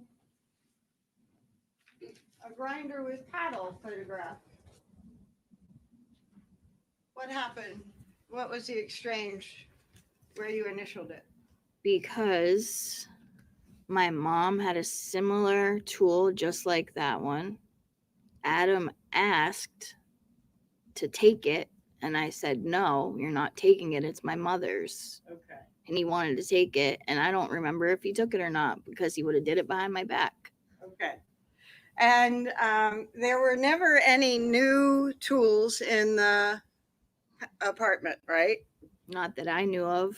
And you didn't see any new tools around the time that you're talking about the things that you and Adam did in the shower. Right, but he also brought lime and whatever else into the apartment, and I had no idea. Okay. And you also talked to the prosecutor about tools in your prep session, right? Right. And in that prep session, you said you didn't know of any tools, but Adam said he wanted to, right? Yes. And that came in the most recent prep sessions that Adam told you he wanted to use tools. Right. And you didn't say when they were asking you about tools in June 3rd or June 23rd, you didn't see any tools, but Adam wanted to use tools, right? Right.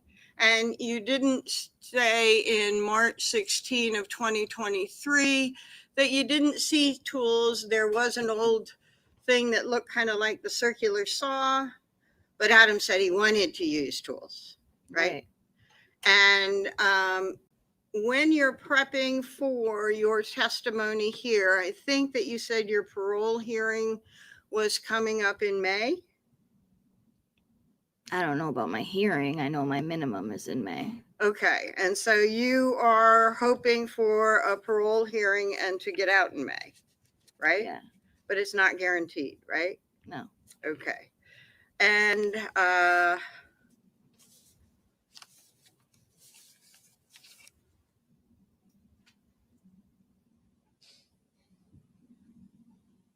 on that time where the state had you initial that fuel grinder, did they show you the picture and say, have you ever seen this? Yes. And you said, oh, my mom has one. I said, yes, my mom had one. I saw that she had one of those. Okay.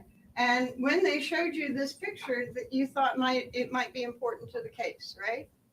Because Adam asked to take it, and I told him not to. Okay. And that's a real clear memory, right? Right. And it's something that you never mentioned in June or March 22, 23, right? Because it didn't get brought up. I wasn't thinking about that. Well, they were asking about tools, weren't they? Yeah, but I wasn't thinking about tools that my mom had. I wasn't remembering that Adam wanted to take that. Okay. Okay. And what was that tool? Did you remember what it was? A handsaw. Okay. That's what I call it anyway. Okay. And what were the circumstances that you saw it at your mom's place? Because my mother works with wood. She has her own refurbishing company, and she does her own woodwork. Okay. And she just got it. It was brand new in the box. Okay. So if it was brand new and purchased, it was brand new in December of 2021. Yes. Okay.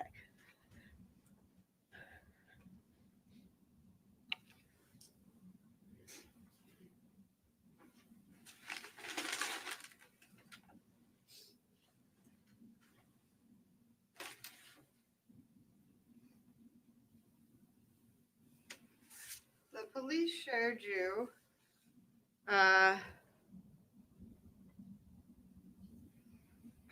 photograph of the CMC bag when you were doing the interview in June of 2023, right? Yes. And you identified that as the same type of bag, the same as the one that you got from Catholic Medical Center when you had your child. Yes. And you actually thought that it was your bag. Right. You thought they had found the bag. Yeah. And you had thought that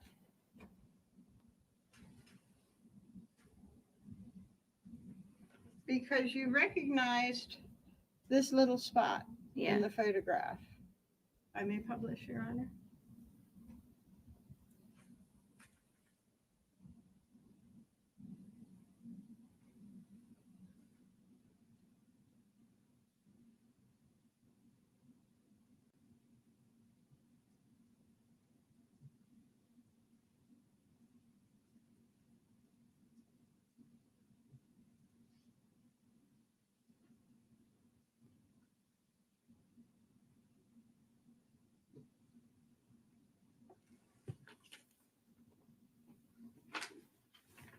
So let me talk about what you've described as the treatment of that CMC bag.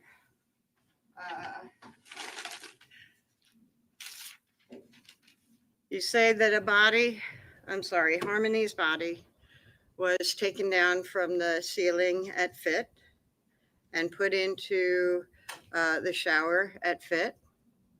Yes. And put into a trash bag and into the CMC bag. Yes. And that body stayed in this CMC bag for a while. Yes. And then you took the CMC bag down the street to Portland Pie. Yes. And then the CMC bag came back to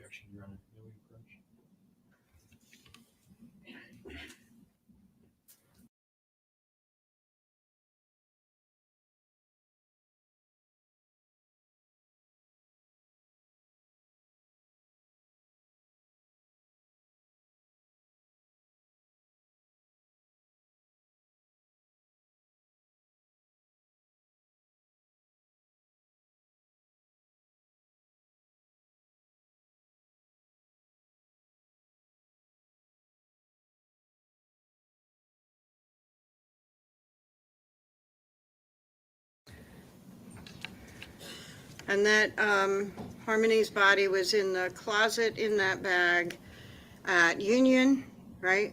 Yes. And that then it was Harmony's body was in the refrigerator in that bag. Yes. And then Harmony's body was in the bathroom with water running and her body and lime and all that stuff in that bag. Yes. And then in the freezer. Yes. And then taken away. Yes. And you believed that this bag was the same bag Yes. because of that little dot there. Yes. Because the last time you saw the bag, that was the only stain on the bag, or something. Not the only stain, but that was a stain that would not go away. Ah, did you wash the bag? No, but I tried getting it off How? by rubbing it off, Okay. wiping it, Pardon? wiping it. Okay. Okay. Now, after the thing in the shower, Adam became pretty despondent, right?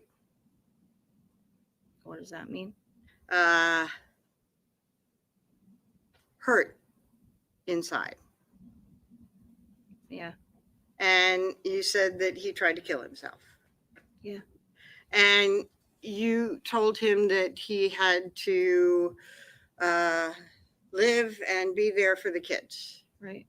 And that the kids need him and you needed him and he shouldn't do it. Yes.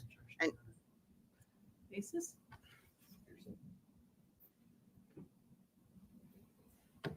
without your, if I may rephrase, Your Honor, Oh, you may rephrase. The question is withdrawn. The objection is sustained. without saying exactly what you said, you tried to talk about your lives together to give him something to live for. Yes. Okay. And the main focus of that was the kids. Yes. Okay.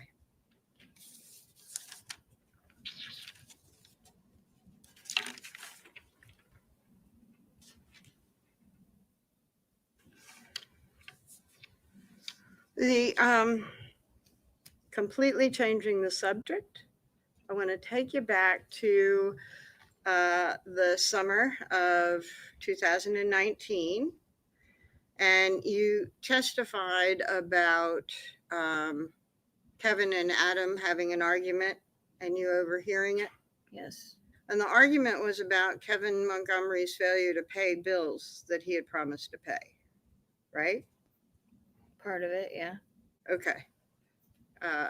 You all were kind of left in the lurch because those bills weren't paid, right? Yes. I may have a moment, Your Honor.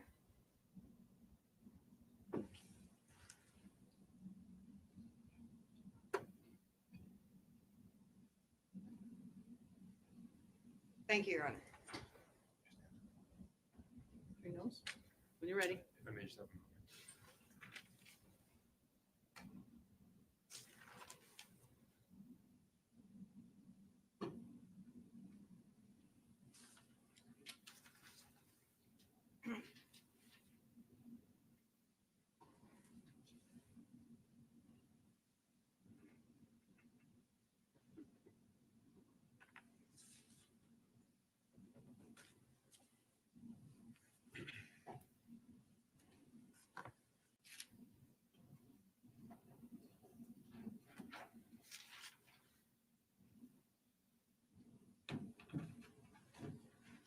True Knowles, I need you to have a microphone there, so I don't know if you. Thank you.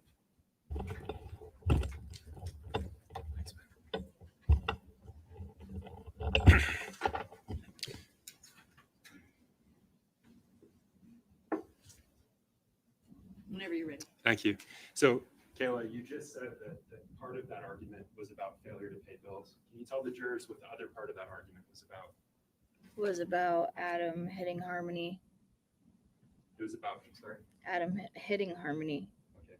And this bag that you have identified? Yes. Is it similar, is it identical to the one that was brought to the Econo Lodge? Yes.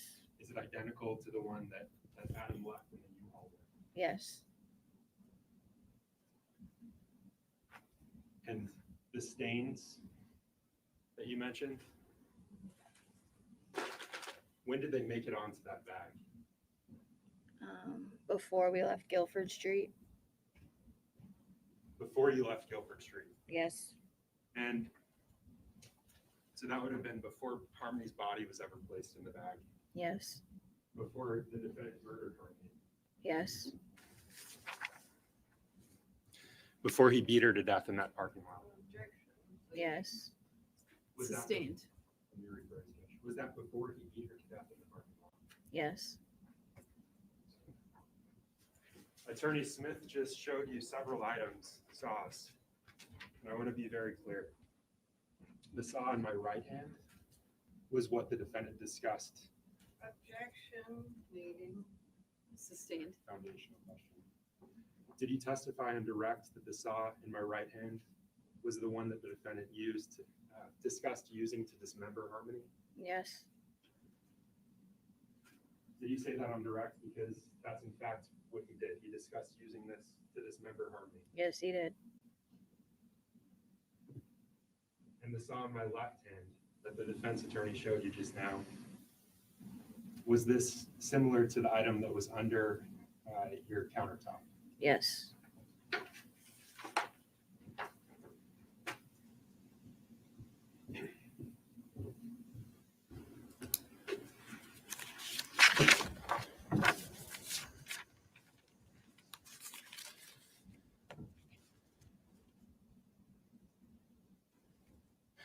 Attorney Smith asked you, she asked you about if that's when the defendant was losing it. What does losing it mean to you? Was that when he was hitting you? Was that something else? Everything. He was abusive. He, in all ways, physical, emotional, and mentally.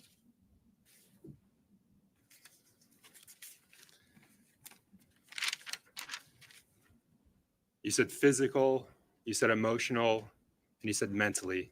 Yes. And let's unpack that. How is he physical with you? How is he physically abusive towards you in that period before you escaped him? He thought that I was telling on him, or cheating on him or trying to kill him. Okay. And how was he physical with you in those interactions? He wanted me to tell him who I was cheating on him with, or if I was working with the cops, and I kept saying that I didn't, and he kept hitting me anyway. And then I started telling him that I did, even though I wasn't, and he still kept hitting me anyway. And let's talk about that. Why would you tell him that you were doing these things, working with the police, why would you tell him that, even though you weren't at the time? So that I wouldn't get hit. Did he still hit you? Yes. You said that he was emotionally abusive to you. Tell the jurors about that. Because he'd go back and forth with telling me to tell him that I was working with the cops, and he would accuse me of sleeping with the guy downstairs, sleeping with all these different people, that I came out of the window one night. I couldn't take care of the kids. He wouldn't let me do anything without him being there. You said that he was mentally abusive to you. Can you tell the jurors how? By asking me if I was working with the cops and making sure that I stuck with the story that he brought me to work and dropped me off and was bringing Harmony to her mom. And can you tell us who came up with that story? He did, Adam. And you stuck to it. Yeah. You stuck to it even though you knew you weren't working at the time. I'll rephrase. Did you stick to it even though you knew you weren't working at the time? Yes. Attorney Smith asked you about Adam being pure evil. Did you think that Adam was pure evil? When he would start going crazy, yeah. And you mentioned the evil eyes. When he looked at you in that moment, evil eyes. Is that what you said? Yeah. And was that right after he'd beaten Harmony? Yeah, it just got worse. Were there also good times with the defendant in that period? Yeah. But it was mostly bad. And in those bad times, were you hoping for the good times? Yeah.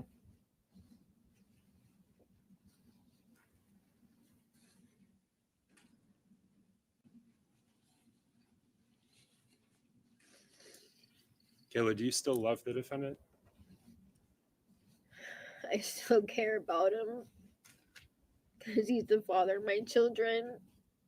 He was my best friend.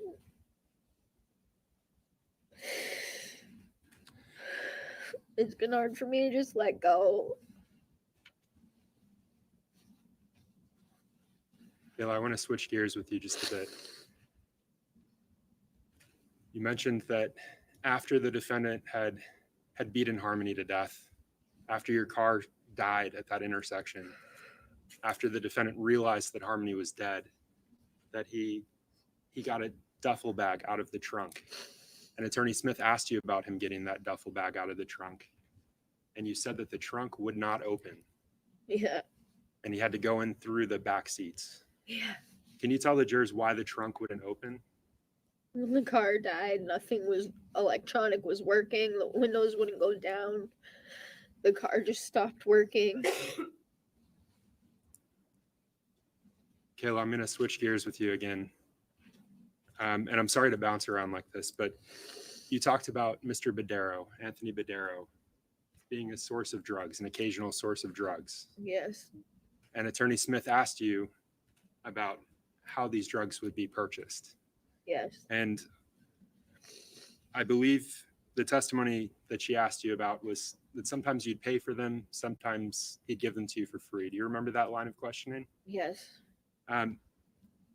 Would Mr. Badero also accept food stamps or SNAP as a form of payment for drugs? Yes. And when you were living in the car, is that a form of payment that he accepted? Yes.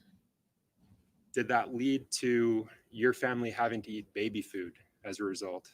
Yes. Who was eating baby food while you were living in that car? All of us.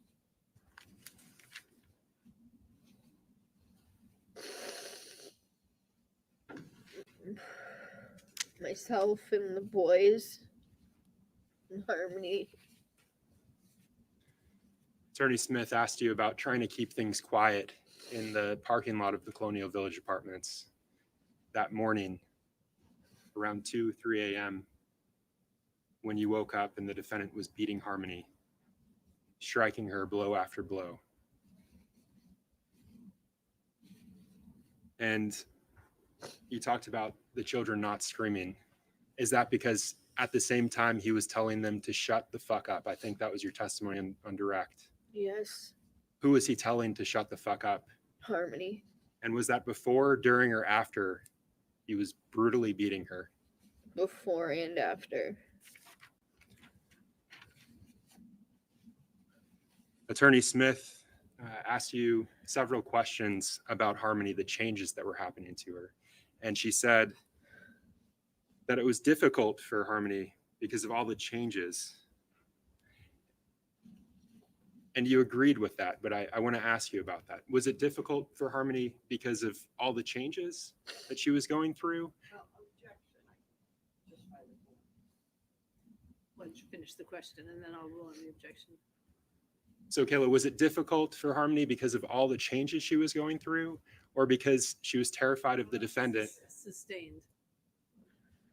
You may rephrase the question.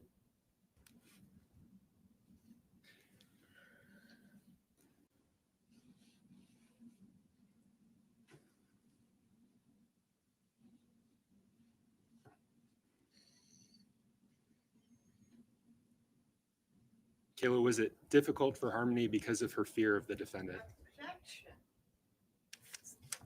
It's a direct question. It's not a leading question.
So Kayla, was Harmony, was it because of all of these changes, or was it for some other reason? Overruled. Or was it for some other reason? I think it was all of it. And let's talk about all of it. Can you tell the jurors what all of it is? Adam being abusive, physically and mentally, and everything she went through from her mom and her dad. And Kayla, when you say Adam being abusive, you're talking about the accidents that you would have. Yes.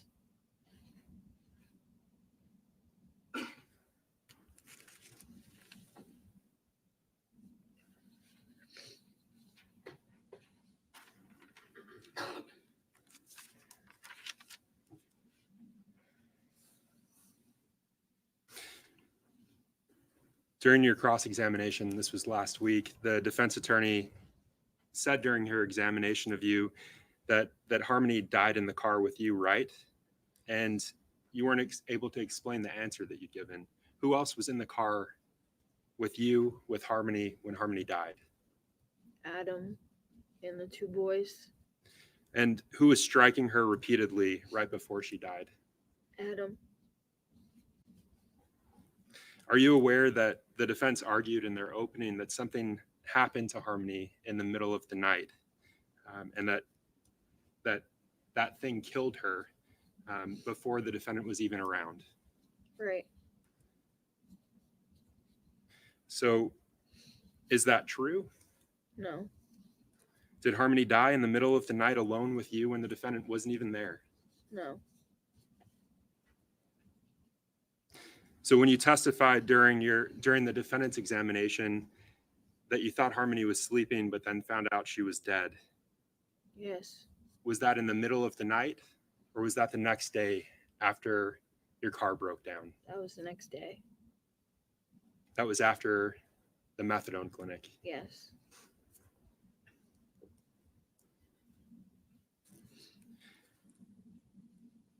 Kayla, you were just asked, so you were asked last Friday, about a letter that you'd written with various demands. Do you remember that? It's the defense exhibit G.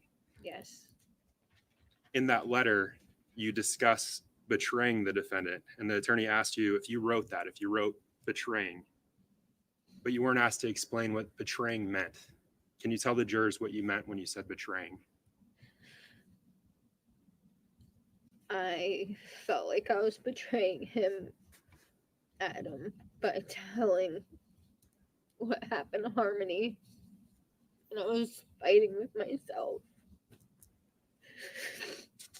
Because I didn't want him to be mad at me for doing the right thing. Were you referring to the secret that you'd been keeping for 2 years? Yes. Were you referring to telling the truth about him beating Harmony to death? I'll strike the question, Judge. Last week, you were asked to describe a conversation that you had with the defendant where he agreed to take the fall for Harmony's death, but you weren't asked to explain what that meant. What did you mean when you said take the fall, or when he said take the fall? That he wants me with the children. And no matter what happens, he's the one at fault. Was he taking the fall for something that you did? No. Did you beat Harmony to death? No. Was he taking the fall for what he had done? Yes.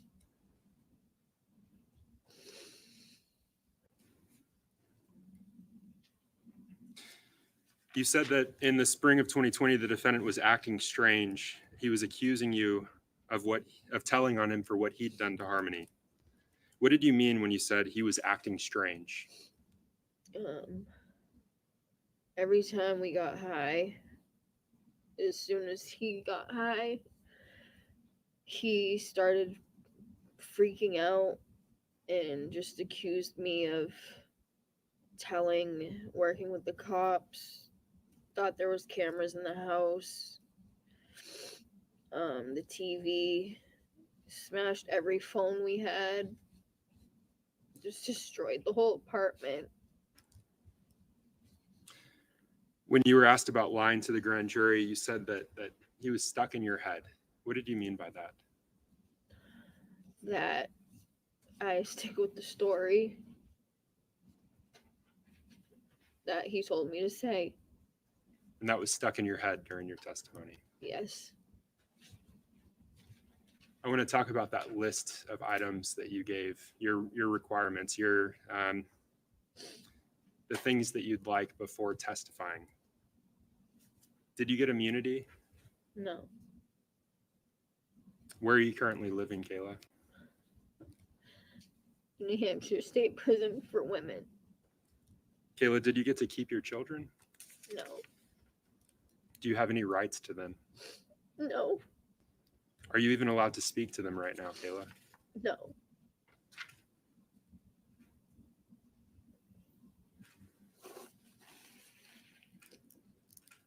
You said that after the defendant repeatedly struck Harmony, after he put the blanket over her, after she moaned, after the strange crying, moaning stopped, after he did drugs, And after the car died, you thought that Harmony was asleep under that blanket. Yes. Why did you think that she may be sleeping after Adam repeatedly struck her? Because she usually just goes to sleep after.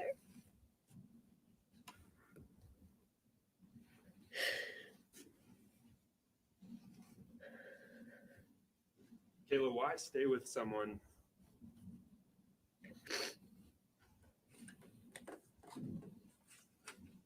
Why stay with someone that does this to you?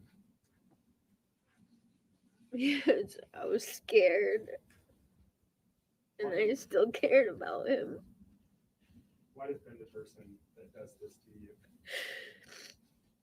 Because I was scared of what would happen. I didn't want anybody getting in trouble.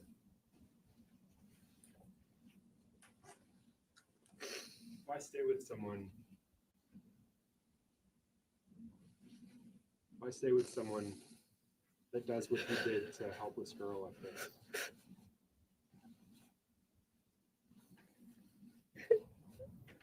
Because for some reason I still cared about him. Why defend someone that beat her to death?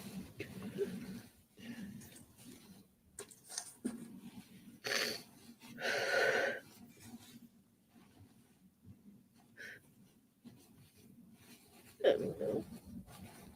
I was scared.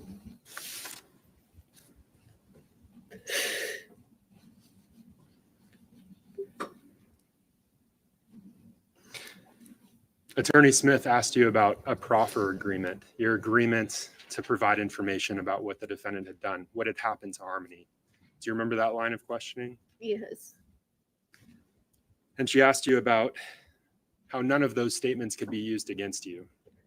I think you Yes. agreed with that. Yes. So I'm going to ask you,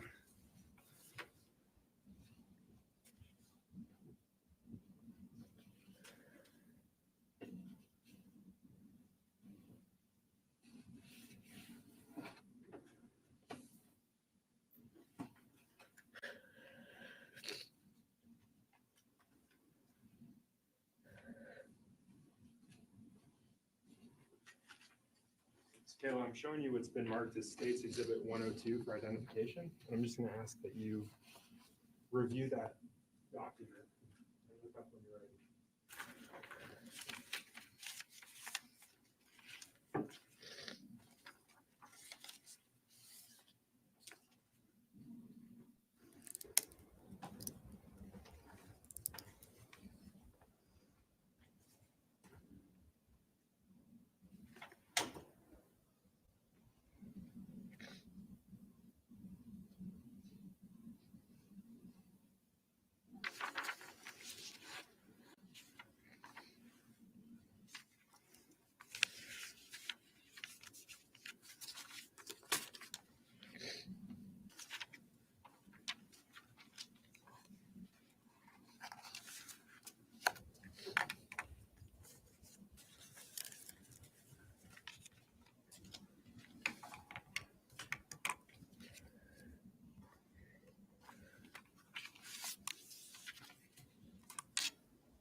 Kayla, is that the agreement as you remember it? Yes. And do you recognize any of the signatures on that final page? Yes. Which one do you recognize? Mine and my attorney and the AG. Is that the true and correct agreement? Yes. Your Honor, at this point, I move to admit States, what's marked for identification as States 102. Any objection? No, Your Honor. All right, the ID may be stricken and be entered as a full exhibit. I'm going to take it back.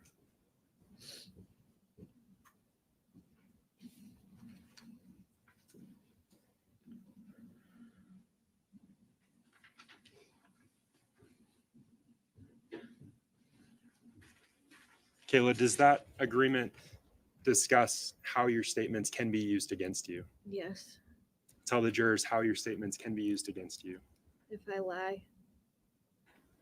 Does it say what other than your statements can be used against you if you lie? I could get charged with anything. Does it discuss evidence related to Harmony, her body? Yes. Can that information also be used against you? Yes. Now, is that the information that you went to that meeting with? Yes.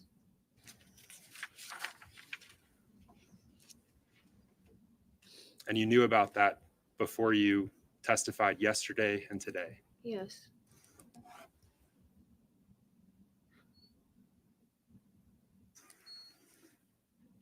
Kayla, do you remember being, excuse me, do you remember being asked by the defense attorney last Friday about deciding to take an agreement with the prosecution? Yes. Do you remember Attorney Smith asking you the following questions and you providing the following answer? She said, but you knew they had you solid on the perjury charges, right? Yes. And you said right to that. You were never getting around that one. Attorney Smith asked you. You were never getting around that one. Right. And so you decided this would probably be. Overruled. And so you decided this would probably be the best you could do to get as few consequences as you can, as possible, for your actions as possible, right? Do you remember being asked those questions? Yes. Because people facing criminal charges make strategic decisions to admit to some lesser offenses to try to limit their legal exposure or get as few consequences for their legal actions as possible, right? Right. Now, the defense asked you about that legal strategy. So you think that they would be aware of it, right? Yes.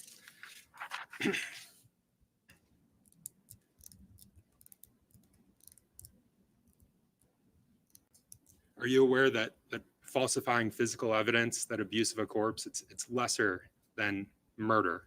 Yes. And are you aware that in their opening, they told this jury that that they can find the defendant guilty of falsifying and abuse of a corpse? Yes. Can you remind these jurors who killed Harmony? Adam Montgomery. I can have just a moment. No further questions. Thank you.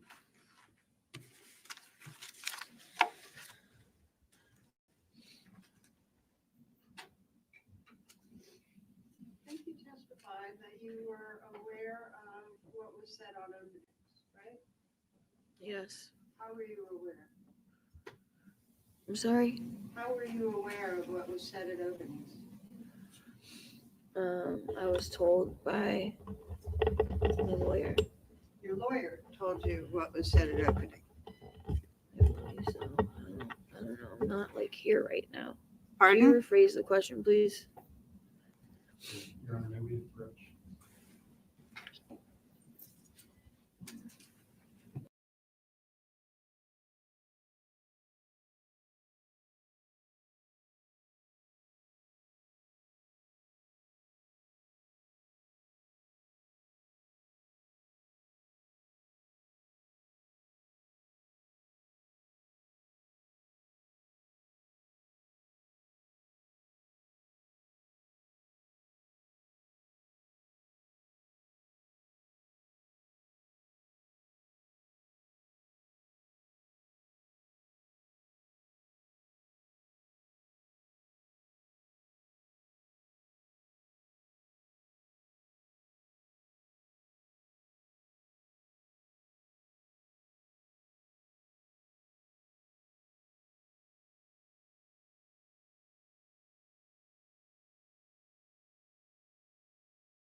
This is a good time for us to take our mid-afternoon break. So I'm going to have you go back into the jury deliberation room. Don't discuss the evidence. No further conversations about this between each other or with anybody else. Don't do any independent research. And we will have you, we'll take at least 15 minutes, okay? All rise for the jurors, please.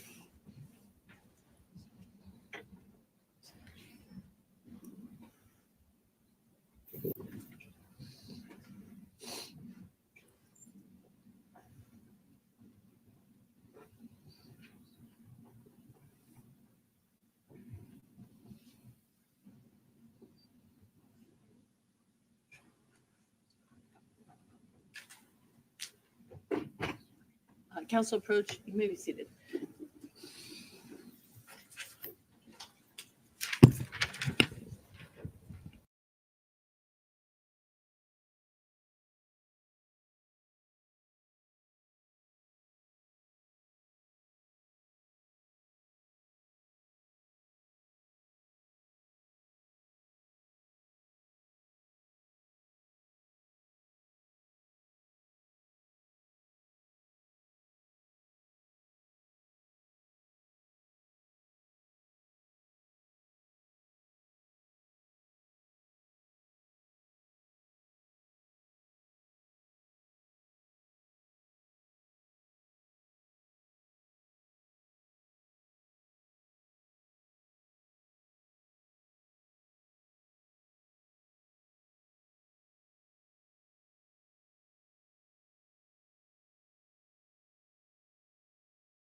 Woo! What is going on? I'm so sorry, my friends. I've been gone for a little bit, but I am here. I want to say thank you so much to all of our amazing mod squad for taking care of things. I jumped in when I could. So what are y'all thinking?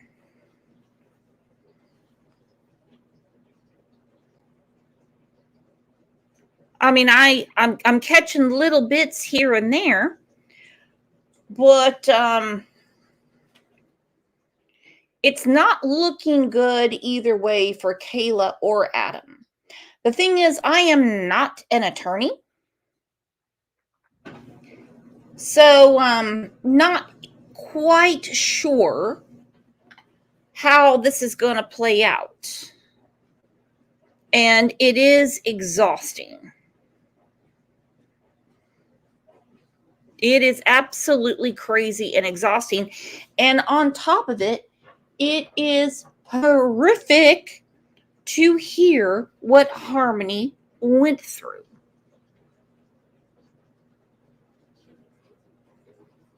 Oh, look, Uli's back now too. Gaelic said, was that a big slip up? I would like to know.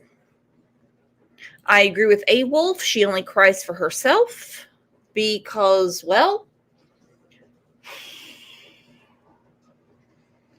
she only cries when she's pressed in certain areas. In a way, she reminds me of Candace Wells, but she's 10 times worse. Now, people will come after me left and right and say, oh no, Donna and Candace are the absolute worst. No. Even Dawn and Candace would not feel comfortable with Adam Montgomery. Kayla came up with a very convenient story because she is street smart enough to know that what she witnessed in the months that went on, her carrying out, moving Harmony from place to place to place, would land her in jail for a long time. One thing she forgot about is that she was still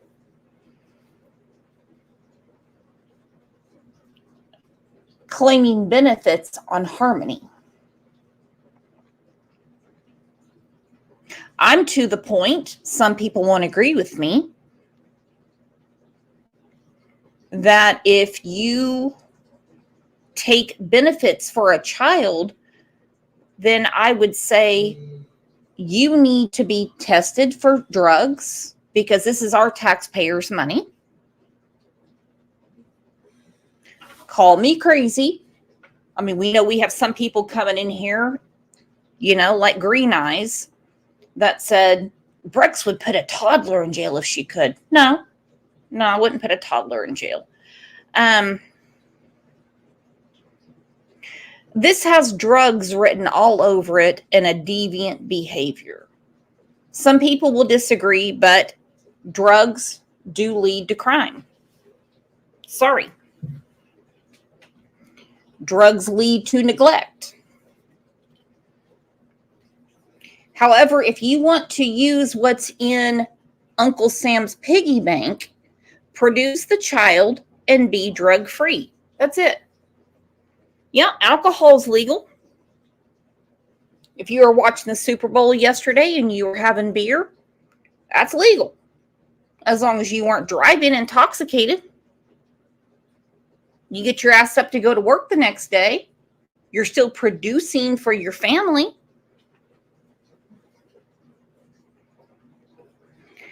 JPL said it's called get in the car when he's out of it and drive away. But no, she couldn't do that. Because what it takes to make these chemicals to get high, purchase them, the people you have to know is criminal behavior. Jules said alcohol kills. Yeah, it does. Alcohol is also legal That's a different story. You can go to the convenience store and get alcohol. You don't have to go to AutoZone and pick up things that start your car and smoke it.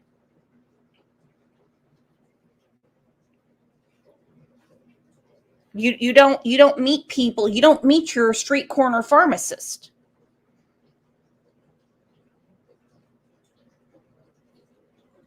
And Angel, you're right.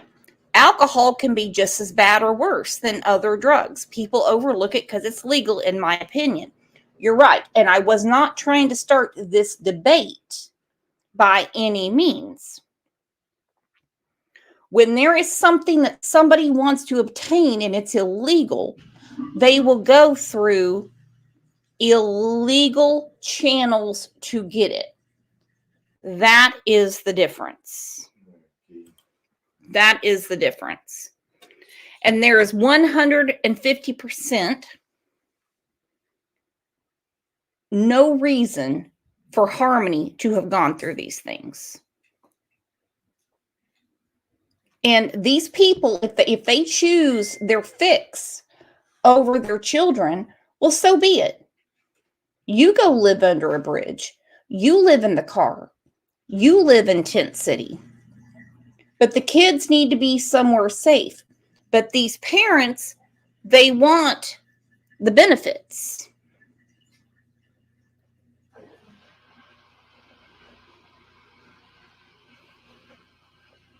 Wow. So produce the child or you don't get your benefits. Piss in a cup or you don't get your benefits. You show up to get, whatever you need. Show us that you can't work, or at least you're trying to get a job. No one's going to follow you around and say, hey, did you apply here? Did you apply here? Did you apply here? It's one way or another. It's like Crystal says she can't work. She's got all these neck problems and everything. Well, okay. But you can go to clubs and bars and get knocked up every time you spread your legs. How disabled are you?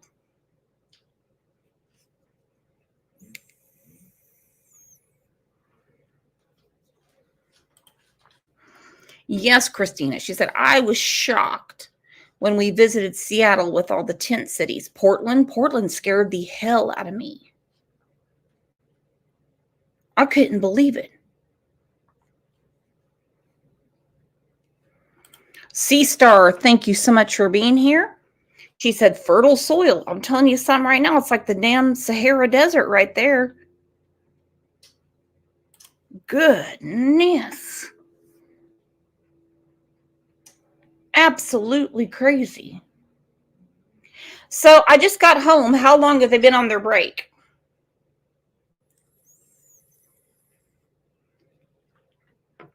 Anyone know? Share Bear, it's crystal clean now. She might be clean today. I don't know about tomorrow. I don't know.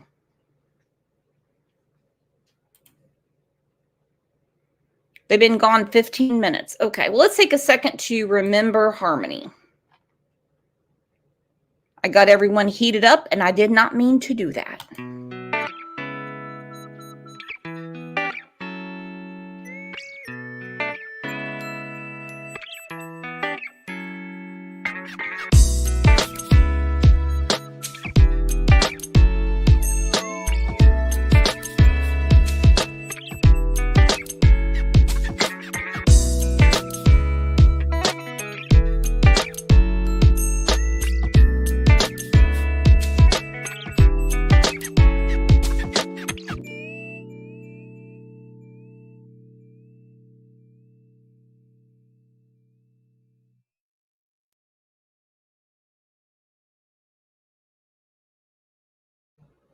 True Crime Beat said, hoping she won't get early release. Do you think she will actually get paroled in May?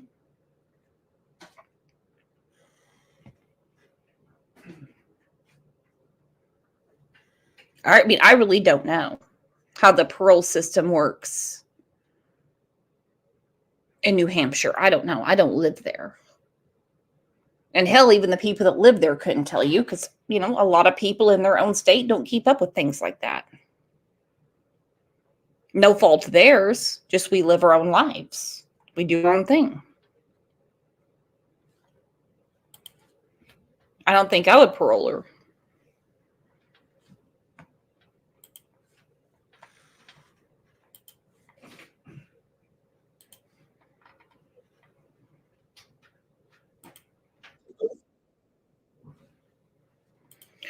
Well, while we're waiting on the judge and jury to come back, let's go through some of Teardrop's interrogation. Kind of take our mind off of Kayla, or as we call her around here, stepmeth, because you can see what you're dealing with when you hear how he deals with the authorities. They had one question, and that question was, where is Harmony? Should be very simple. Is she with her mother? Well, if she's with her mother, that would be easy. That's a phone call or a visit. If Crystal says, oh, she was here, but she's not now, well, then you're not the focus.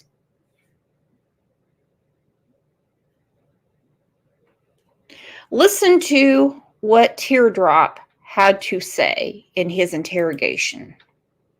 And I'm so happy they released this interrogation for those to see. We'll work on that in a few. We'll just turn this on. This is already on video recorded. You all right with that? Nope. Okay. We'll do our best to try to get you a cigarette. Yeah, we got cigarettes somewhere, so try to work on that, okay? Before we have any conversations, I'm just gonna have you read something, okay? And then we'll just go from there.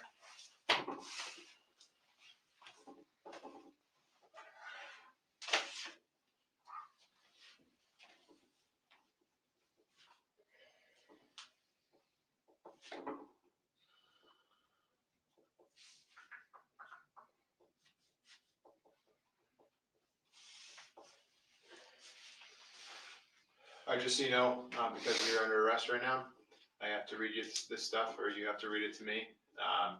Again, Detective Riley, Detective Dunleavy. It's January 4th, 2022. It's 8:55 p.m. You can read and write English, correct? Okay. So, Adam, I'm going to have you start from there where it says I, and then I'm just going to have you read down. I, Adam Montgomery, have the right to remain silent.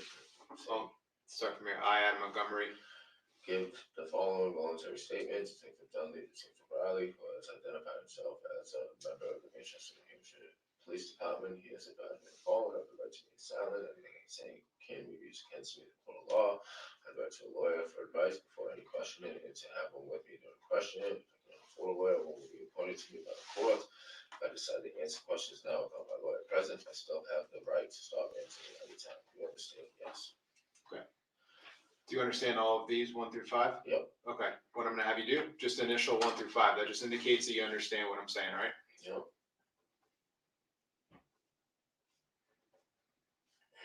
All right. Can you just read that line Do you understand each of these rights? Yep.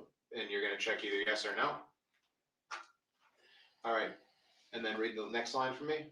You guys have each of these rights. And are you willing to waive each of these rights and answer questions? Sure. Okay.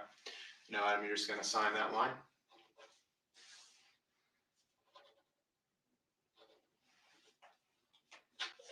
All right. Appreciate it. Before we go forward, can we get a cigarette in here? So there's a sensor in there. So I'll work on getting you a cigarette at some point. I can't promise you one right now just because the room we're in, and if this starts going off, I don't want to flood the building, you know what I mean? Detective ain't gonna go off. That thing will, the sprinkler. So, but at some point, we'll work on getting you. I know we have cigarettes in here. I know where they are. Okay? You hear what I'm saying? Do you need water? You good? Okay. Are you okay? What a loser. Loser.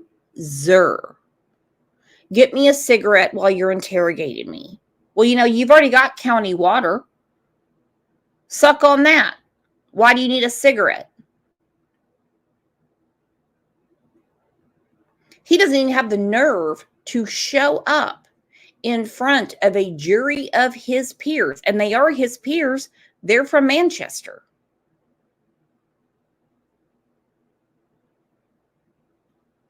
And they make everything happen. It's surprised the way that people are interrogated anymore, that they don't order them a pizza or their favorite meal. Go ahead and give them their last meal. The only person that's been interrogated that said the pressure was too much was Stacey Wandra. That's probably because some other issues.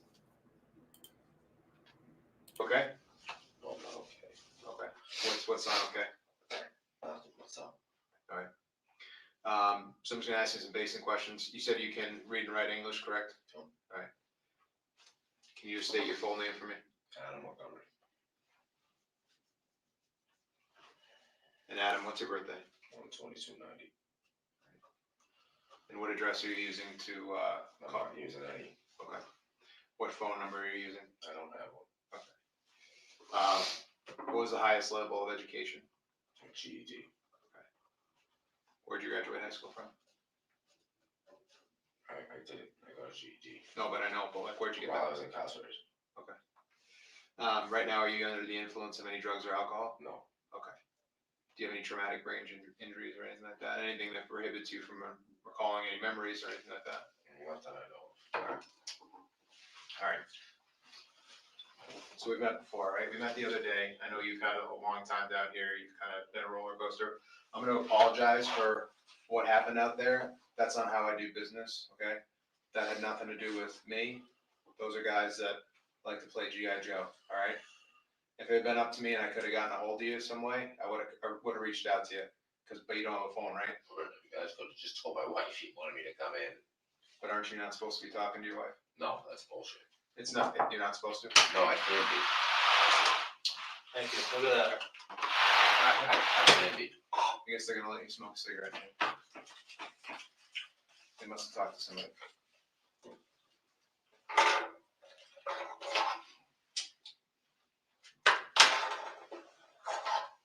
So I don't know why I was saying I can't talk to my wife because that's bullshit. Maybe it's some old paperwork that somebody saw. Yeah, from last year, but it was over and done with after I got out of jail. So that's all clear. DCYF said it was cleared up. The police said it was cleared up. Everybody said it was. They said that there was no contact order between me and her. Okay, and that's Kayla we're talking about. Okay. Well, you know, if that's the case, then that's my fault for maybe not checking a little bit further into it. So I apologize for that. Again, I apologize for the way things went down out there. Like I said, I'm not part of the SWAT team. I don't do that stuff. If I had had a good number for you, I would have just called you in. But I don't have it. You don't have a phone. You said, right? Okay. So I apologize for that. I do appreciate you being cooperative with me. You've never given me a hard time. I know we've only met a few times, so thank you for that. Let's talk about why we're here to talk. Tell me what you want to say. Tell me what you know. I don't know nothing. Well, what was our conversation about the other day? You said you had a couple questions you wanted to ask me. You asked me the questions. Well, what was our conversation about the other day? Remember we met, I mean, you remember that was only, what, a few days ago, right?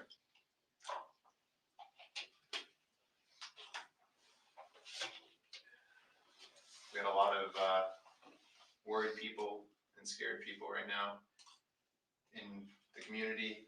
I know you're worried about the well-being of your daughter, and I kind of want to get ahead of this because I don't want you to be painted as a monster. Well, that's what you guys are already doing. I am? No. Oh, yeah. Can you explain that? That's what you guys are already trying to do, man. Explain to me how I'm trying to make you, or whoever is trying to make you out to be a monster. Who's telling you that stuff? Is there somebody from that I work with that told you that? Somebody you're close with, that they told you that? No.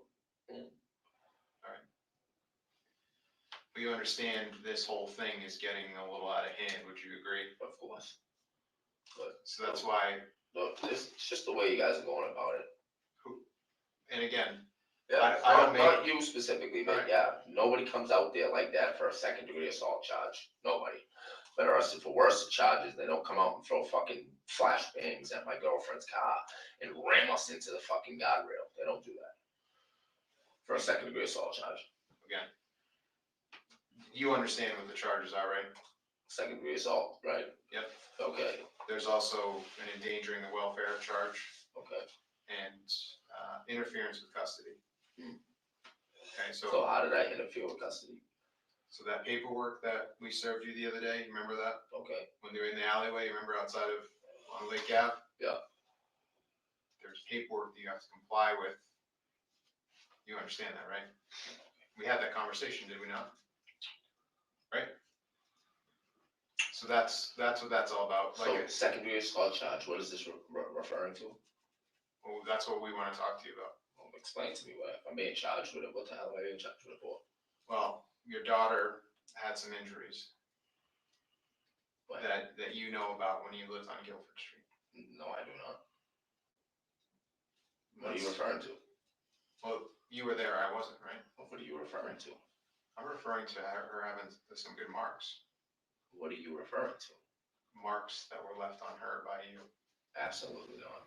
I have nothing else to say. He already knows right there he's getting hung up. He already knows. He knows being in that corner in a room with no windows. He already knows he's going down with the count. He knows. That's why he said, I have nothing else to say. Until he asks for a lawyer, they can keep asking questions. When they talked about the marks on Harmony's face, he probably has already, with deductive reasoning, put together that Uncle Kevin told them something. Probably. But he keeps saying, I have nothing else to say. Doesn't work that way, big boy. You just say, I need a lawyer. Which he finally does, as we know. He knows. Listen again to what he said. That you know about when you lived on Guilford Street. No, I do not. What are you referring to? Well, you were there, I wasn't, right? What are you referring to? I'm referring to her having some good marks. What are you referring to? Marks that were left on her by you. Absolutely not. I have nothing else to say.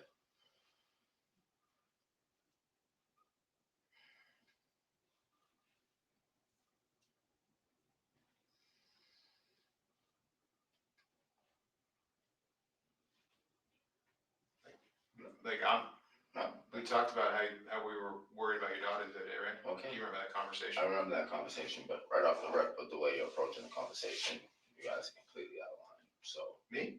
Yeah. Do I? In the time you've known me, which what you just said to me, you guys are completely out of line. Okay, but so explain to me, how are we out of line? I have nothing to explain. Okay, but wouldn't you rather explain it so we can make sense of it than just have other people's side of the story? Like, you want to defend yourself and like this picture people are painting of you. Now's your chance, man. Defend Whose side of the story? Who's telling you these things? people that were close to you.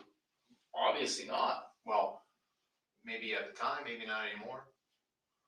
Yeah. I mean, you saw that reward on the news, right?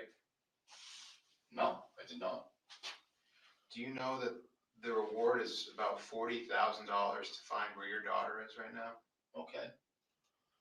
When you start throwing money around like that, people come out of the woodwork that you would never expect to do. Okay. So, like I said, when I talked to you a few days ago. Can I have another cigarette? Sure. I kind of told you this thing was going to get a lot bigger. That's not right. And we wanted to get ahead of it. But you're sitting there telling me that right off the rip that there was something wrong with my daughter because of me. No, that's bullshit. Okay.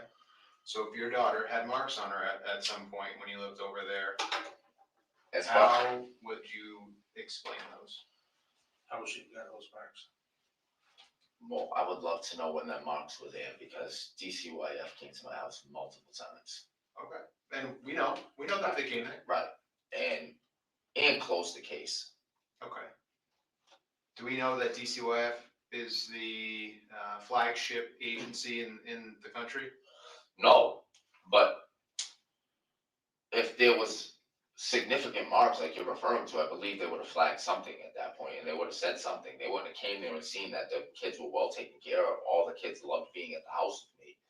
So let me tell you about what second degree assault is. Because there's a lot that encompasses that charge.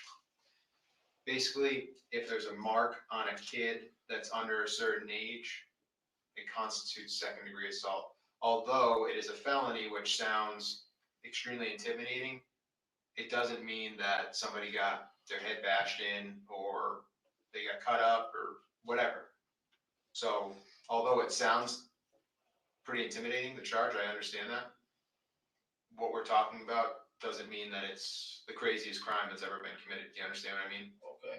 So somebody could have a bruise or a really bad welt on them, and that would constitute second degree assault for a kid under a specific age. So that's why that charge is there. So nobody is saying that you took like a baseball bat or like stabbed your kid. Like, I'm just going to put that out there. That is not what anybody's saying about you.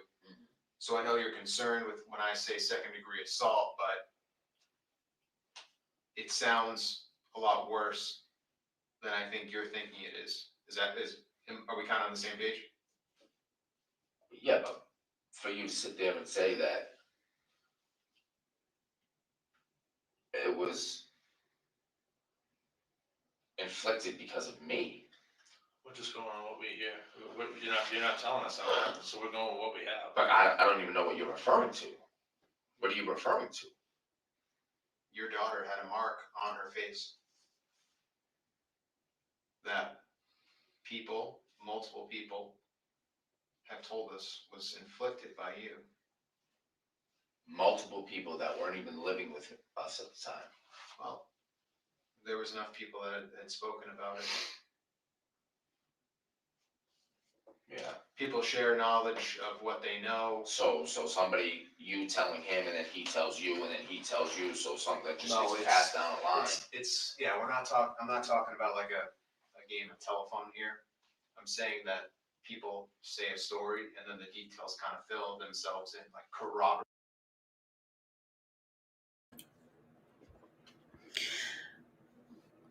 For those of you that are just still coming back in, court is not back in session. And if you came in and you're not seeing Adam Montgomery on the screen, his interrogation, you have to reset it to live chat. That's what you have to do. Oh, I spoke too quick. Hang on.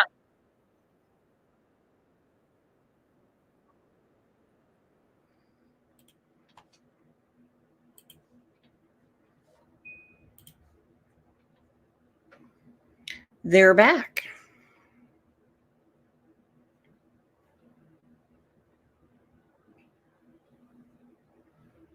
They're waiting on Teardrop's attorney.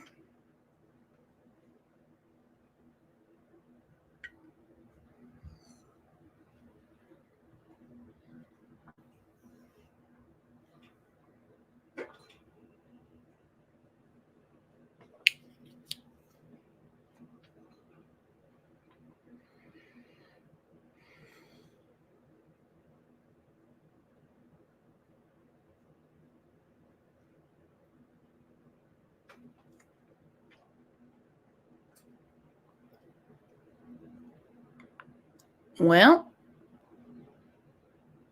oh, here she comes with that Dorothy Hamill haircut. I had one of those when I was 6.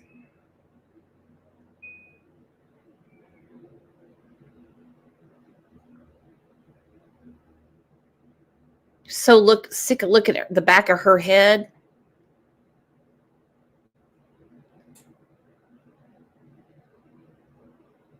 Looks like a red-headed penis. I can't stand it.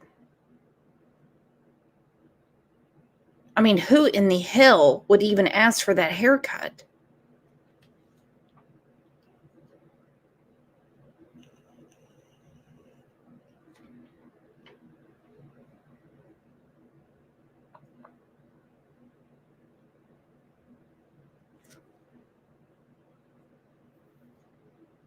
Goodness.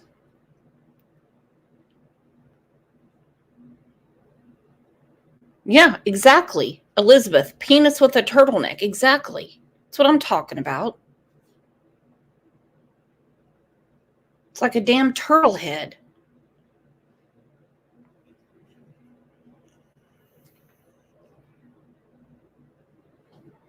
Can you imagine getting that haircut at the Supercuts in Manchester, New Hampshire?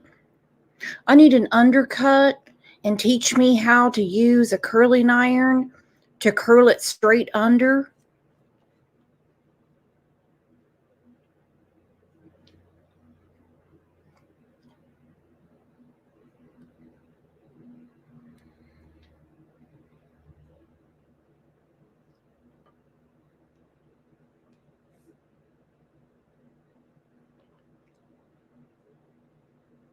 I actually got a trim at Supercuts one time. Nothing against Supercuts. And this woman came in and she had hair, I mean, way down past her bra strap, okay? And it was like a wiry gray. And it needed a lot of conditioning. And I mean a lot. And all she wanted was her bangs cut straight across. And I was like, that's all you want done?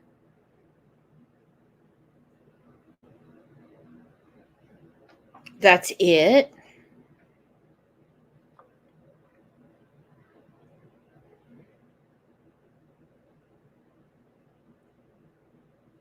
Because you need about 7 inches cut off of that mop. And don't worry about the bangs.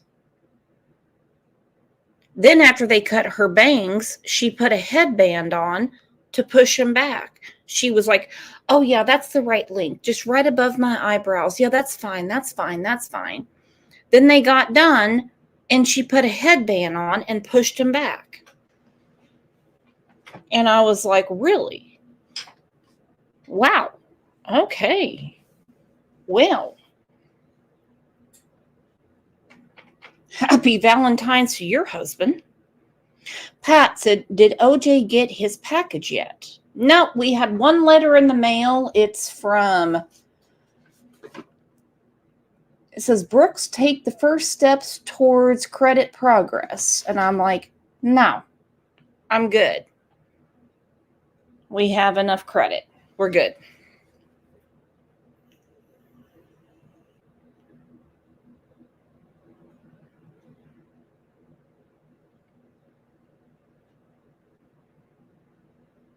I was just blown away how long it took to cut that woman's bangs. And she was so picky about how they were going to be cut when the rest of that mop was, I mean, down to her ass crack. I'm like, don't you want to trim some of that straw off?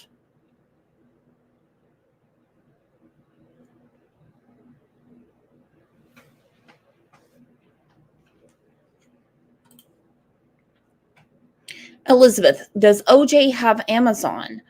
In OJ's mind, he does, but no. The only time he uses his computer is when he's trying to shut the show down. That's when he gets on the keyboard and he gets out of all my windows. Or sometimes he will go over by the living room TV. That's where the Wi-Fi is plugged in. And he actually, during a show one day, unplugged it. Didn't you, my kitty? My kitty, you say, oh my God, my kitty did that. Here, my kitty can talk to everyone. You did that. You're not on camera. I'm not going to do that to you again. I don't want to get scratched up. See, okay, we're not doing that right now. You just sit right here. You be a good kitty. Okay, I'm just going to hold you like this. There.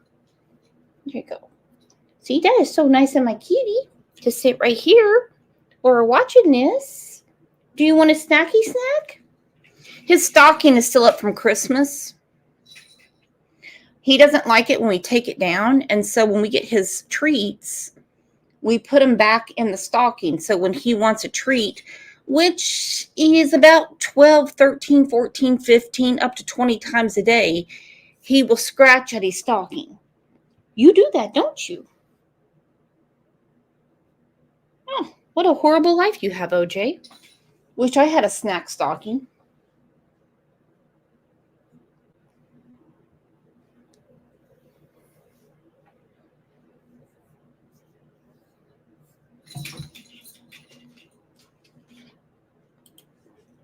Okay, now he's up here on the desk. Oh, thank you for finding my car keys. Mwah, thank you to my kitty. Oh, that is so nice of you. Okay, now he jumped on the floor. Now he's looking up at his cat food, even though he has cat food in his bowl. And next thing you know, he will put his paw in there and he will start kicking it out, saying, I don't want that food. It is a very strange behavior OJ has. So anyway, that's our life. Go play with Mr. Fishy or the giraffe leg. Oh, you want to get on the washer and dryer. True Crime Beat. What are his favorite treats? He likes... Well, he's done with his snack puzzle. He pushed that under the couch. He won't anymore. If he wants a snack, it goes right on his breakfast tray. He won't do it. He doesn't like the greenies since he gets those for like cavities and stuff. He likes Frick's ham. He likes that. So I'll cut that up for him and put that on his tray. He likes turkey. He likes rotisserie chicken. He likes bacon. I kind of got off the bacon thing with him because his veterinarian said that he has gained a lot of weight. And I'm like, well, I don't know why. It makes no sense to me. What are you? Okay, OJ, please get out of that. OJ, let's please not do that, okay? That's a steamer I use to clean the bathroom and kitchen and the baseboards. So let's please not do that. That doesn't make any sense for you to do that. Okay? I appreciate you checking on the steamer, but you shouldn't do that. But you're still going to do it. That's okay.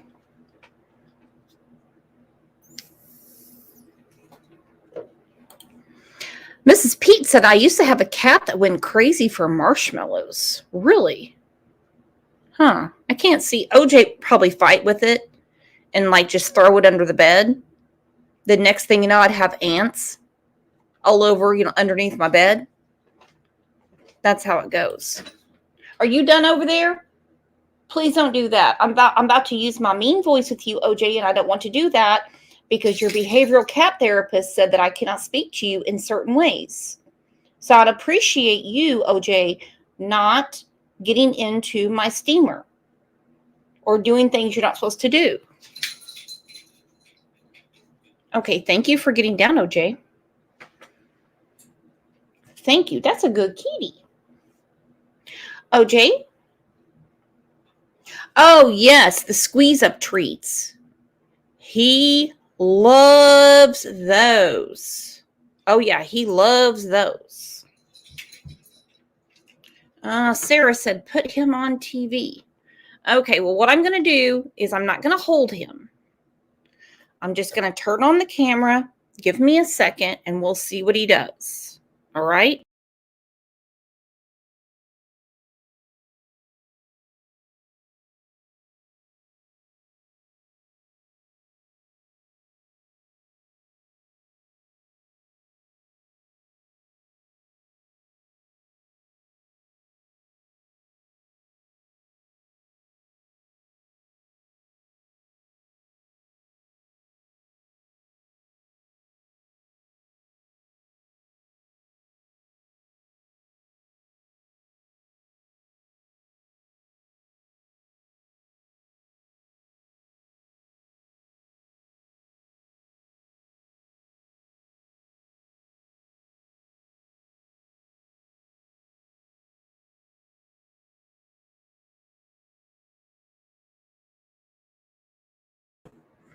Okay, hang on. Here he is. Come on. Oh, shoot. Damn it, OJ. Oh, my kitty, I cannot believe this happened to you. Come on. What do you mean no? Come on. Come on.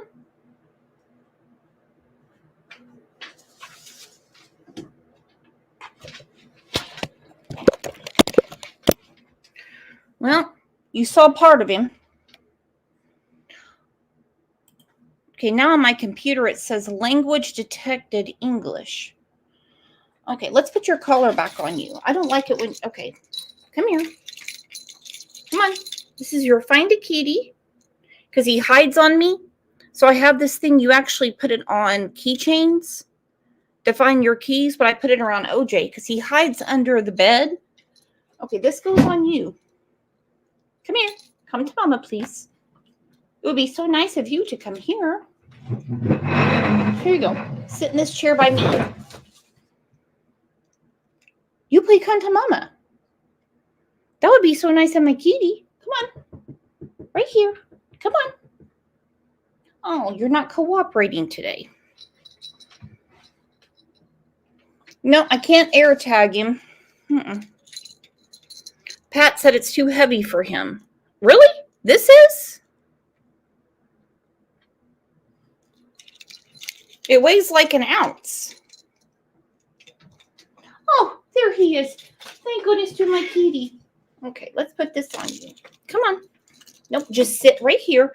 Now, I've really been working with you. So I just need you to sit very still for Mama for just a second, okay? Nope, you have your claws out. I understand. Yep, they're digging right into me. So you're just going to sit right here. I'm going to sing you a song. And we're going to put your collar back on you. Yeah, that'll be so good for my kitty to have that back on. Okay, there we go. That one's on. Do you want your bow tie on? Okay, that'd be so nice you have your bow tie. There he is. Yep. Oh, he's doing so good. See, he's not biting or scratching right now. There. You can just sit. Oh, don't swipe. Do you want me to bite you back? Oh, you're hissing at me? Okay, just sit right there. Okay, just watch what's on TV. Okay, it'll be all right. Everybody wants to see my kitty. They say the kitty is the best. Everyone says, I wish I had that kitty. And I say, but you cannot. Because that kitty is the best for me. And your Aunt Kat said, I will pay you $10,000 for that kitty. And I said, no way, because that's my kitty. You cannot. And then Pat, she said, oh my goodness, I would give you $1 million for that kitty. And I said, no way, because that kitty is mine. Okay, so now we're just going to rock him back and forth for a minute.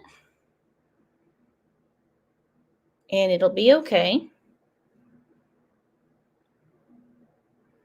All right, so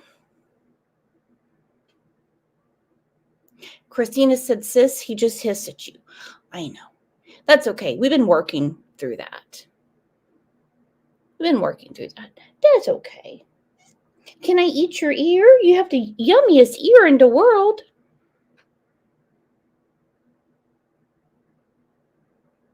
True Crime Beat said he's not pleased. He's never pleased. He can actually say no back to you. Yeah, that's okay. Now my kitty is okay. Walking Dead said he might bite you, Brooke. So we have a new rule in the house. When OJ bites me, I bite him back. And so it's starting to work out. Yeah. So now my kitty is okay. Joy said, do you all know what's taking so long? Is something wrong? I would love to know because they were about to start. Oh, damn it! Okay. Good Nick. Why did you do that to Mama? I was trying to rock you and be a snuggle bun with you. Oh. I was going to watch Lion King with you, OJ. It's getting ridiculous around here. Okay. Well, that's how my day's going. Bonafide said, "Are you okay, Brooks?" Oh, yeah, I'm perfectly fine. Am I hurt? No. No. No, I have a scratch on my arm, but that's okay. I'm going to get my nails done by these Vietnamese people a couple blocks over, and I'm going to get some scratchers on me, and I'm going to start scratching his ass back.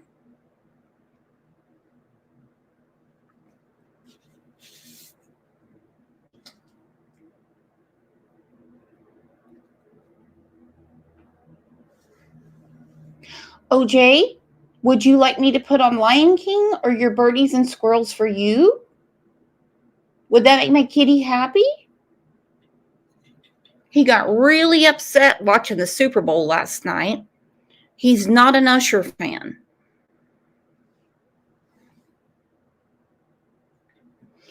Candy Prim said, "What's the story behind OJ's name?" Well, a lot of people will say because he's black, he kills things, and that's a good name to give him. Truth is, I thought OJ was a girl, and one of my favorite names is Olivia, and another name I like is Jane. So I was like, oh, her name at the time was Olivia Jane. After we went to the veterinarian, okay, thank you. Those are my car keys, but I appreciate you bringing them to me and finding them. Then we went to the veterinarian. That was quite a day. We have to go back next week. Turns out that Olivia is an Oliver. Okay, those are mine. Those are my keys, but thank you for doing that. I appreciate you doing that. Okay, that's mine. Okay, that goes right over there. That's in my purse. I appreciate you taking those out of my purse and bringing them to me. It's very nice of you. Oh, how cool, Boston. I have a niece named Olivia and my grandma was Jane. I thought Usher did a great job.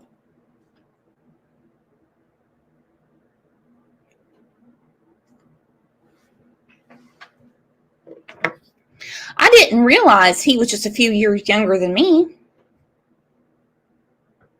Well, he's got to do something because he's got those lawsuits for giving herpes to those women in Atlanta. So he better get a new album out or do some more Super Bowls. The roller skating was awesome.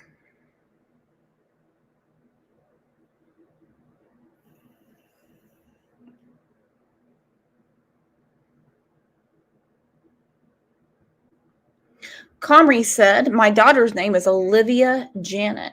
Yeah, look on his Wikipedia. Yeah, he just settled one for like $1.1 million. Boy, Stacey Wonder got screwed on that. He got herpes for free. Some people, they get it and they get $1 million for it.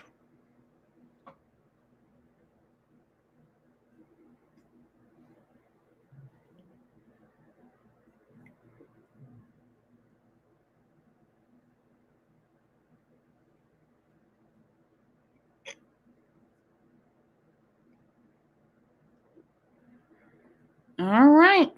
She's coming back in all her glory. Oh, now you're in the dining room chair. Look how sweet you are. Now I'm going to put your bow tie back on you. Yeah, you need that on.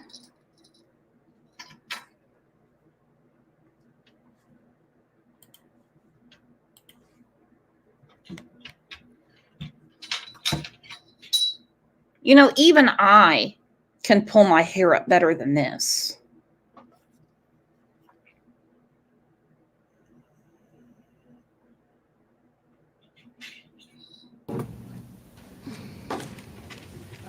Bring in the jury. Counsel, actually, never mind. Just gonna have to.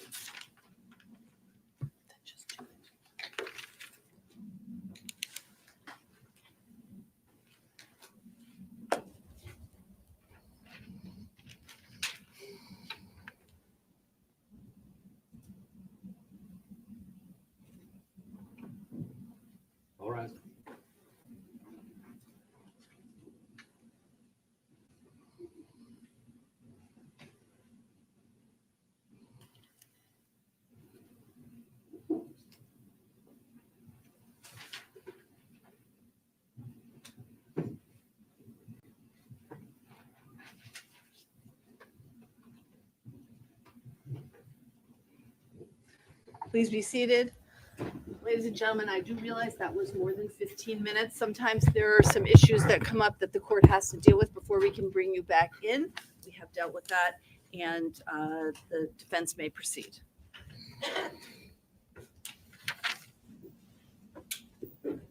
When we took the break, you had indicated that you learned information about what was said in opening statements by Adam's attorneys about the case, right? Yes.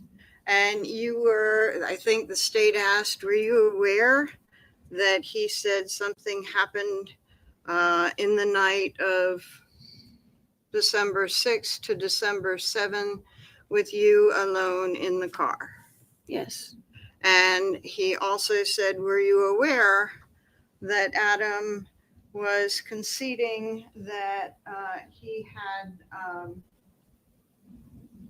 been involved in the manipulation, well, the abuse of the course charge? Yes. And the falsifying evidence charge? Yes. And you learned this the morning before you testified? Yes. And you learned this because your attorney spoke to you about it? Yes. Overruled. And learning this allowed you to prepare for the answers that you would give? Yes. And you discussed the ways that you would deal with this information? Overruled. Not really, no. Okay. You thought about this information and you knew that that was different from what you had told police and the prosecutors before? Yes. And you thought about this information and this pointed the finger at you, right? Yes. And you certainly didn't want to have the finger pointed at you, right? Right. And you wanted to think about and prepare yourself for how you would respond to those questions. Right? Yeah. Okay. And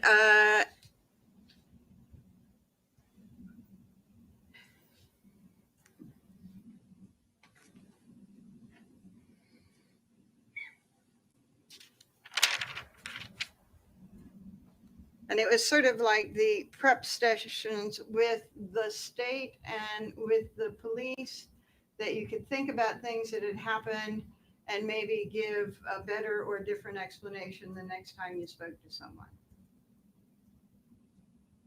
I'm sorry, I'm not. Yeah. When the police during your interviews raised questions or skepticism about information that you gave them, you'd sometimes change your statements, right? Overruled. No. Well, when the police spoke to you in June 3rd, you said that you were not in the bathroom and that you were not involved with what happened in the shower when Harmony's body was at Union Avenue, right? Right. And then the next time you talked to the police, you said you were a little bit aware, and then you slipped up and said something, and the police said, "Did you cut any the clothes off?" And you said, "Yeah, the hoodie," right? That's not how that happened, but Okay. But you had denied anything, and then as time and their questioning went on, you acknowledged that you were a participant, right? right. Okay. And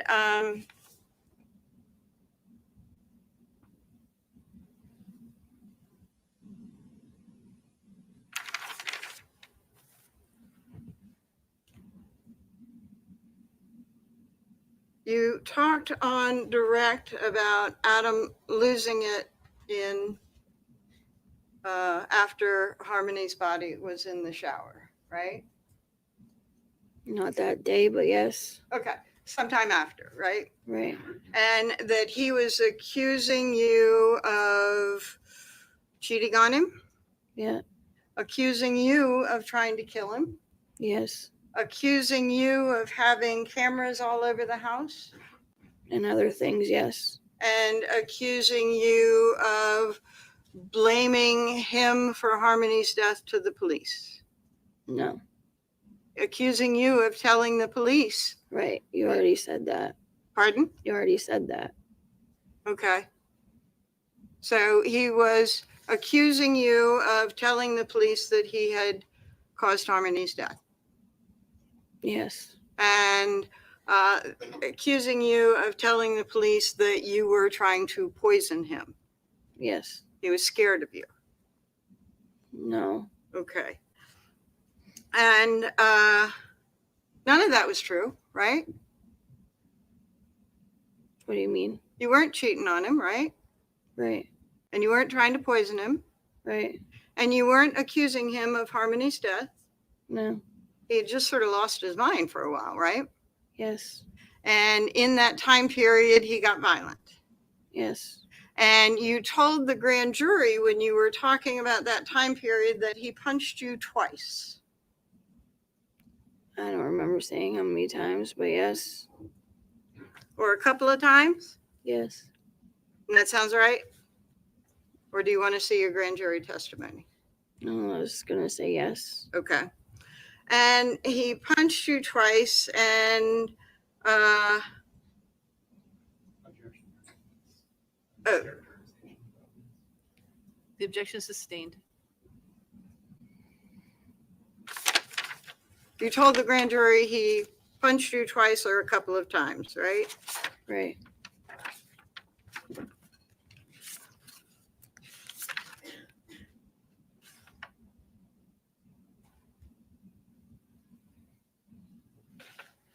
And then in March, this started to happen again, right? It never stopped. Okay. And you have a picture of,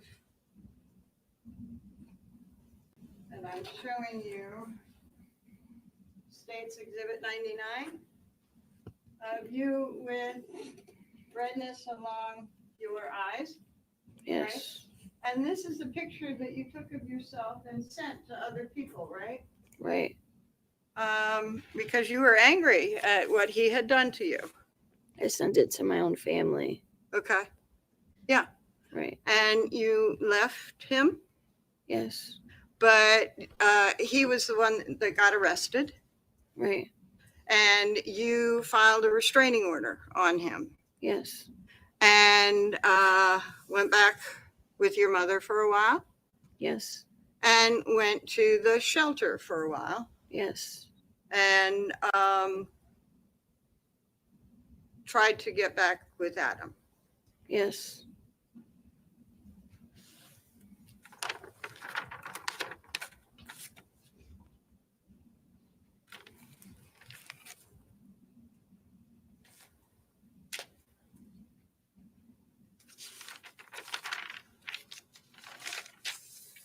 And you're saying it was not a couple of times after Harmony's body was taken away, it was constant. Yes. And then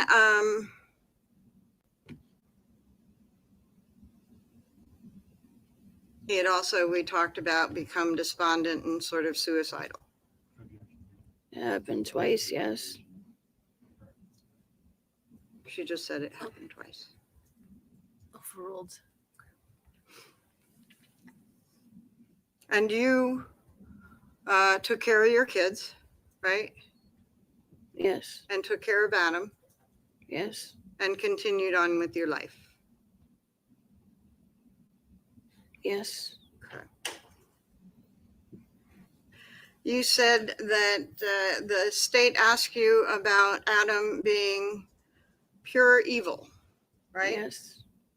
And that's what you said you saw in Adam at the time that you say that he was beating Harmony.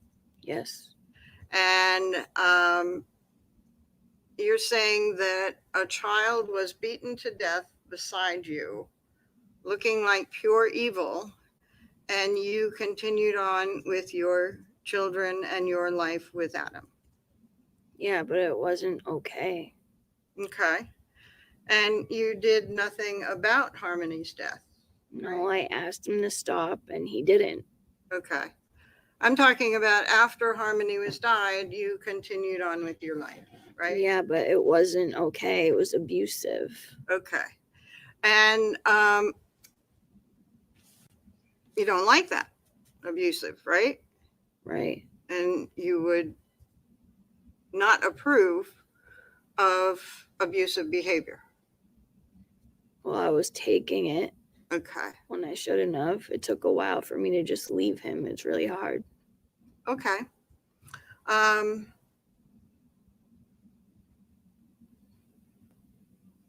Now, the duffel bag in the trunk of the car, you eventually got the trunk open, right?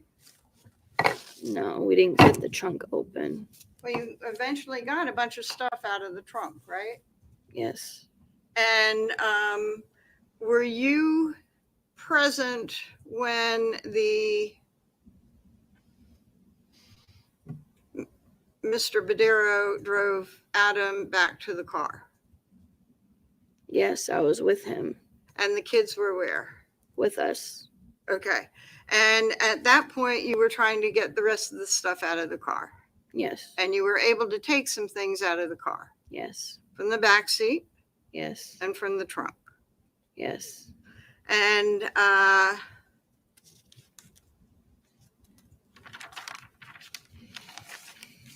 let's talk about the letters talking about betrayal. Remember talking about that on redirect? Yes.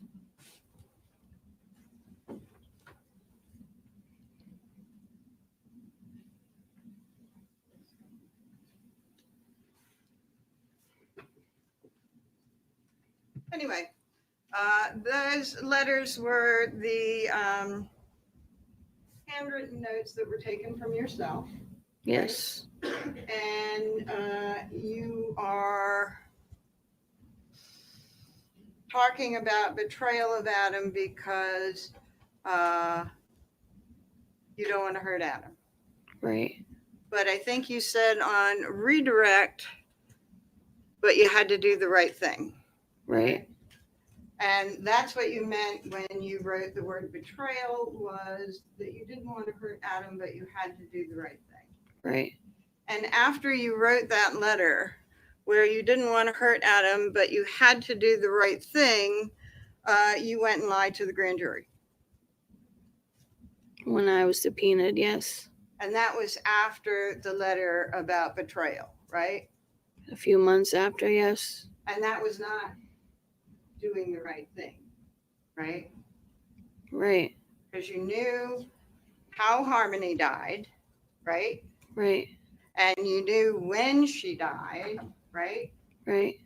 And you knew where she died, right? Yes. And the right thing would have been to tell the grand jury that information, right? Right. And you did not do the right thing. Not yet. Okay. And then I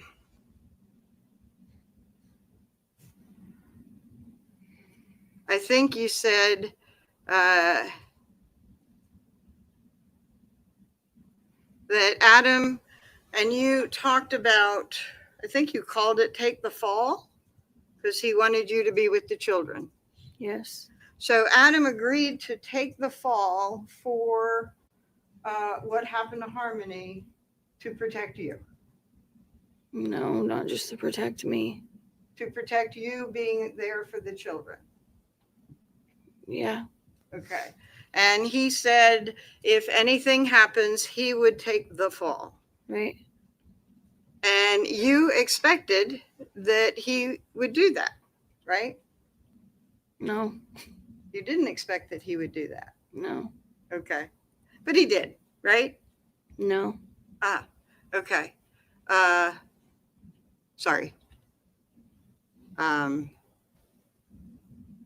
He took the fall in the sense that both of you represented to other people that he had taken Harmony to Crystal. Right. Okay. So he was allowing him to be the focus of anybody's questions, not you, right? Right. And you said that you said that Dunkin' Donuts, that you stuck with the story even though you didn't work at Dunkin' Donuts on the 30th, right? Right. And I think you said that Adam said make it sometime around Thanksgiving, right? No. The story about him going with Harmony off to Crystal. And Yeah, because we got kicked out of the house, but it was just that time. Okay. And you were the one that picked the date that you would say that you were working at Dunkin' Donuts, right? I don't remember that. Okay. Well, you said that you continued with your story even though you knew you didn't work that day, right? Right. And you continued with the story because in the middle of grand jury, you learned that they had gotten the Dunkin' Donuts records, right? Yeah. And you continued with the story because you weren't prepared to say anything else. I didn't want to say the other issue of what happened. Okay. And you had been advised prior to the grand jury testimony, those ground rules were saying every time that you lie, you might get stacked charges, right? Yeah. And one thing that has been the focus of everything that you have done since being arrested is to be in as little trouble as possible, right?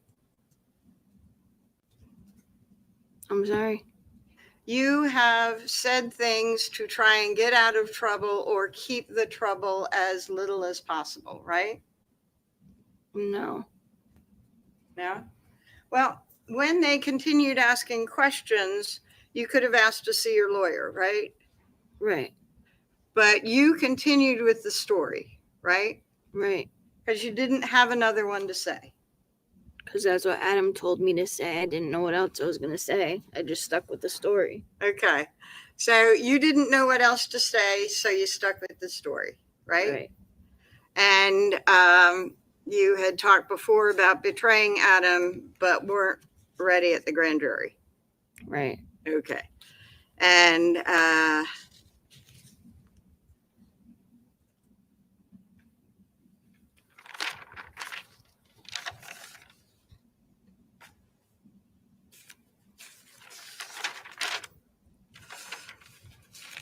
and you said that you were afraid to do anything because you were afraid of what would happen, right?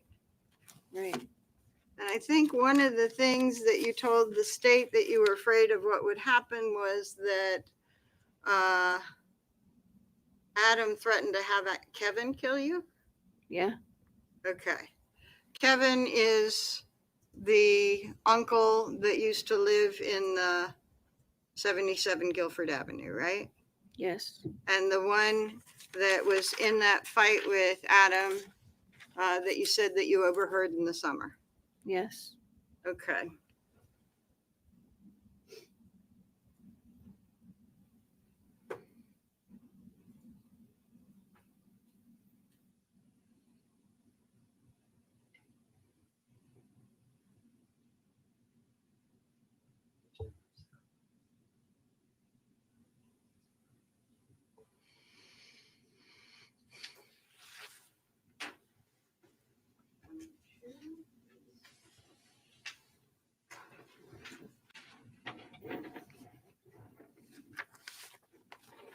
State talked to you about your cooperation agreement that you reached before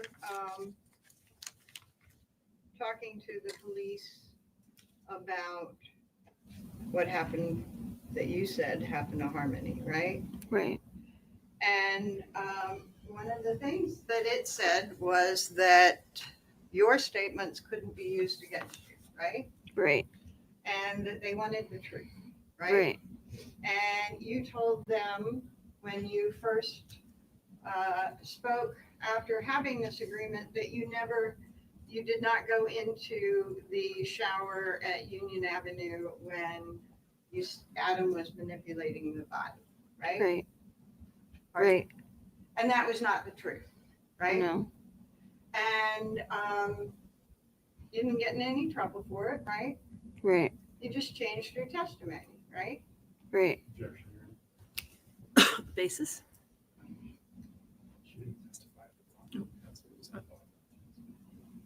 Oh, rephrase. Okay. Your statement, right? Right. And as time went on and they would approach you with things, you might adjust your statement to fit some of the questions, right? Right. Okay.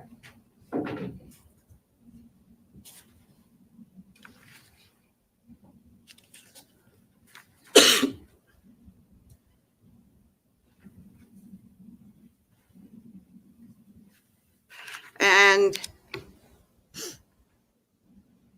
by that agreement, you were supposed to only tell the truth, right? Right. And your story changed somewhat, right? Right. And at the grand jury, you were only supposed to tell the truth, right? Right. And you lied. Right.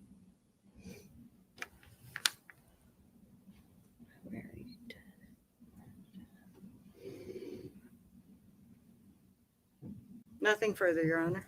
Anything further from the state?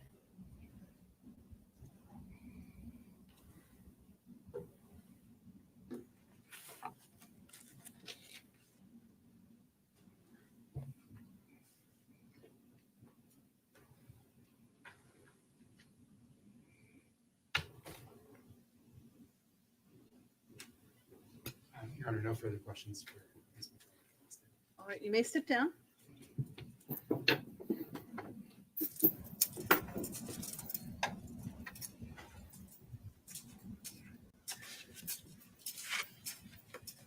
State may call its next witness. Thank you, Your Honor. Your Honor, at this time, the state calls Ms. Courtney Garcia to the stand.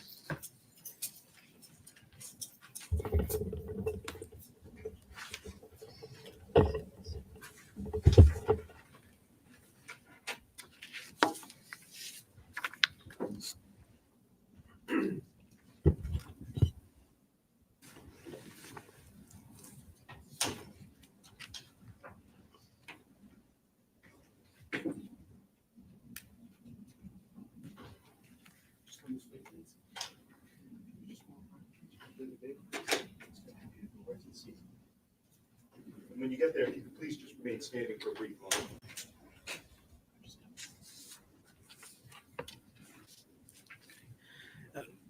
Ms. Garcia, if you would please raise your right hand. Do you solemnly swear that the testimony that you will give this jury will be the truth, the whole truth, and nothing but the truth, so help you God? I do. Thank you. Please feel free to have a seat. Thank you. And feel free to pour yourself a glass of water if you'd like for any reason. Ms. Garcia, as we're being recorded here today, would you please state your full name and spell both your first and your last name for the record? Yes. My name is Courtney Garcia, Courtney Garcia. Okay, thank you. And what city do you live in? Manchester, New Hampshire. How long have you lived here? About 5 years. And are you currently employed? Not at the moment. Okay. What kind of jobs have you had in your life? I've had some supervisor positions. I've worked as a counselor in the addiction field, restaurant jobs. Okay. And currently, right now, do you have any children? I do. Okay. How old? 13 months. It sounds like a handful. Yeah. Let me ask you, with regards to the name Adam Montgomery, have you heard that name before? Yes. All right. How do you know Adam Montgomery? He is a childhood friend of my husband, Okay. And what's your husband's name? Matthew Garcia.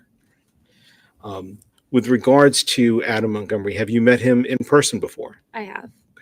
And also, at any point in time, were the two of you working together? Yes, he was one of my employees.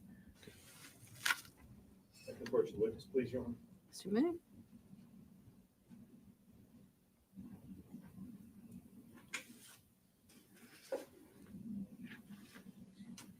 Garcia, I'd like to show you what's been marked State's Exhibit 101. Do you recognize that person? Yes, that's Adam Montgomery. That's Adam Montgomery. The same man, Adam Montgomery, that we're talking about? Yes. I'd like to ask you very specifically about Mr. Montgomery. I'd like to ask about Thanksgiving of 2019, if I can. Okay. Did you see Mr. Montgomery on Thanksgiving of 2019 or around that time? I did on Thanksgiving. On Thanksgiving Day? Yes. Okay. It was in the evening. I'm sorry, in the evening? Yes. Okay. And I would ask if you can just kind of scoot a little bit more forward, actually. You saw him in the evening, right? Correct. And when you saw him in the evening, let me ask, did you become aware of where he was living at the time? Yes, I did. He was living in his vehicle. What did the car look like? It was a Chrysler Sebring, very bald tires, silver to my knowledge. And where did you see him that evening? I saw him at the Pastataquag, I think that's how you pronounce it, apartments in Manchester, New Hampshire, in the parking lot. What, if anything, did you do for him that day? My husband and I provided Adam gas money, and we offered him a place to stay. And that was on Thanksgiving, correct? Correct. All right. And what did Mr. Montgomery say to that when you offered him a place to stay that night?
In regards to Thanksgiving and staying, what did the defendant say when you made that offer?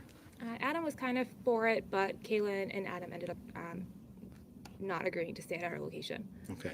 And let me ask you, is that a conversation that you directly had with the defendant? Yes. And I believe a second ago you just said also Kayla. So Kayla, is that Kayla Montgomery? Yes. That particular day, did you see any other members of the family there? Yes, they had their two sons and Harmony in the back seat. Okay. And how did you see her in person in the back seat, or did you just know that she was there? I just know that all three children were there. None of the children got out of the vehicle. Okay. Did you look into the vehicle at any point to put eyes on them?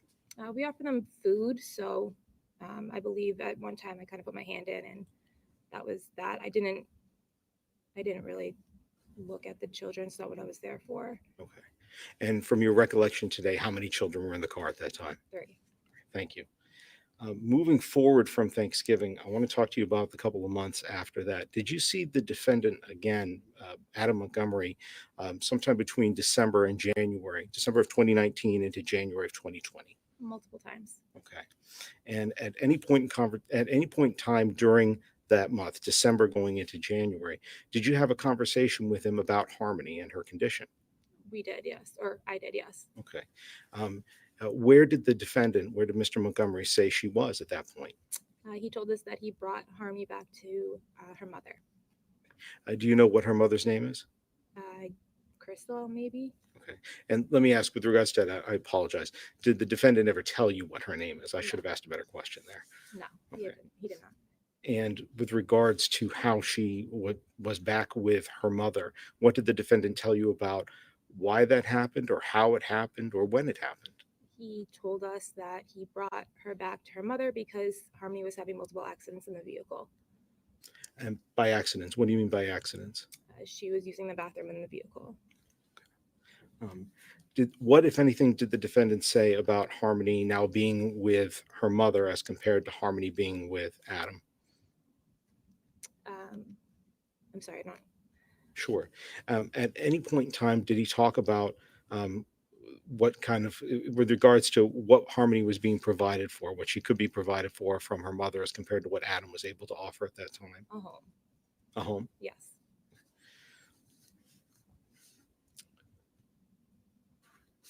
Just a moment, please, Your Honor.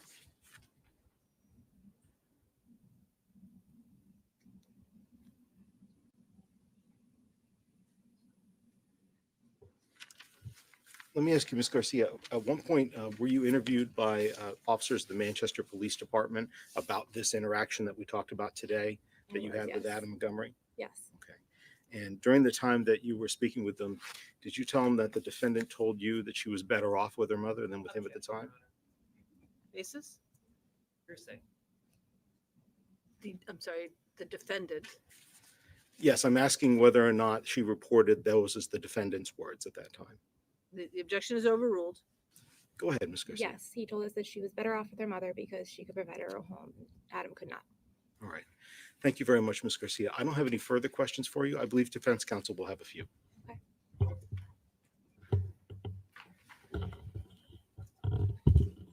Hi, Ms. Garcia. You indicated on direct examination that a place to stay was offered for the night. Correct. Adam was kind of for it. Yes. Kayla wasn't. Correct. Thank you. Anything further, Attorney Gotti?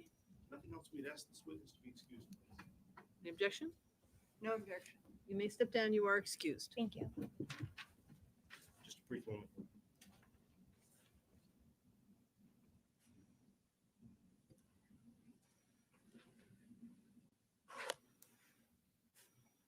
Your Honor, at this time, the state would call Ms. Kimberly Frayne to the stand, please. Thank you.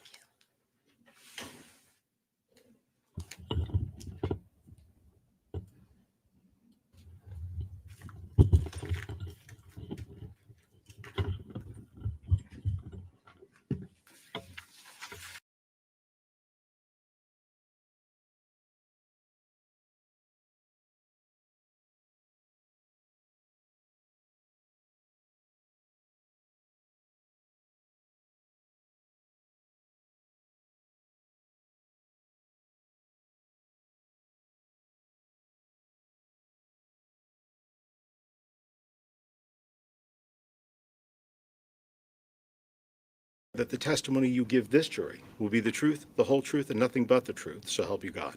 Yes. Thank you. Please feel free to have a seat. Ms. Frayne, as we're being recorded here today, would you please state your first and your last name for the record and spell them out for us? Kimberly, Kimberly, Frayne, Frain. Thank you, Ms. Frayne. Appreciate that. With regards to New Hampshire, do you live in the state? Yes. Okay. And generally, what town do you live in? Meredith. In Meredith. And what are you doing for work right now? I'm working in healthcare at a hospital. Okay. And how long have you been doing that? Almost 3 years. How far have you gone in school? I'm actually back in school now. Oh, what are you studying? Where? What? I'm sorry. What are you studying? It's kind of long. Healthcare administration. Okay. And how long have you been, or how long do you have to go before you get a degree? Like 3 more years. 3 more years. Yeah. All right. Pardon me. So I'm going to ask just one question at a time. So I'd ask you to please listen carefully to either my question or any other counsel's question that you get asked. And if I'm talking too quickly or if you don't understand my question, just let me know. I'll be happy to restate it. Okay. Okay. All right. Thanks. Prior to where you live now, did you used to live in Manchester back in 2019? Yes. And do you know of somebody by the name of Adam Montgomery? Yes. Did you ever used to work at a Dunkin' Donuts on Beach Street in Manchester? Yes. How long did you work there? Like 5 years, About 5 years? maybe.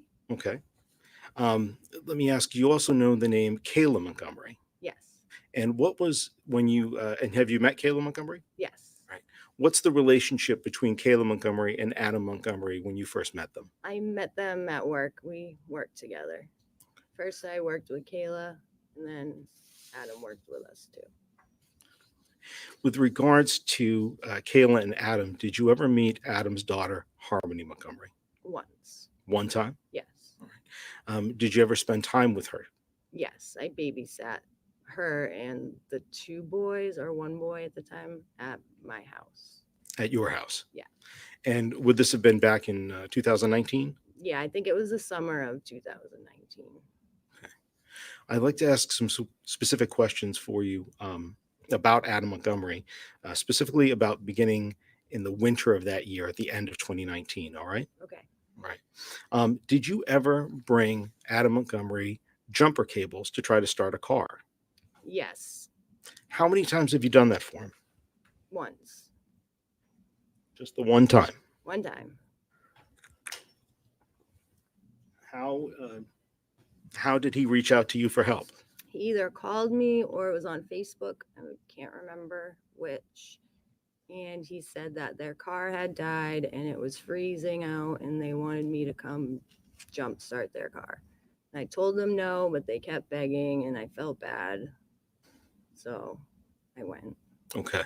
So you said maybe they messaged you or reached out on Facebook. Is that right? Did you have a Facebook account at one point that just went by the name Kimberly Frayne? Yeah. And is that the account that he might have messaged you on? Yeah. What time was this? What time of morning was this that Adam reached out, or you got these messages asking for a jump? It was in the middle of the night. I just remember that. It was late. So did you go to where they were and give them a jump? I did. Where did you go? It's behind Elm Street in, I think it's Colonial Apartments. Okay.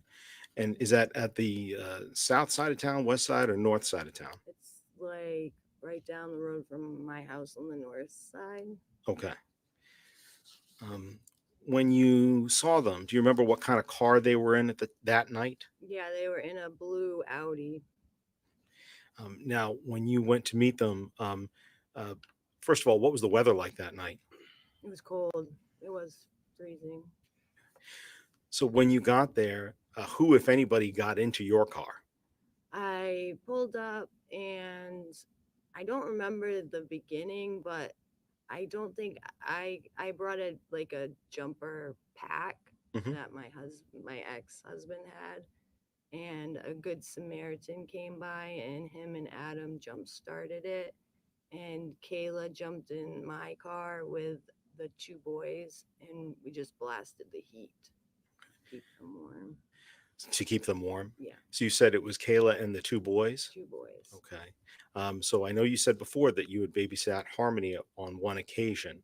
Was Harmony there with you? Did she get into the car as well with Kayla and the 2 boys? No. Did you see Harmony at all while you were there that night? No. And I believe you said a good Samaritan came along. Do you remember who that is or even know who that No, is? it was just somebody in the complex saw us struggling. Okay.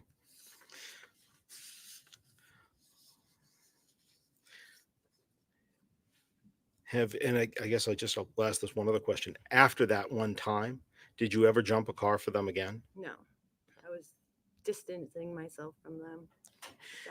Do you remember the exact day that this occurred in the winter of 2019, end of 2019? Okay. Just that it was very cold out. Is that right? Yeah. Just a moment, please, Your Honor.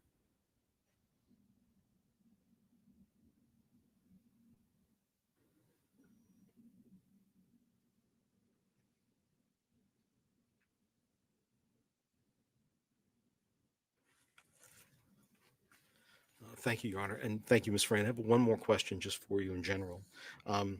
With regards to conversations that you've had with Adam Montgomery, the defendant in this case, with regards to those conversations, did you ever have a conversation with him about Harmony having bathroom accidents or wetting herself or defecating herself in her pants? I don't think so. Not him. Not him? No. Okay. With anybody else? Maybe with Kayla, but I don't remember. Okay. Well, and I don't want you to guess. So if you remember, you remember. If you don't, you don't. That's okay. And so you're saying your testimony is you don't. I don't remember. All right. All right. Thank you very much for your time. I have no further questions for you. I believe defense counsel may have a few. Thank you. Counsel, you want to move? You come up. Yes, Your Honor. about that? Go ahead. Good afternoon, and I only have a couple of questions. Okay. You recalled that whatever car that you jumped, you thought it was a blue Audi? Yeah. And you know from before that Adam used to drive a Sebring. It was a silver car. Okay. This was not the car that Adam used to drive around, right? And you remembered this way back in 2021 when the police first asked you about it, right? Yeah. And your memory, even the first time you talked about it, was a blue Sebring. Blue Audi. No, I think I might have told them I think I told them it was the silver car, but Okay. it was the Audi they were in. Okay, so you're really clear about that, huh? Yeah. So what changed when you first said the Sebring and then sort of recalled the Audi? I just couldn't remember the time frames because it was so long ago. Okay, so I understand that, but what changed your recollection of the type of car? Overruled. Go ahead. I'm sorry. Okay, I think you said at first you told him it was the Sebring, but then the blue Audi when they first started questioning you on it, right? Yeah. Do you know what it was that made you say that it was the blue Audi? No. Okay, thank you. Anything further? You may step down. Counsel approach.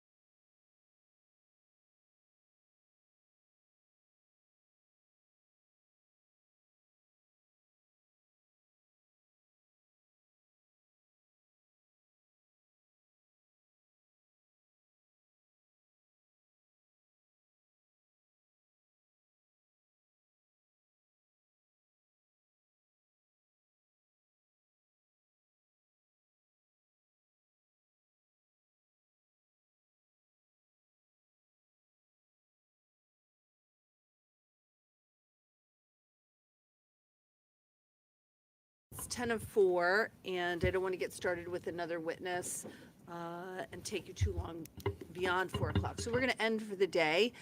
I know earlier when I left this morning, there were some reports about weather.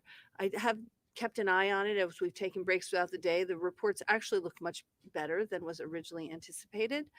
And we're New Hampshireites, so we're used to weather, but it does not look like it is going to be the significant weather event that they had originally predicted. So I'm going to keep an eye on the weather throughout the night. At this point, the court will be open. We will. I have every expectation that we are going to go forward tomorrow with trial. So I'll need you here at 8:45. If anything were to change, we would let you know well before then. I know we have contact information for all of you. I'll double check to make sure that that's correct. So keep an eye out on your email or text messages, but I think it is extremely unlikely that we would not have trial tomorrow. So you should all plan accordingly. Put your boots beside the door.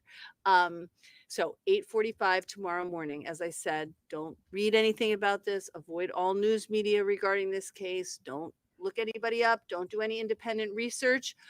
And I will see you tomorrow morning for a 9 a.m. start. Thank you so much, everybody, for your attention today. All right. Thank you. Great. Can you just make sure that I'll call downstairs to Ann, make sure she has everybody's contact information. Great. Did you call downstairs to Ann, make sure before we let them out?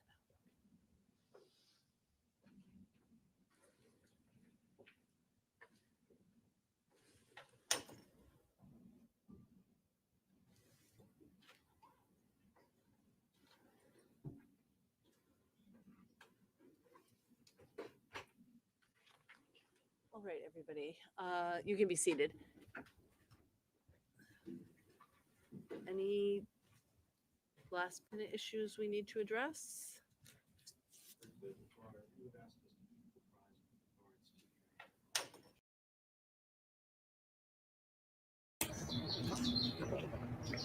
All right, so 7:45 my time tomorrow, 8:45 Eastern time.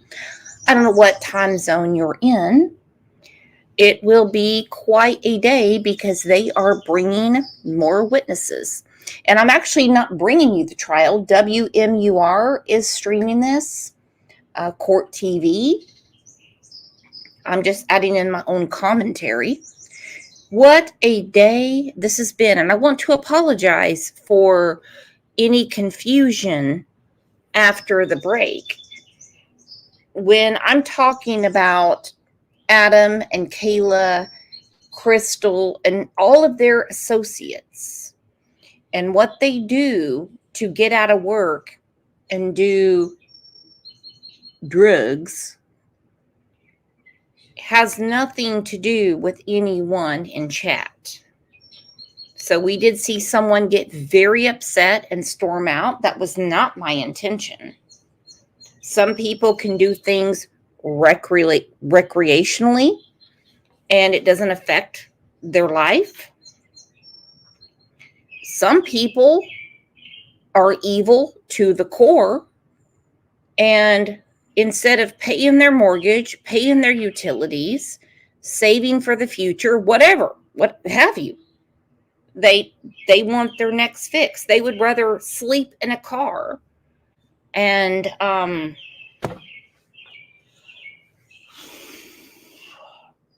don't understand it. Lisa said it might have been something I said earlier, Brooks. No, it was me. It was me, honey. It wasn't you. So this has been quite a day. How do you all think this is going to turn out for old Kayla and Adam? Step meth and teardrop.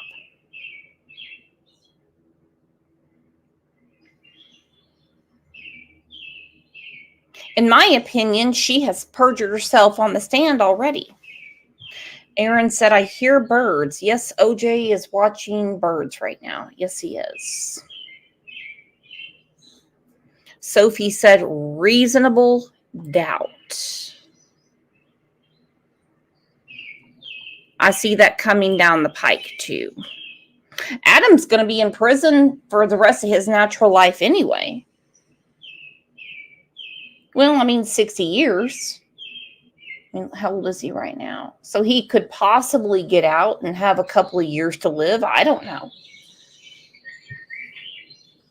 Because he's already had the gavel come down for his gun charges and his drug charges.